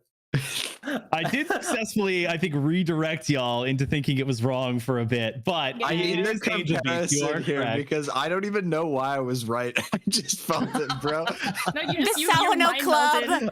You used the same. MB followed you up with some facts. For real. I have the brain lake was shiny. I like this show. It's so funny because I was just thinking from all the past few, I was like, damn, my anime knowledge is washed. I'm like, God, I haven't seen. That's how I feel. Y'all are referencing a bunch of stuff that I haven't seen. So I'm definitely on Blu-ray. I got it at a Goodwill for $3. Yo, bargain. I was like, yeah, fine, because anime Blu-ray are really expensive. Mm-hmm. Yeah. Mm-hmm. Well, I know some people know it, but let's take a look at the synopsis for Angel Beats. So Angel Beats is set at a high school in part of the afterlife that's basically equivalent to purgatory. Upon waking and finding himself there with no memory of his past, the protagonist, named Yuzuru Otonashi, meets the leader of a brigade named SSS, or the Afterlife Brigade. I think the SSS comes from the Japanese name for the Afterlife Brigade. But its primary purpose is to defy the school's student council president, which is nicknamed Angel. He eventually meets and befriends this angel named Kanade Tachibana, who has a cold and unfeeling exterior and is a classic example of a kudere. This is why I thought it. But yes, different type of dere. So kudere, or an outwardly cold character who harbors a secret, soft, and loving side. Otonashi initially works with the SSS Brigade on their operations to disrupt the so-called angel, but questions and eventually dissents from their goal of taking her down. And upon talking to and befriending Kanade, Otonashi finds out that the true meaning of this purgatory high school is to help youths with traumatic or troubled pasts to pass on into the true afterlife. And there's more, but that is, I think, the gist of understanding required to make the connection to Shiver here. Personal rating, 9 out of 10, very good anime. I know people complain, rightly so, that it did not get the full, 26 episodes or whatever that it deserved. It's just 13, I think. But very, very strong, very, very good anime. What's a good thing about it getting cut short is that Shiny watched it because it wasn't 26 episodes. There you go. 26 is my limit, dude. I can't go higher than that. You gotta make an exception for Full Metal though. You gotta join the club. Yeah, join us. Okay, So yeah. Is there It's like a? I know there's like a Xeno girlies and a Grisco girlies. Is there like a Full Metal girlies, dude? Full Metal girlies. Full Metal girlies. If I watch it, I need to like vent to somebody. Lose about a what's going on. too. You need to watch it, Yeah. Oh gosh, yeah, I'm behind, dude. So why am I comparing this show to Shiver? So mainly I'm going to be comparing her to the angel character, Kanade Tachibana. So both Kanade and Shiver originally present as these cold, unfeeling characters that actually harbor great care for their loved ones. At the start of Angel Beats, not much is known about Kanade. She's more of a myth than somebody that's tangibly understood. And Yuri Nakamura, the leader and founder of the SSS Brigade, doesn't get close enough to Kanade to understand or befriend her initially. Only through Otonashi pushing the SSS to realize that there's a different danger, the actual danger being staying in this world forever and becoming a quote-unquote NPC, did Kanade begin to make friends with Yuri and the SSS Brigade through Otonashi's guidance. Now, Shiver, who's initially encountered in Splatoon 3's story mode as a boss fight, sees the protagonist Agent 3 alongside Callie and Marie as enemies to be dealt with. She uses her cold and dangerous attitude to fight alongside her trusty shark, pictured below.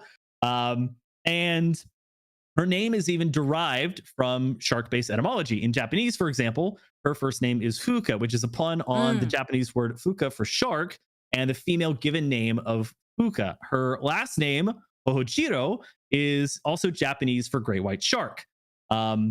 Once Deep Cut, comprised of Shiver, Fry, and Big Man, of course, are defeated, however, her demeanor changes after Marie gifts them the treasure that they were fighting over, which is a 3-piece set of tools, because there's 3 of Deep Cut, to protect one of each of them, that come together to form what resembles a hand tiller.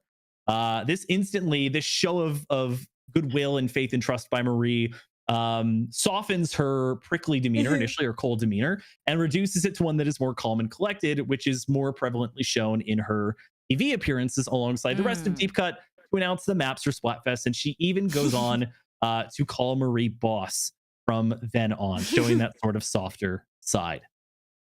Nice. Wow. Very cool. But both of them... Sorry, go ahead. Sorry. I was gonna say you're just talking about Angel Beats to bring back memories of the show, and I'm like, oh, Oh god. I know. I'm like, oh god. We Oh, gotta hit him no. with the rewatch. We're all sitting here like, oh, Angel Beats. Well, I have the visual novel installed. They made a visual novel after the anime. and- Really? Yeah. Oh, it came it's- after. That's interesting. Yes, yeah. It was like supposed to expand on it, and like you were talking about how it didn't get the 24 episodes it deserved. Right. But even the visual novel got cut short because of like disagreements with the publisher. Man. Oh, you're kidding. Angel Beats But, needs to like- catch a break. Yeah, it's Bro. called Angel Beats First Beat, and there's no second beat. Yeah. So Just one second. anyway, Something to think about. I can Angel still picture Beats, the ending Angel Beats. theme in my head. Oh my gosh. All right, is it Fry or is it Big Man next? Let's see. Who could is it gonna be? Well, the last thing to Well, mention about these two is that both of them are quite literally and figuratively sharp. No. So another match from them. Shiver has the shark-like teeth. Kanade has the blades that extend from her arms, but also both have these sort of cold-blooded initial personality. But the next character, the second to last character that we're actually going to be looking at is Fry. Hey, this is my So, choice. We will go with Fry next. Another sort of The bottom big-headed right's so real. character. God, that is crazy. A cut I never knew existed. Is Cut I know, It's yep. so real, bro. Burn is real. yeah. Fry, her nickname is the Dancing Gangster. She is a heavily expressive girl who acts with exaggerated body language and a surprisingly strong moral compass for someone who starts off as a villain. In fact, her banditry is done in the name of giving back to those less fortunate. She also has or enjoys the company of children, having a younger brother and sister whom she loves dearly. But she can also be rather dense, airheaded, and also blind to the world around her.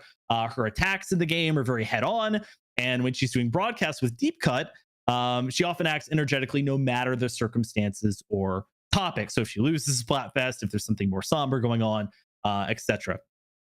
Her Splatfest choices that I've selected are Grub, so she demonstrates that she loves to eat, but burns off any calories with her excessive energy, dancing, and attacks. Fire, which is demonstrative of her blazing spirit and tenacity. Skeleton, this one is probably your hint, although it's not going to make much sense until I go over it. Wait. For Which the one? anime Undertale. comparison.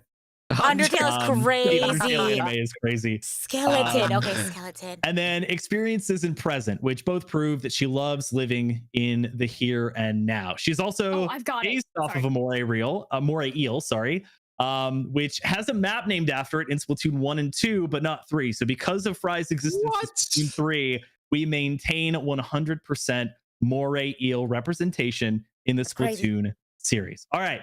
Give me your guesses. I'm when you're ready. 100% sure. It's You Soul said Eater. skeleton. Oh. Is there an anime just called Skeleton?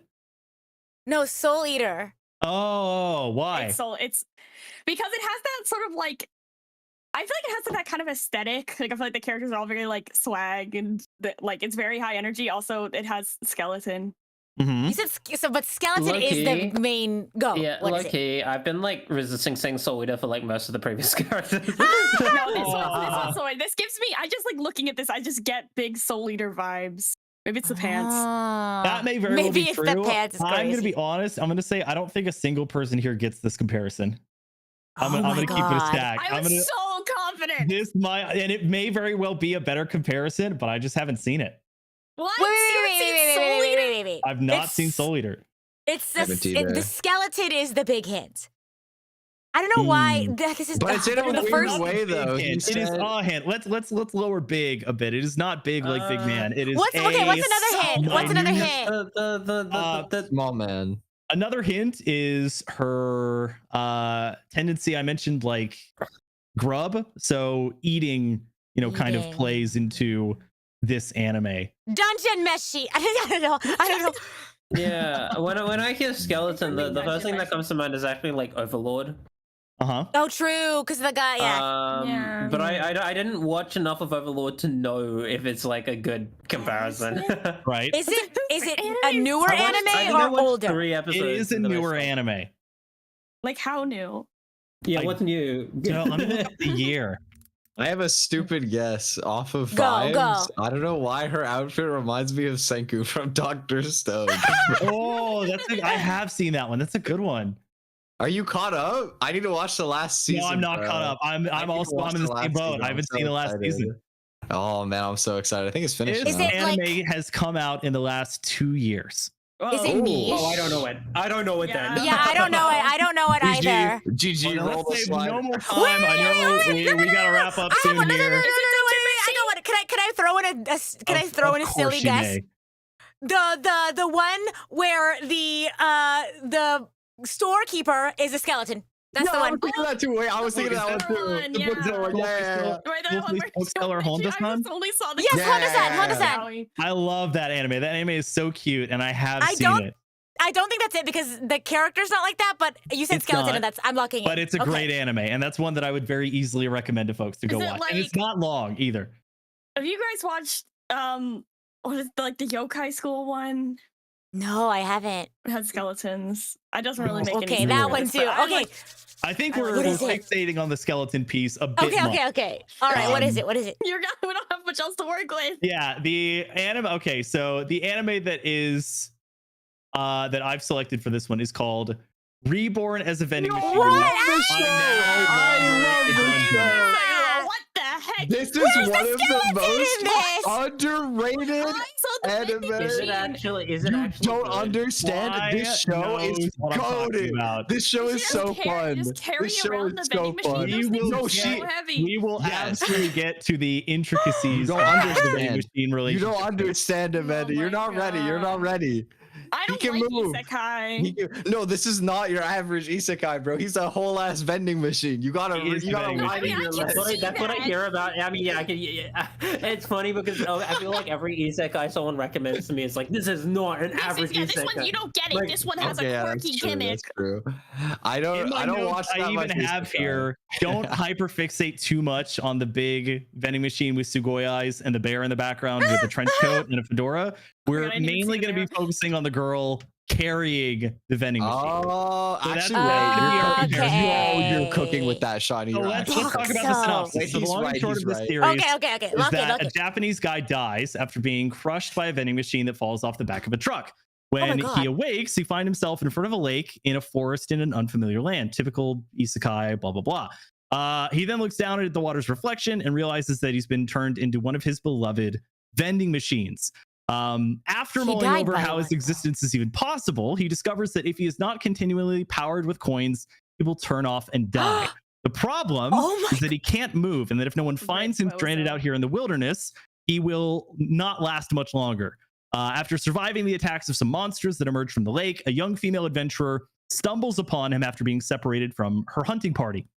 Enamored by this strange metal and glass object she's never seen before, she eventually works out that if you put coins into the machine, it dispenses drinks and food based on your selection. This saves the girl named Lamis from dying of starvation or thirst, and she collapses against the machine, exhausted after finally finding makeshift shelter. When she awakes, she realizes that the vending machine is sentient, but can only say 7 preset phrases. Regardless, she figures out how to communicate with this device, which she names Boxo or Hakon in the Japanese dub. Due to her super strength, she's basically just very strong. She's able to carry Boxo on her back out of the wilderness and to the town where her friends are relieved that she makes it back to life. And from there, she basically integrates this vending machine person with the townsfolk and goes adventuring with it. Oh my God. Yes. I'm excited to see how this is related to Fry. So, how is this So- like Give it a 6 out Fry? of 10.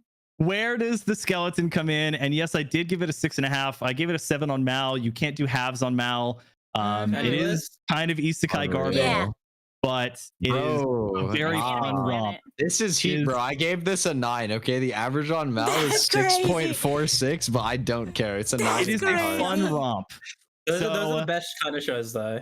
I mean, it's, Real. it's what did Twy call it earlier? It's like junk food. Some of the shows, it's just like a Yeah, dopamine hit. it's just that you yum. need. This show yeah. is so funny though. He didn't even talk about like the best part of the gimmick. I swear. Are Yeah, you if I talking had about it? time, Later? we could definitely go into the more deeper intricacies of how this The vending deeper machine relationship works. intricacies of The You don't deeper understand. intricacies It's of the crazy. vending machine anime. All You're I real. want to say is like as he gets more coins, he basically gets to transform into like different kinds of vending machines, like all the random super niche vending machines that you've like never heard of. Okay, I do It's like that. he can like take the form of them and like use it strategically You've ever been in to, the like, isekai airport world. and seen the makeup vending machine? Yo, That's what you. Like, who's buying that? you would be surprised. That's a lot you'd be less random surprised. than some of the other stuff that is out there, bro. But how does this, of course, all relate to Fry? Where does the skeleton come in? All will be revealed. So, Okay. in the anime, or the comparison my here, God. Lamis and Fry have very similar aesthetics and also personalities. They're basically two peas in a pod. They're both happy, easily pleased, care with their whole hearts, wear their emotions on their sleeves, and are both slightly dense. Lamis sees in Boxo what no one else does at the start and teaches the adventurers and townsfolk around him that he can be one of the most cherished and useful entities in their entire plane of existence. It's kind of like Dante's levels of hells, the way it works. There's like different dungeon levels. And there's a boss on each of them. We'll get into that a little bit. But Fry treats her eels the same way, despite the rarity of commanding an army of trained sea creatures. Both are driven to protect their friends and effectively see them as family, the found family trope, if you will. So Lamis and Boxo embark on journeys with a group called the Menagerie of Fools and also the Adventurers Guild, fighting off bosses and hordes of enemies. In addition to the comparison of the sea monsters that are in this anime to the Salmonids in Splatoon, Lamis and Fry also both fight fiercely to protect their found families. In one episode, Boxo is kidnapped and taken to an unknown facility where he is held for several days with the intention to be studied and ultimately exploited. It's only when Lamis tears apart heaven and earth searching for him that the two are reunited, proving that Boxo means more to Lamis than anything else. Similarly, when Fry is first met as one of the three bosses in Splatoon 3 story mode, she seems wild, erratic, and solely driven toward obtaining this treasure that Agent 3, Callie, and Marie are also after. But as we discussed with Shiver, when Marie gives the treasure to Deep Cut near the end of the story, her true nature is revealed to be a more protective one, wanting her way of life with Deep Cut to not be ripped away. So protecting her peace. Once her peace is no longer threatened, she returns to being an airheaded, yet fiercely loyal part of the broadcasting idol group that residents of Splatsville see daily. And the skeleton comparison piece here is that Lamis and Boxo fight a flaming skeleton in the anime. It's one of the dungeon bosses, which matches two of Fry's Splatfest picks, Fire and Skeleton. Okay, never trusting Shiny's hints ever again. Just kidding. That is Any impossible. anime where they fight a skeleton could have been that. Okay, but he's a flaming skeleton, though. How many anime there Yeah, are in the world to narrow down to? That's true. A That's lot. true. You can fight a flaming And then skeleton he's in like, Minecraft. I'll be like, oh, he's That's like, true. I've never seen Soul Eater, but then he pulls out the vending machine one. Like, how am I Okay, supposed to he's do? real for that, though. I have Yeah, the same he's brain actually cell, very and real I for also that. haven't Love seen me or hate Soul me, Eater, and I'm but I love experiencing it. a lot of hate. It sounds like It's not I am hate, who I it's am. just- I love you, it's not Shiny. hate. I'm just trying to say it's very unpredictable what you When- have when- and when- haven't when- seen. When it comes to Soul Eater, I'm probably worse. I think I watched like 5 episodes and dropped it. Everyone Oh my had seen Soul gosh. Eater. I mean, that is better than me. I've seen none episodes. That's what I did with Jujutsu Kaisen, bro. None I watched episodes. 4 What? and put it None down. I did episodes? see That's that. good. I did see that on your list. Oh my gosh. I just forgot. None bro. episodes I of Jujutsu forgot. Kaisen? No. None episodes with left Soul Eater. Left Soul Okay, Eater, how yep. about I how knew about it. this? We Let's do look. anime trade. You watch Vending Machine. I watch Jujutsu Kaisen. Okay. I'll watch Vending Machine. This is the silliest trade is a great anime idea, though. deal of all Mhm. time, bro. This is the goofiest deal. You do to it with ever video be games. made. Why not? Yeah. I'll happily watch Vending Machine anime. For It's sure. very silly. I think you would like it. It is fun. Okay. All right. I'm doing it. We have reached Woo! the last character, a character, near and dear to my heart. The final member of this idol trio, and that is, of course, Big Man. Man. Sending the best So, of love. You moved that so fast. I believe in big man supremacy. Me. Big Man supremacy. see the Local screen, Stingray Shiny? in great so mood. cute. Big Man is shaped like a friend. He's so. I want Yeah. Just like Shiny. to hug him. He's so. Yeah, I've cute. even Oh, got Shiny, my, did you see it? little Did you see the reaction screen? out there. Stingrays are one of my favorite animals. Oh my gosh. So basically, Big Man is the music writer and producer for Deep Cut, and when he introduces himself, he does so in a very jovial manner. He uses slang, puns, he talks about making money. But despite this, he's actually a little bit dopey, but very selfless, and he doesn't truly care that much about money or fame. Therefore, he's the most sort of carefree and kindest member of Deep Cut. He is seen, of course, holding up the television with his big manta arms for Shiver and Fry during the news. And even though he wants the treasure in the story mode to benefit the less fortunate and figures that he has to fight for it, he doesn't actually want to fight most of the time, and does so begrudgingly in the story mode. He's a lover, not a fighter. Yes. Even when Agent 3 rematches him, he's initially filled with jubilation upon just seeing Agent 3, Callie and Marie, but his happiness is immediately crushed once he finds out that they're here to fight again. But he does so in fear that Shiver and Fry will yell at him if he retreats. He's also surprisingly not fond of losing. If you play a table turf battle against him, which table turf is basically the marriage of a card game and Tetris, it's kind of like capturing the map, sort of like you do in Turf War, but it's very Tetris oriented. He not only brags about it, but he also threatens, if the player isn't careful during their next game, that he'll quote unquote do it again, which we never find out what it is, but it suggests he doesn't take losing very well. You know the meme where it's like, I'll do it again. You know that? Also, I just realized my picture is at the top right that I drew for you. Yes, of course. But I mean, despite that, he never truly means anyone harm whatsoever. He's very enthusiastic about his friend's success. He agrees with them a lot and even seems to allow them to overshadow him. He doesn't have very many lines in the songs, and he does not dance as well as his friends during the Splatfest songs, but he is simply happy to be there, showing how optimistic and kind he is. A lie, by the way. His moves are iconic. It's very true. Honestly, watch him waddle around for real. Like a Titan trying to move. So the Splatfest choices I've chosen are fun, obviously, because all Big Man wants to do is have fun. Courage, in part because he's the most sensible and sort of level-headed member of the three of them. Hug, because, I mean, just look at those arms. He's perfect for hugging. Solo, because he does much of the hard work for Deep Cut, like the mixing and producing by himself. And Future, which is, I'm not going to say hint, because I got some upset voices back when I made the hint last time, but it relates just to kidding. The anime that it is related to for Big Man. Wait, what? Can I get the anime? Future. Oh, go MB, go. I'm forgetting the full name, but like the jellyfish can't swim. Yo, that's like one of my favorite anime. I haven't watched it. I just know the premise. I haven't watched it yet. And I really need to watch it. It's so peak. You guys will love it, bro. You guys will love it. Like the night time. That season, my attention was a bit more on Girls Band Cry. Okay. Which is really, really good. But just based on the sound of it and what I know about that show, I'm gonna say Jellyfish Can't Swim. And it's 12 episodes. It is. It's also it's very like VTuber sphere-esque. Like, it's not about VTubers specifically. Okay. It's super relatable to the experience, because it's about like a music group that functions off of YouTube. So they have like an illustrator and like a VTuber that does marketing for it and everything. Like it's really wholesome, bro. I'll tell you why I found out about it. Do music. How'd you find out? Could be you. I found out because of a screenshot where they mentioned DTM, which is like desktop music like production, and I'm like, I'm in a bunch of DTM circles online. So it's like, oh crap, I gotta watch this. Yes. DTMers. All right. Does anybody else have any guesses? That's pretty good, though. Wait, what was the hint? What? Future. It's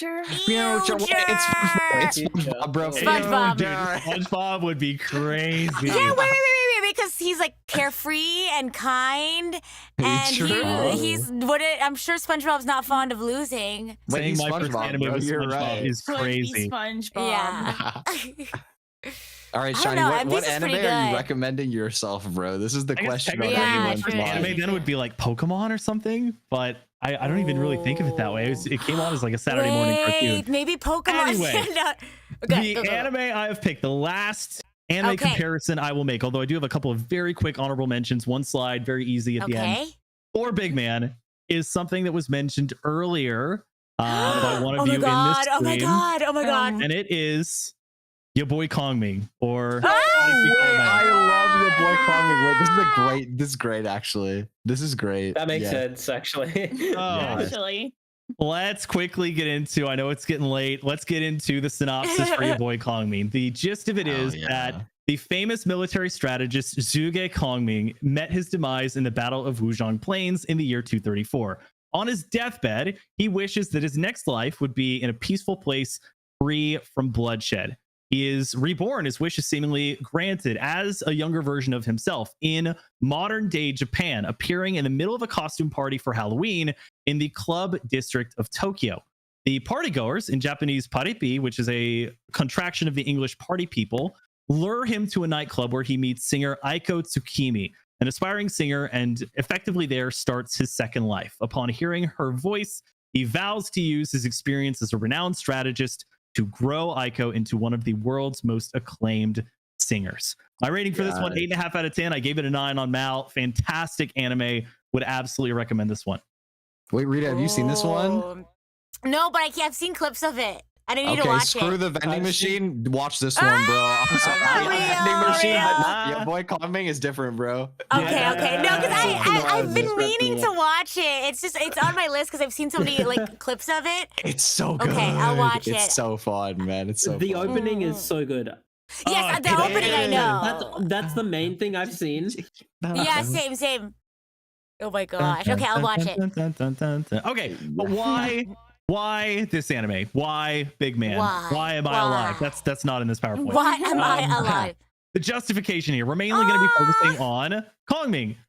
Both Big Man and Kongming are the brains of their respective musical operations. Despite not being able to speak the Inkling or Octoling language, Big Man understands the needs of his compatriots and gets by simply by saying "A" to everything and being understood. Kongming is similarly a fish out of water, having been transported from historic China to modern day Japan and being unfamiliar with the slang and terms of today's youth.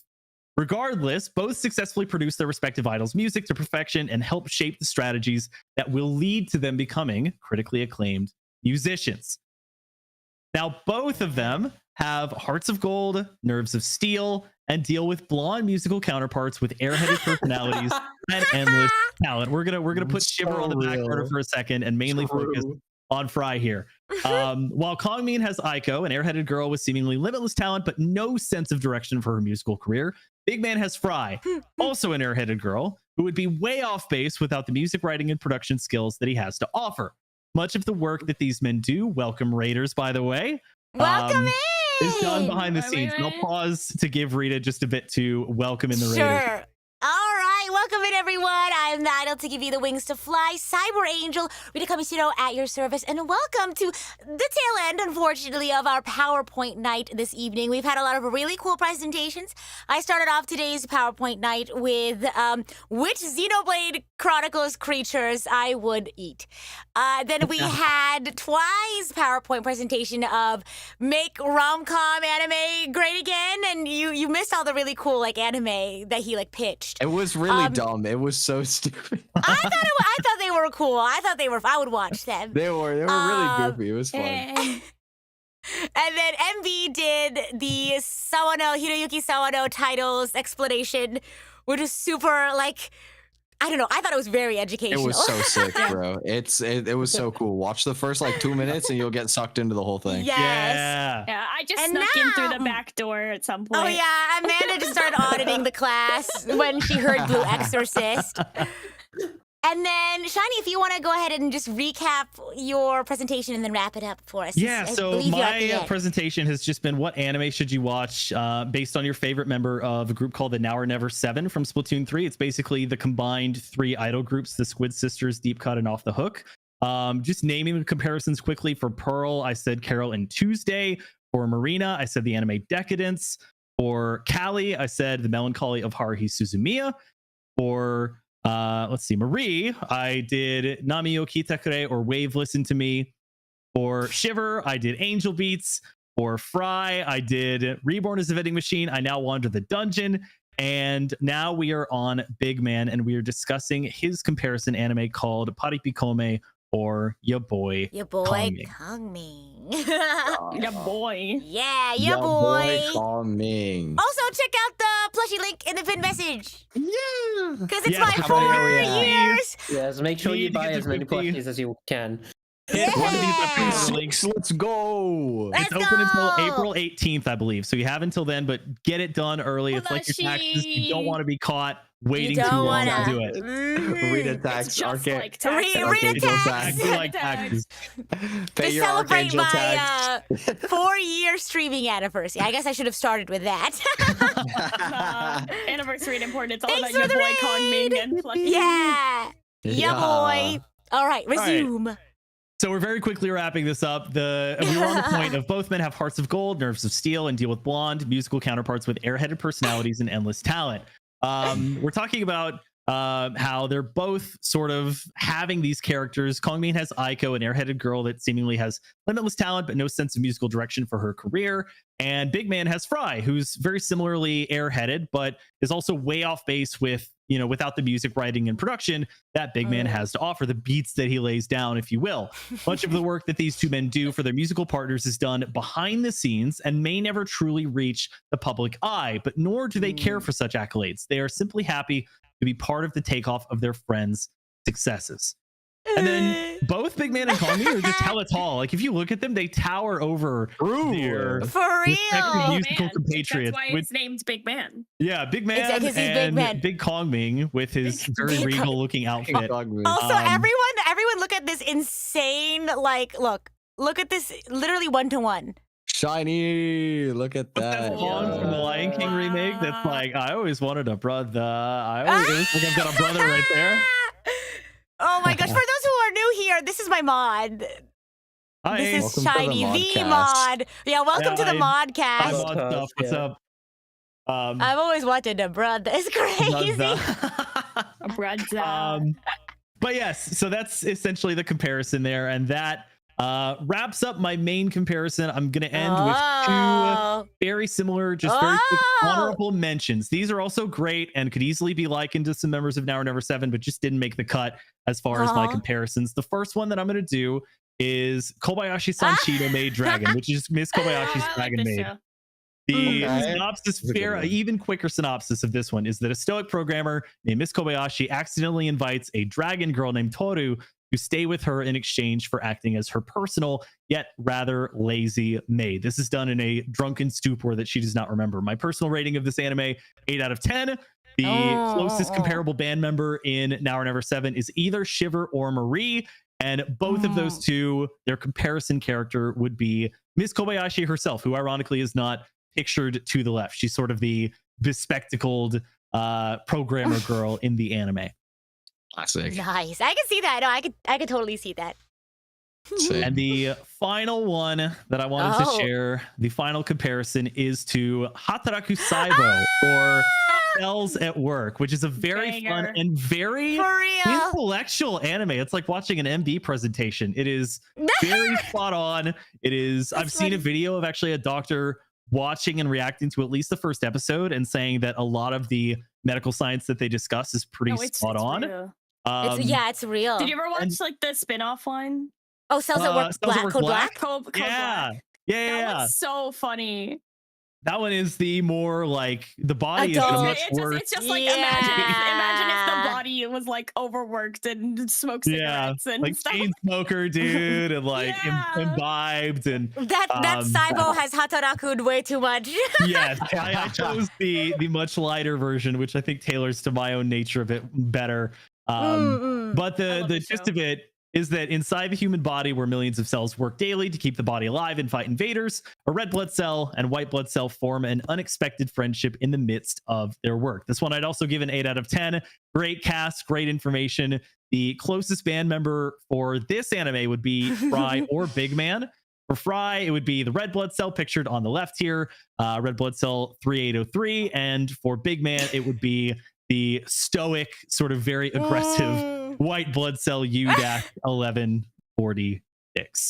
I forgot they had like numbers. That's it. That's my whole presentation. I hope you all enjoyed it. Cells numbered.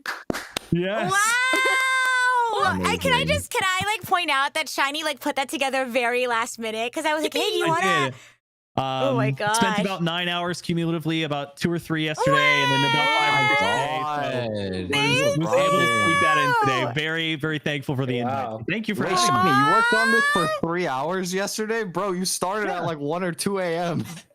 No, I started at like 11 maybe, and then I was went it to really bed that? around, Maybe it was that early, actually. around 1 or 2.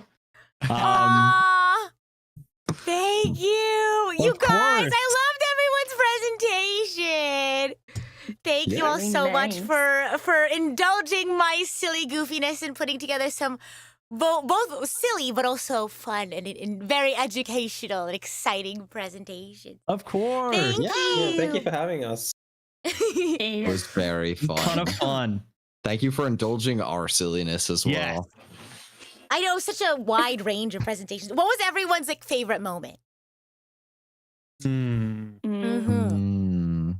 I feel like one of my favorite moments was like when we were all kind of just like sitting, like trying to solve all of the song titles. Yeah, I really like how that stuck out for me too. That one hurt my brain. interactive MBs was. That hurt my brain quite a bit. I think the Yama book moment was probably like my favorite. Like when we were like my book, Bible, and the Like, JoJo Saga. Full Metal PX.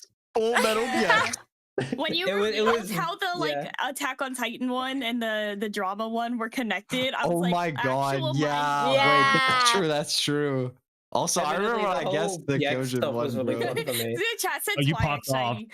You That's went, why huh? I- Oh yeah. That Yes. might be, Oh yeah. The Don't worry, forbidden I'm ship writing name. fan fiction as we speak. The AO3 goes Whoa. crazy. Okay. Send it to me when it's done. Yeah. Oh my god. What do you mean, oh, shiny? I liked it when chat said they'd eaten up on. I could No! not believe these heathens. I am not in the What right And then company. Amanda This is switched to crazy. PNGs. Oh yeah, Amanda was like, I'm not trying to get eaten today. Like I know you gotta know your audience. Exactly. And this audience said they would eat an upon. Apparently everything tastes like chicken, so might as well enjoy it. There I you can't imagine go. it tastes like. I still want to eat the No. nebula. It looked like cotton candy. The water nebula. I can, Specifically like- just the I'll water. Yeah, eat I can- any I of can them. I don't envision know it the as difference, like but a- I'm brave. Oh yeah, I wanted to tell like something funny Xenoblade food related.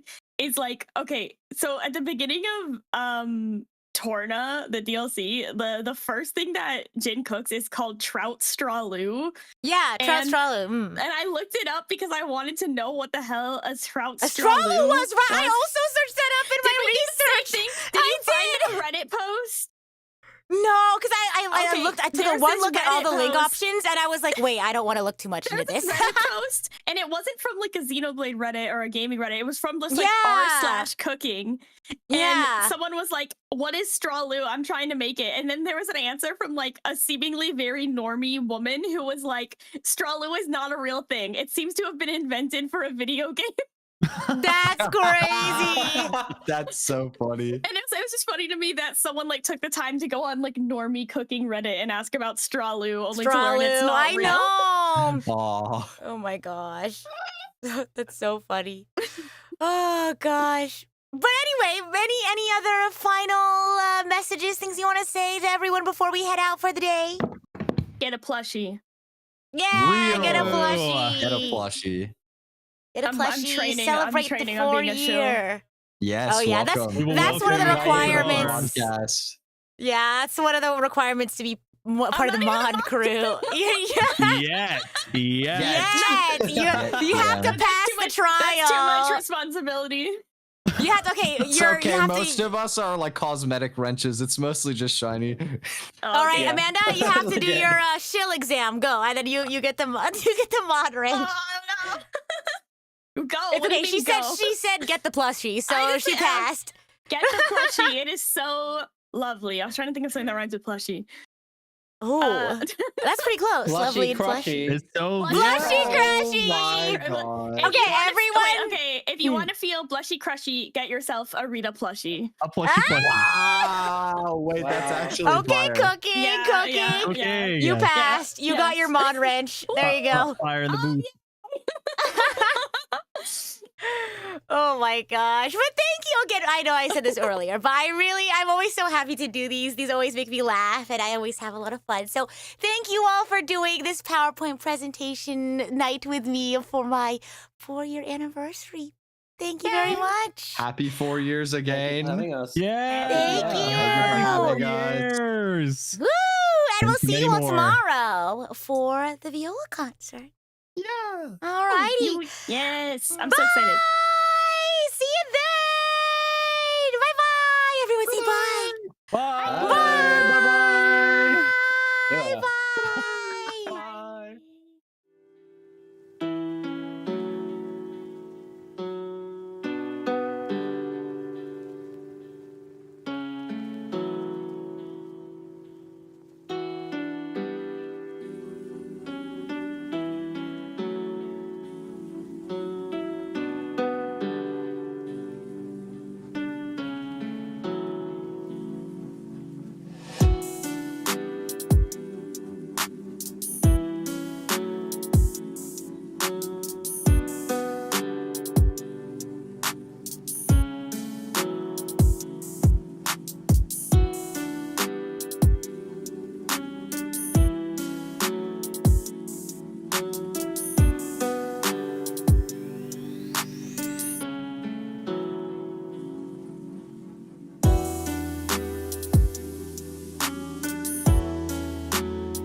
Hey guys, secret ending, of course. I might have to move the concert tomorrow by like an hour or so.